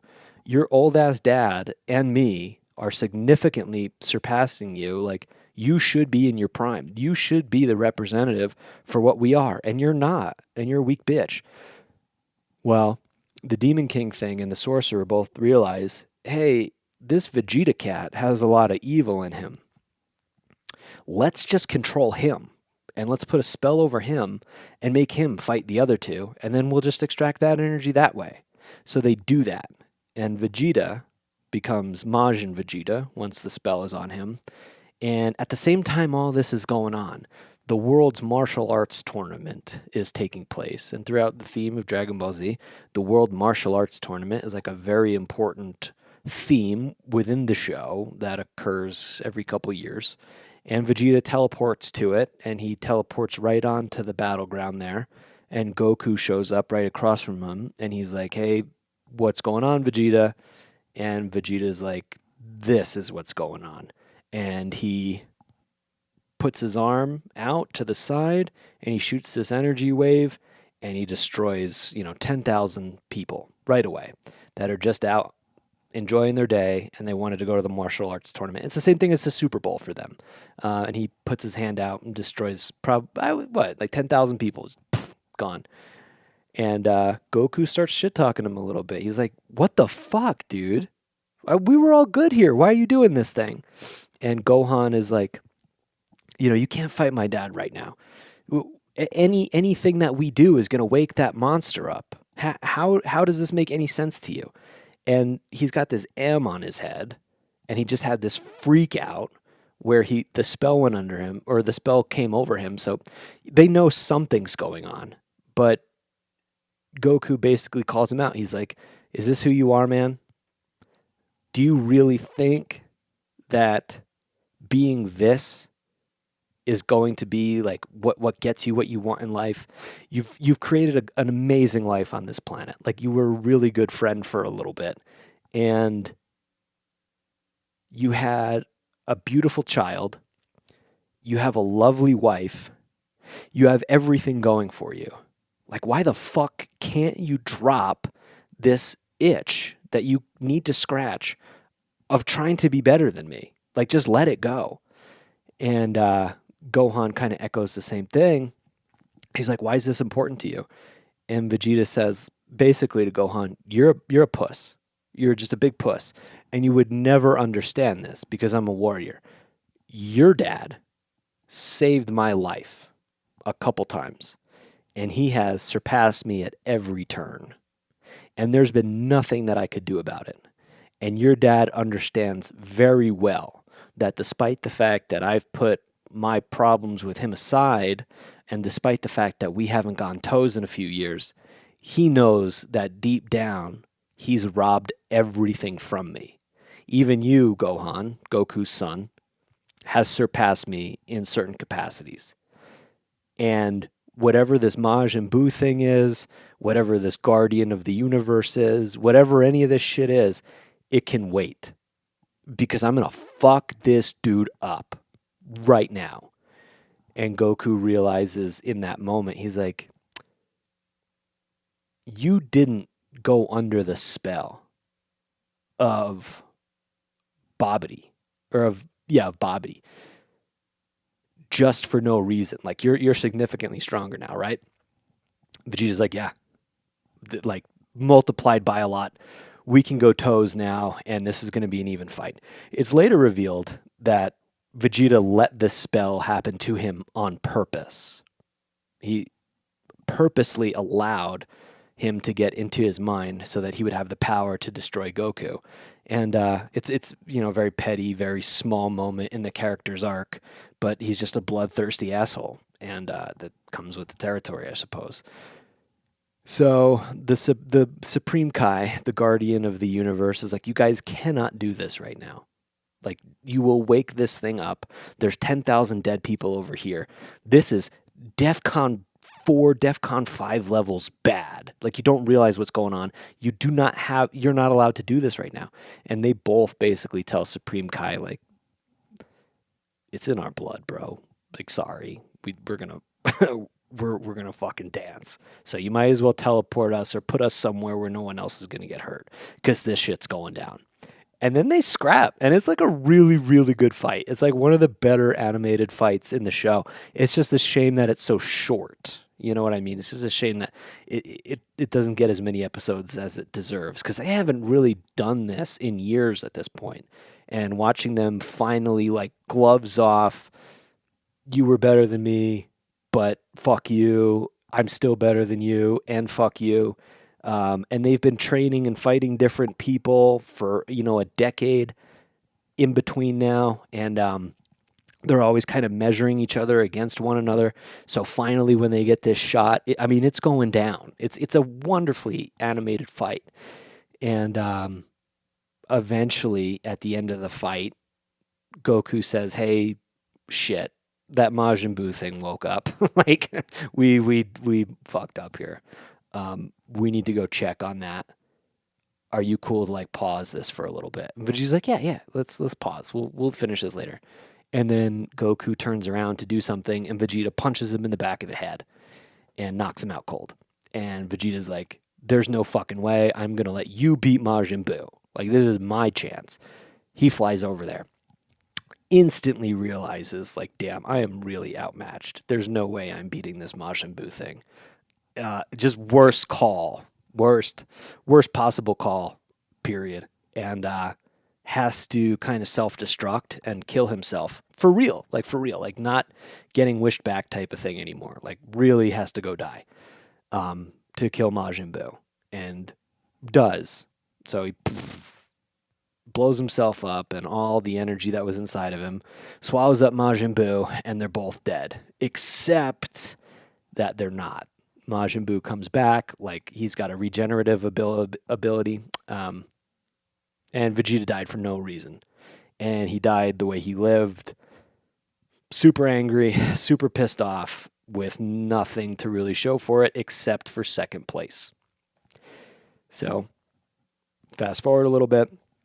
They end up going to this other planet to fight Majin Buu, and long story short, Majin Buu is what everyone was afraid that he is, destroys the universe, destroys tons of planets, and then eventually makes it, like, through the star system to heaven, kinda, and he's, like, about to destroy heaven, so, like, anything dead that's there, he's like, I'm gonna fucking kill you too, and they're basically like, we can't let that happen, because then once we die, there's nowhere for anything to go.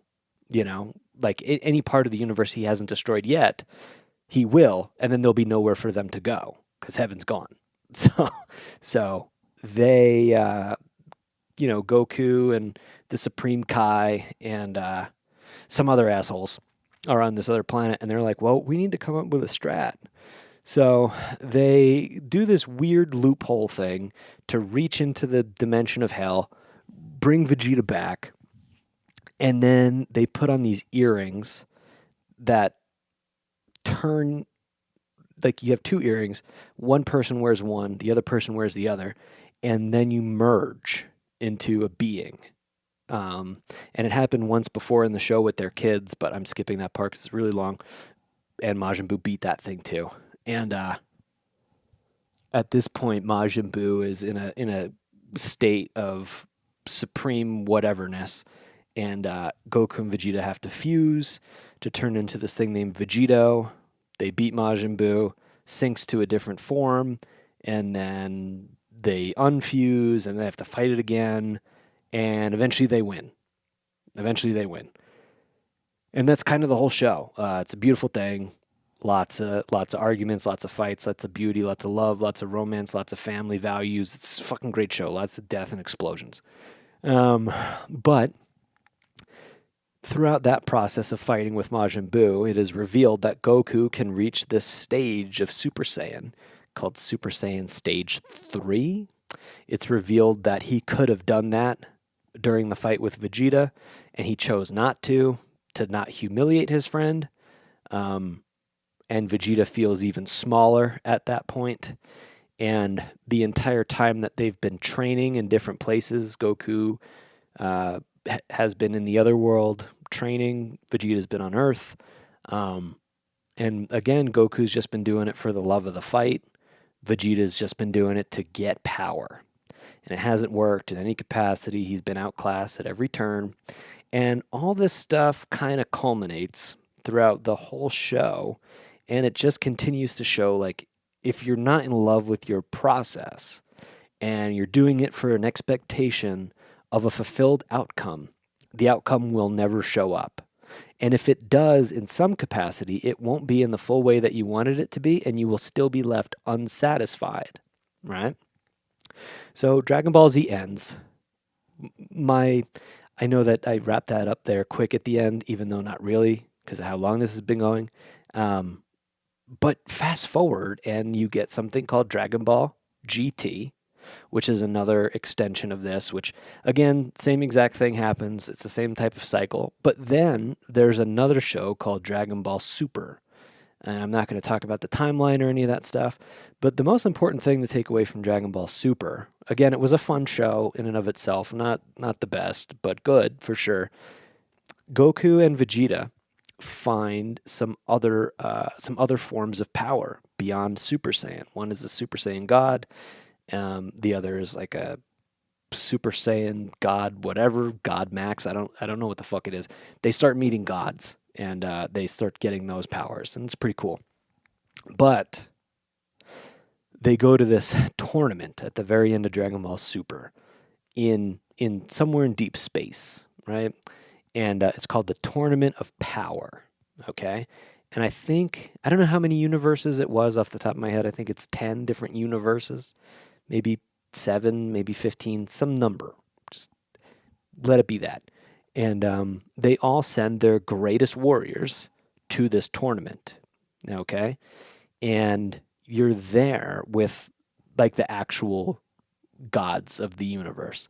There's these destroyer gods. That's all they're good at. They destroy shit. And then they have an angel with them.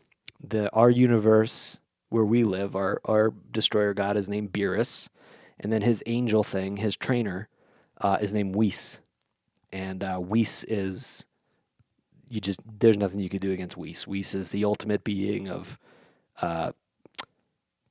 fighting. You can't beat Whis. And then the step above them is like this other class of angels, and then above them is essentially God.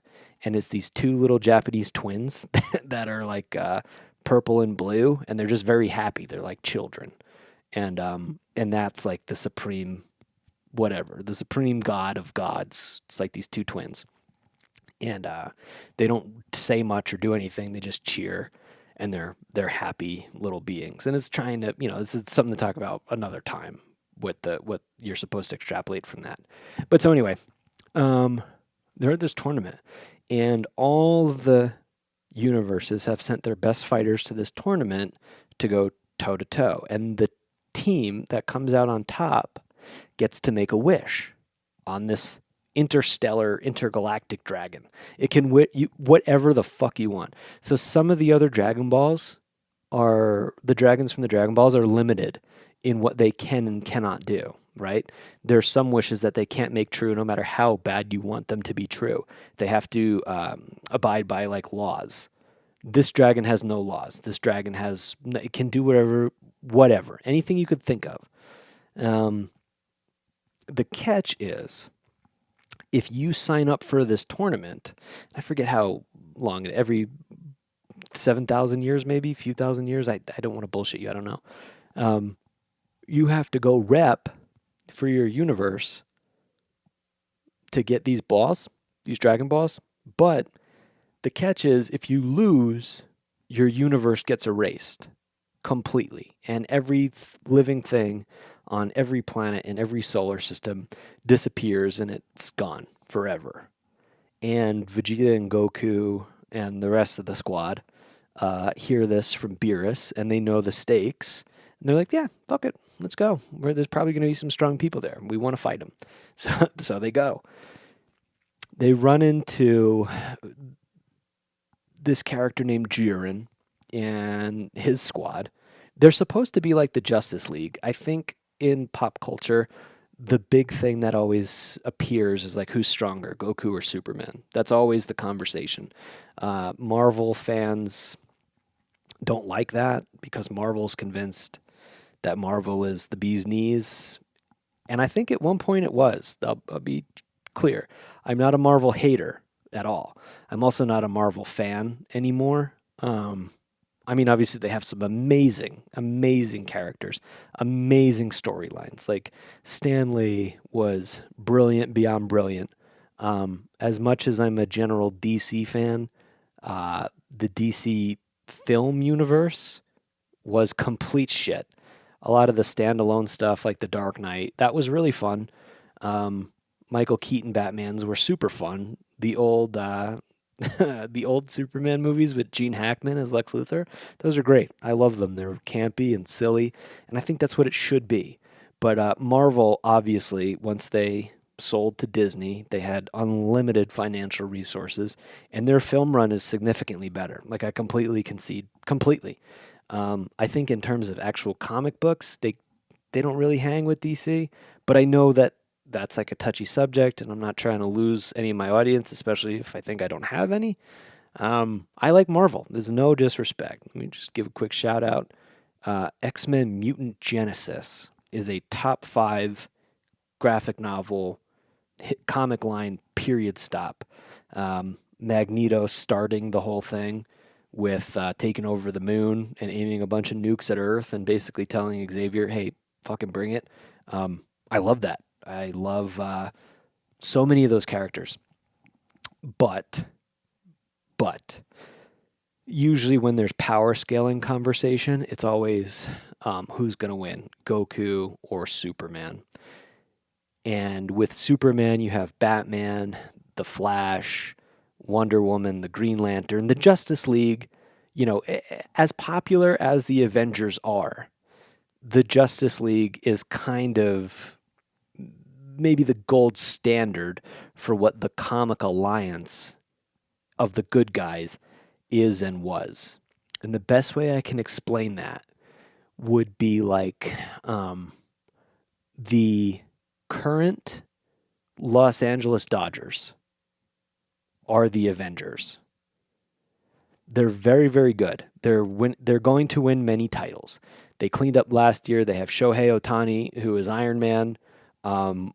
There probably hasn't been a player like him in Major League Baseball for 70 years.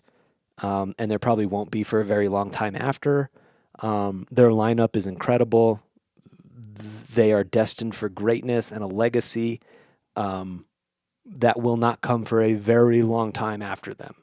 Their place in stardom is firmly cemented and will only get better from here. And they're doing it at a time when the level of competition is incredibly high in the modern world. So the Dodgers are the Avengers. And that's no shade. It's probably the highest compliment you can give when it comes to sports. With that said, the DC Justice League is the New York Yankees of old, right? 27-time, 26-time World Series champions, uh, Babe Ruth, Yogi Berra, Joe DiMaggio. Those names live forever. They are the real superheroes of the turn of the century. Um, their run is obviously over. You know, the Yankees of now have some good stars, but they're not the Dodgers, and they know it. Um, and their history is cemented behind us already. What the Avengers and the Dodgers will do, DC and the Yankees did a long time ago. Will they be surpassed? It will be hard to do so. It's not impossible. But the Yankees of old, that is mythology 101.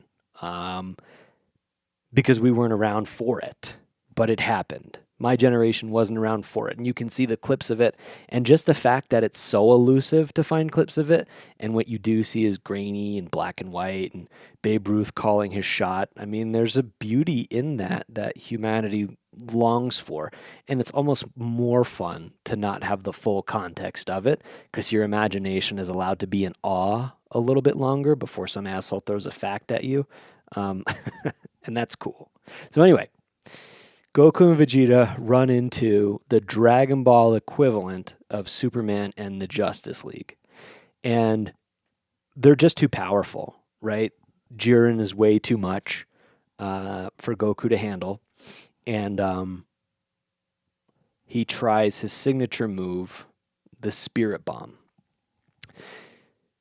He summons all the energy from the universe that he can gather, and he throws it down at Jiren. And Jiren basically puts it right back on him, spins it around, and everyone's like, oh shit. Hits Goku, and Goku basically takes the full force of this bomb right to the face and falls to the ground, and everyone thinks that he's dead, right? There's no sign of him physically anymore, and that's it. The tournament keeps going, and our universe is like, well, fuck. A few universes have been eliminated already. That was our best fighter, and our eyes are all on Vegeta at this point. Like, this cat's going to be the guy who saves us. And Vegeta, as much as I like him, is a walking L. So that sucks. Now, it should be stated that throughout Dragon Ball Super, there's been some training that's been going on. Vegeta very much wanted to be trained by Whis, the guy who trains Beerus, the top dog of our galaxy, of our universe, rather. And he's like, Whis, you got to train me. And he's like, the reason that you always play second fiddle to Goku is because you are a better technical fighter, for sure.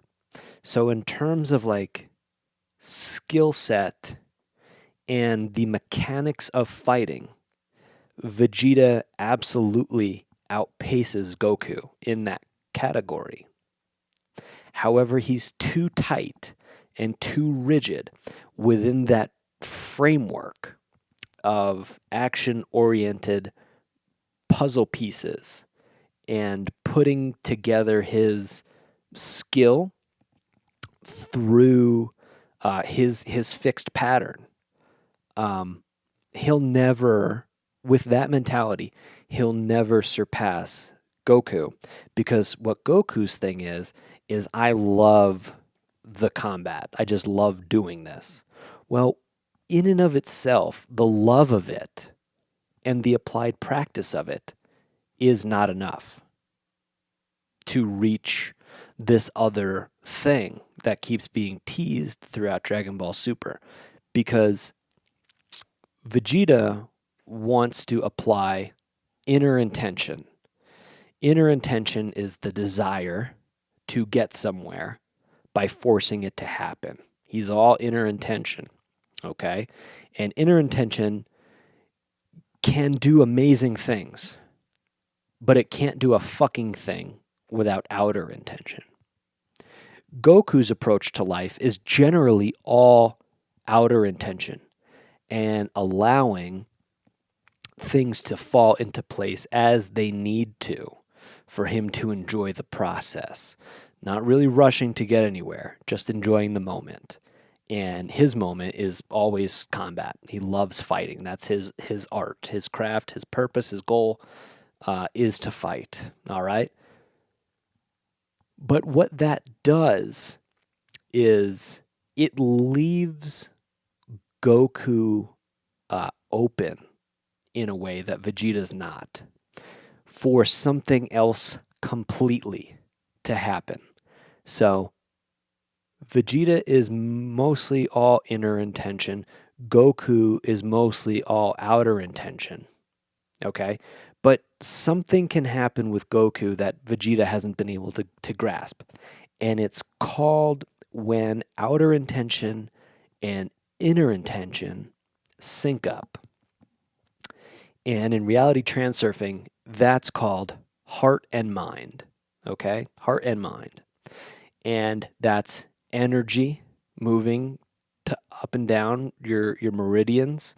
That's the Super Saiyan. That is a part of your soul, your frail, that Vadim Zeland talks about. I'm not getting into that in this episode. But he talked about something called frailing, which is the process of giving to others and putting others first. I shouldn't word it that way, but it's like the more you can invest in other people, the more outer intention uses their inner intention to give you what you thought you wanted. But at that point, you're just so locked into the craft that you're more craft-based and not results-based. Anyway, Goku is susceptible to heart and mind synchronization, where Vegeta is just not. And in this world of Dragon Ball Z, the thing that we find that the gods of destruction are all trying to attain in fighting is they're all trying to be the best. They're all trying to be better than this one, better than that one. And mortals up to this point in the Tournament of Power, the history of it for thousands of years, have never really been able to hang with the gods. Okay, we're more their toys. We rep them in the tournament, but we're not really, you know what I mean? We don't hang with them. Well, Goku and Vegeta are the first from our universe to ever be able to hang in that domain a little bit. And in other universes, Jiren and some of his boys have been able to hang with the gods of destruction. But the gods of destruction are really after an ability, a very elusive ability that they've been trying to force themselves to get through combat and through strength. And they haven't been able to get there yet because none of them have mastered the one thing that Whis has been trying to teach. And Whis has been trying to teach the process of letting your body fight. You're not trying to make your body fight. You're not trying to land a punch. Your body already knows if there's a punch coming at it to get out of the way, right? The same way when there's a thunderstorm and the birds sense a pressure difference in the atmosphere, they know like, hey, wind is coming. We're going to go back to the nest.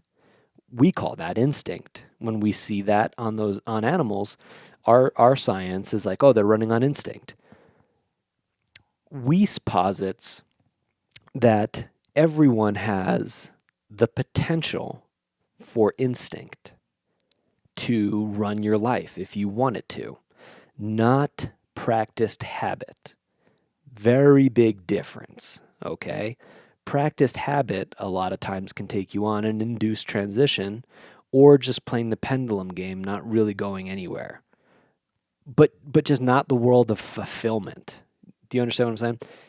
Instinct is the natural response to stimulus in your atmosphere to keep the living organism that is you on a path of survival and thriving.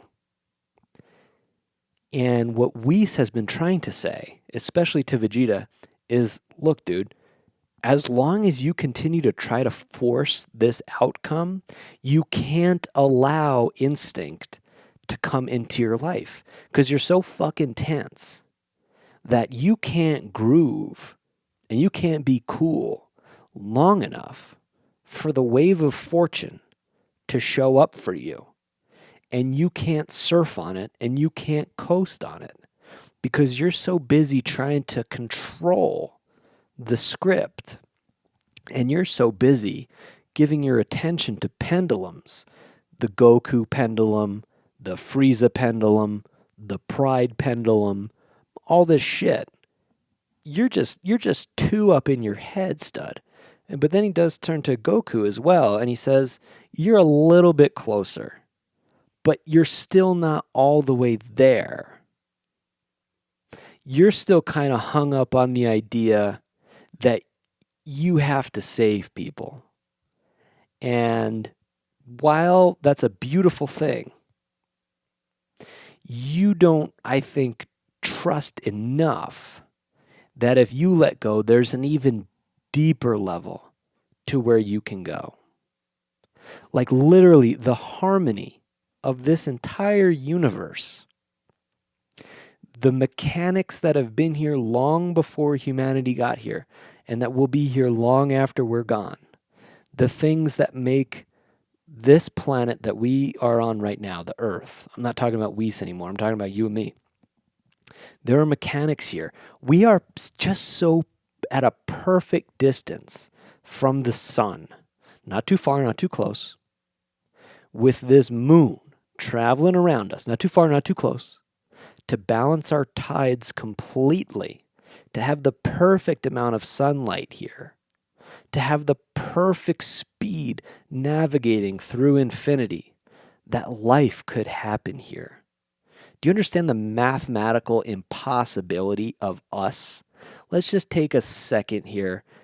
Dr. Manhattan, shout out to DC, by the way. They just know what they're doing in comics anyway.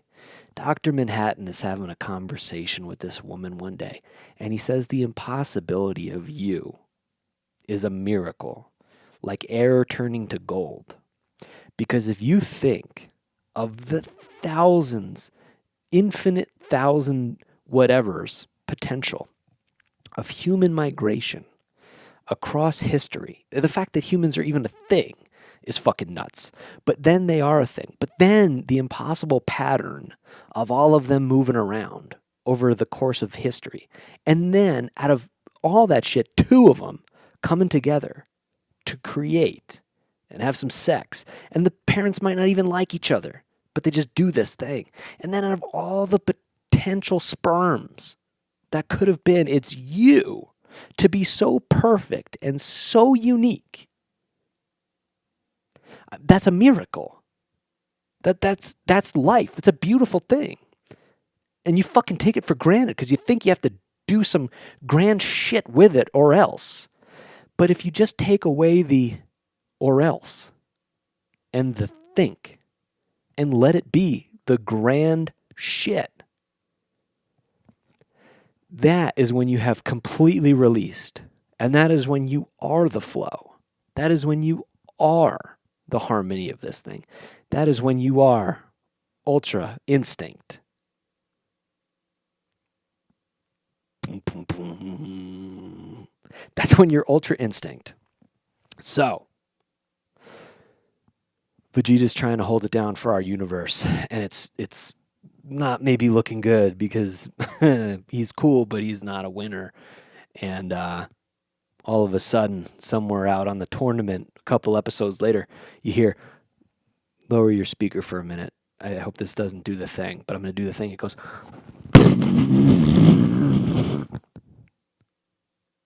and then it does it again, but I'm not going to do it because I value your speaker or your headphones. I hope I don't hurt your ears. There's a little bit of a rumbling, and then there's some light. Sorry about that. That was a bad timing for a timer to go off. Look at that. Some light comes out of the ground. And it's Goku, and he's alive. And he released whatever he needed to release when he got hit in the face with the spirit bomb, and some energy fused together, and he has let go completely. And he was taken to death's door, and he surrendered. And his mind disappeared, and his body took over, and he is living in Ultra Instinct. In Ultra Instinct, you don't need to try to fight. You just let the body do what it wants to do. And we started to watch it build up speed, build up power. I mean, it's just, let me just say, Dragon Ball Z's the shit. Dragon Ball Super was good. It was not as goated. It wasn't. But those scenes with Ultra Instinct where he's moving around and he'll get an inkling or he'll just see something coming at him, and it's a subtle shift to the side. It's not a dodge out of the side. You don't need to dodge out of the way. It's just very, very minute differences in energy shifting. Very casual about it, very steady about it. Nothing wasted. Nothing wasted. You don't need too much effort. If a punch to the face at 70% of someone, that, you know, your 70% of your output will neutralize your confrontation with them, why give 100%? Why waste that 30% in any capacity, right? That's kind of the idea of Ultra Instinct, and it does it by itself. The first stage of Ultra Instinct is just called Ultra Instinct. As the battle unfolds and continues to go, and they continue to fight Jiren, he reaches a deeper level within Ultra Instinct called Autonomous Ultra Instinct. That's the true thing. That's the peak of power that all the gods are after, that they've been after for thousands of years, that Whis can do. We suspect the other angels can do it. We're not sure. But we know Whis has the ability. But Goku is the first thing beyond gods, right? Because gods can't really do it either. It's a couple angels. What this is implying is that through benevolence, through charity, through surrendering outcome, and through doing what you love, and from letting go of responsibility, I think that was kind of what it was trying to say with Goku's last line of resistance in between him and that ultimate harmony, it was him letting go of, I need to protect and I need to serve and I need to do this. It's like, you've already done all of that. Go deeper and just be and just allow.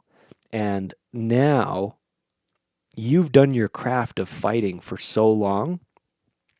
Now let the craft do you. And he surrenders completely and allows that to happen. And that was what was able to beat Jiren. What was able to beat Superman. What was able to help for a while. And he beats the shit out of Jiren in that stage. Okay, just ruthlessly. Funny enough, one of the people from our universe that that has to, show up and help us win, because it's the tournament of power. It's some serious shit. Just so you know, it's a big deal, and we needed all hands on deck. So they actually went down to hell, and they found Frieza in hell, and they make a deal with Frieza, and they say, "Hey, help us fight in this tournament, and when we're done with the tournament, we'll let you out of hell for good. You can go live your life." And a lot of people are like, "I don't know, that's probably a bad idea. We probably shouldn't let Frieza live." But they do, right? They let him out of hell, and they bring him up to space so they can use him because he's a wonderful fighter. And eventually, the same thing that happens in every stage or every transformation, the power is just too much for the physical body, and it needs rest and it needs reset. So just about when Goku is going to crush Jiren and eliminate him from the tournament, Ultra Instinct catches up and his physical body can't hang anymore, and he gets weakened, and then everything turns. We think Jiren is going to win the fight, and Vegeta steps in. He's like, hey, don't pick on Goku, and Vegeta gets eliminated from the tournament after a wonderful, I haven't been given Vegeta the props he needs for this. I mean, it was a wonderful outing for the Prince. He stepped to some very impressive competition. He had a lot of breakthroughs. He became a god, and then a different pocket within God he kind of became, called Royal Blue, God Blue, something. Really, really awesome. Really, really cool shit. And I can't say enough how awesome his production was in the tournament. But so anyway, zoom out, come back. The only people left on the battlefield is that universe has Jiren, and then our universe has Goku, Frieza, and ironically, one of the androids as well. One of the bad androids is now good, and he works in a wildlife preserve. Go figure. But so they're fighting, and Goku and Frieza. Goku gets a little bit of recovery time from after Ultra Instinct cooked him, plus Vegeta gives him a little bit of power on his way to being eliminated from the tournament. And they're ready to fight. And it's the combined power of Frieza and Goku fighting together on a team, despite hating each other for every reason that they possibly can, that eliminates Jiren from the tournament. And Jiren's last words are like, so this is the power of Universe 7. Trust. And what that implies is that no matter how far things have gone for you in a crooked way, if you can trust outer intention and let outer intention use someone else's inner intention to your benefit, there's nothing that won't be stopped. There's nothing that you can't do in that process. Well, in eliminating Jiren, Goku and Frieza get eliminated as well. However, our universe still has that android left in the fight, and because of that, we're the last team standing. All the other universes that entered this tournament have been erased, so quadrillions of lives blinked out of existence, because the two twin god things were like, that's what we want. The big dragon shows up, and we're allowed to make any wish we want, and they make the wish that everyone comes back to life, and it goes back to the way it was.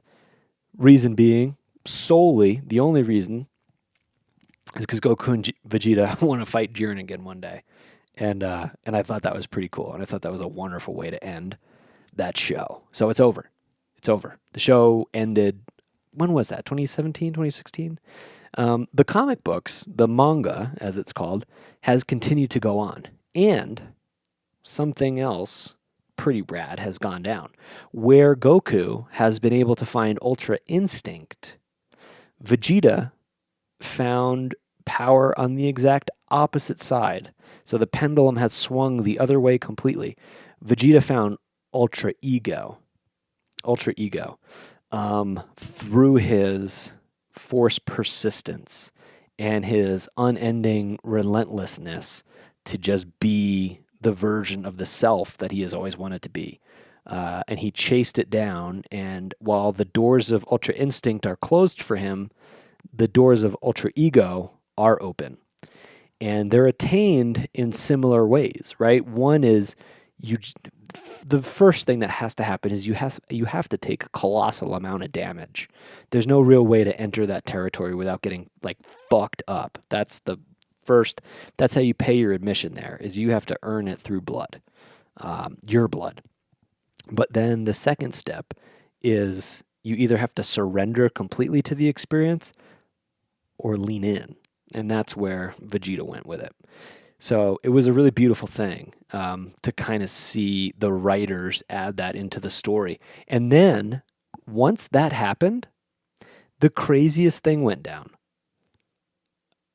Akira Toriyama, the writer of Dragon Ball, Dragon Ball Z, Dragon Ball GT, and Dragon Ball Super, some of you probably already know this. In terms of like the Super Nintendo, we'll go to other nerd sectors for a second. I'm a big Earthbound guy. Ness is my guy. It's my favorite. I don't know. I shouldn't say favorite video game of all time, but probably it's on the Mount Rushmore without question. Depending on the day, it's my favorite. Um, the equivalent to that for most people is Chrono Trigger. Chrono Trigger and Earthbound are kind of the yin and the yang of that type of game from that period of time. He also worked on Chrono Trigger. Akira Toriyama really did it all. Well, after Ultra Ego comes out with Vegeta, Akira Toriyama died. Like, he just died. Like, in real life, the creator of all this stuff passed away. And the auspiciousness of that, I mean, I'm not going to comment. I mean, it's just so, it's kind of like not my place and a little fucked up. And also, what the fuck? I mean, what timing?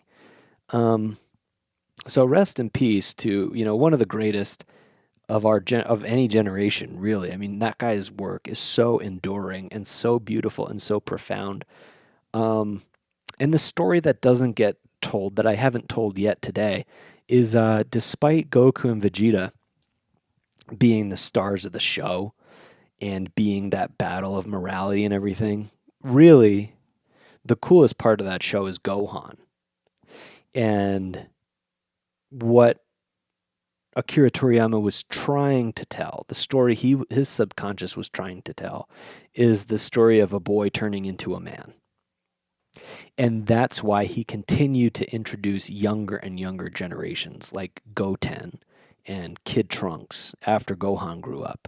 And that's why it started with Goku as a little boy. It's the story of a young boy becoming a man and what that means to the human psyche. That's what this thing really is. But I can't address that today because Cell and Gohan, they fit into something else completely that we'll be talking about another time. Reality Transurfing, Goku and Vegeta, that's what this is.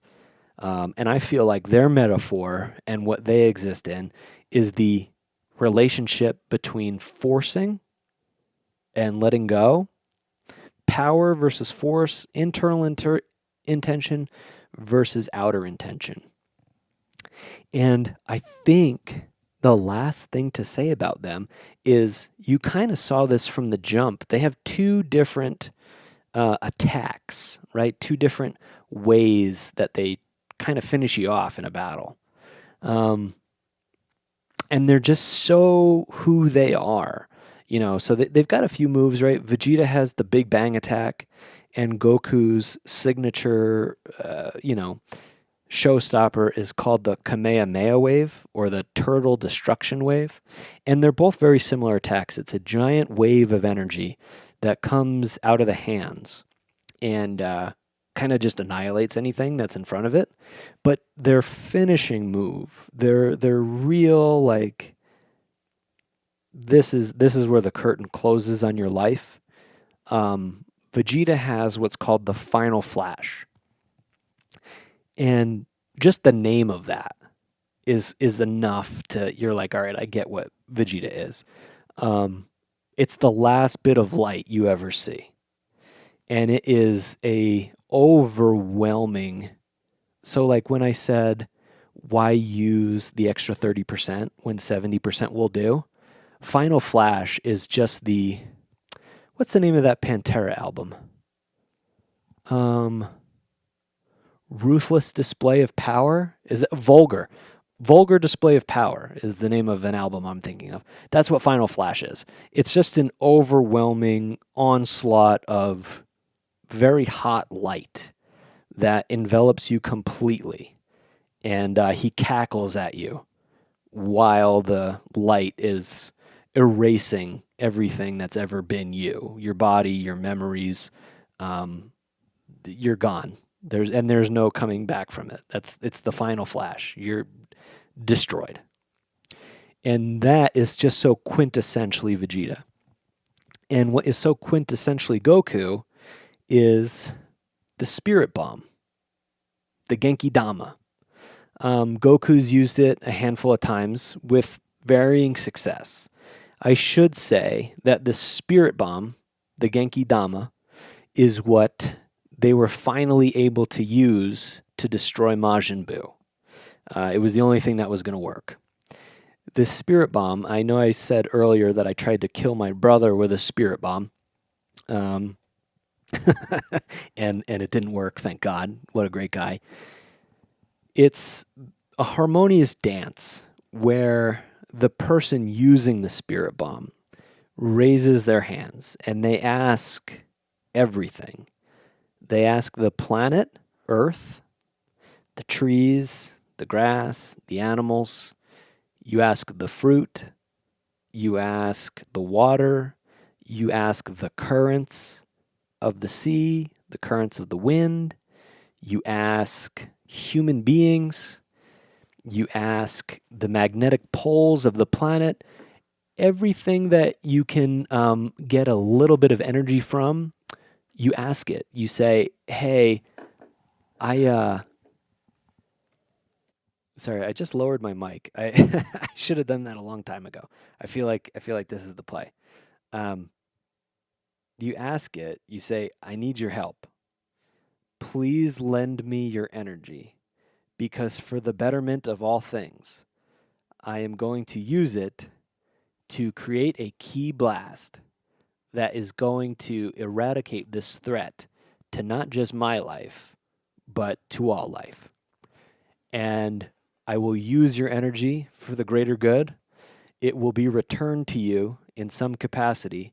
But if we don't all band together right now, and you can trust me with that bit of the sacredness that is inherently only yours, we are all in a lot of trouble. So let me be the steward of your energy and of your life force. And I promise, to the best of my ability, I will use it to destroy this threat. And that's just so inherently Goku. And that is just so inherently outer intention. And that's how you destroy the pendulum. And I think that's it. Is that it? I think that's it.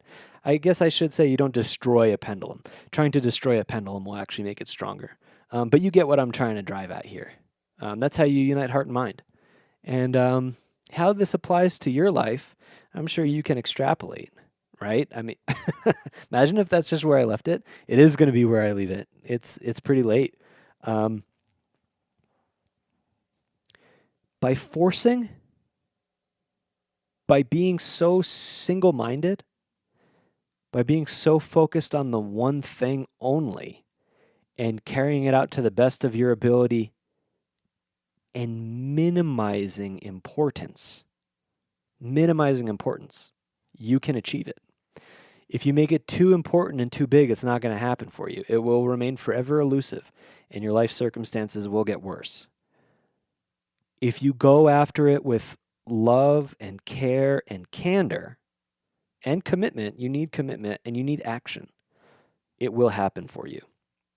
A couple tools quickly to help you minimize importance. Again, journaling, meditation, and my two favorite that Vadim Zeland says that will help you minimize importance. One is, at the onset of anything, allow yourself the reality that what you're trying might fail. It might not work, and that's the truth of it. And by admitting that it might not work, you lower a lot of importance from the beginning, and you make it so that it might not reach that full amount of pressure that will backfire in your face. And by neutralizing balancing forces from the jump, that's a beautiful thing. And then the other thing is taking action, just taking practical action. If it's so important to you and all you're doing is muddling over it and thinking about it and journaling over it and talking to people about it, you're just going to create what's called the, and this isn't Vadim Zeland's term, but paralysis through analysis. Right? And you see that a lot, and it comes out a lot in weird ways in life when you're just overthinking things and you're not really taking the proper action steps to get there. You can kind of stumble over yourself forever. And so by minimizing importance and working diligently to get to where you want to go or where you think you want to go, you allow outer intention to bring to you that which you believe you want and also keep the door open for better. I think that's a big thing to really understand. When you're in autonomous ultra instinct, like winning the fight can happen for sure, but so can syncing up with something that you formerly used to hate and find yourself in love with it and you syncing up with it to conquer something even greater. And I think that is about as beautiful a life experience as you're going to come across. I've experienced that a couple times in my life with people that I've had a really hard time with, that I've just known like there's a sacred connection between me and this person, but god damn, it has gotten nuclear levels bad, but we've been able to get past a lot of those things and come together for the betterment of other things in our life and for other people's lives. And I've been able to do some amazing things with some amazing teammates that I never thought would work out. And when I can let go of my internal intention of what it has to look like, and I let outer intention show me, hey, not only will you accomplish what you want, but it's going to be a lot more beautiful than you thought it was going to be, and you're going to get there.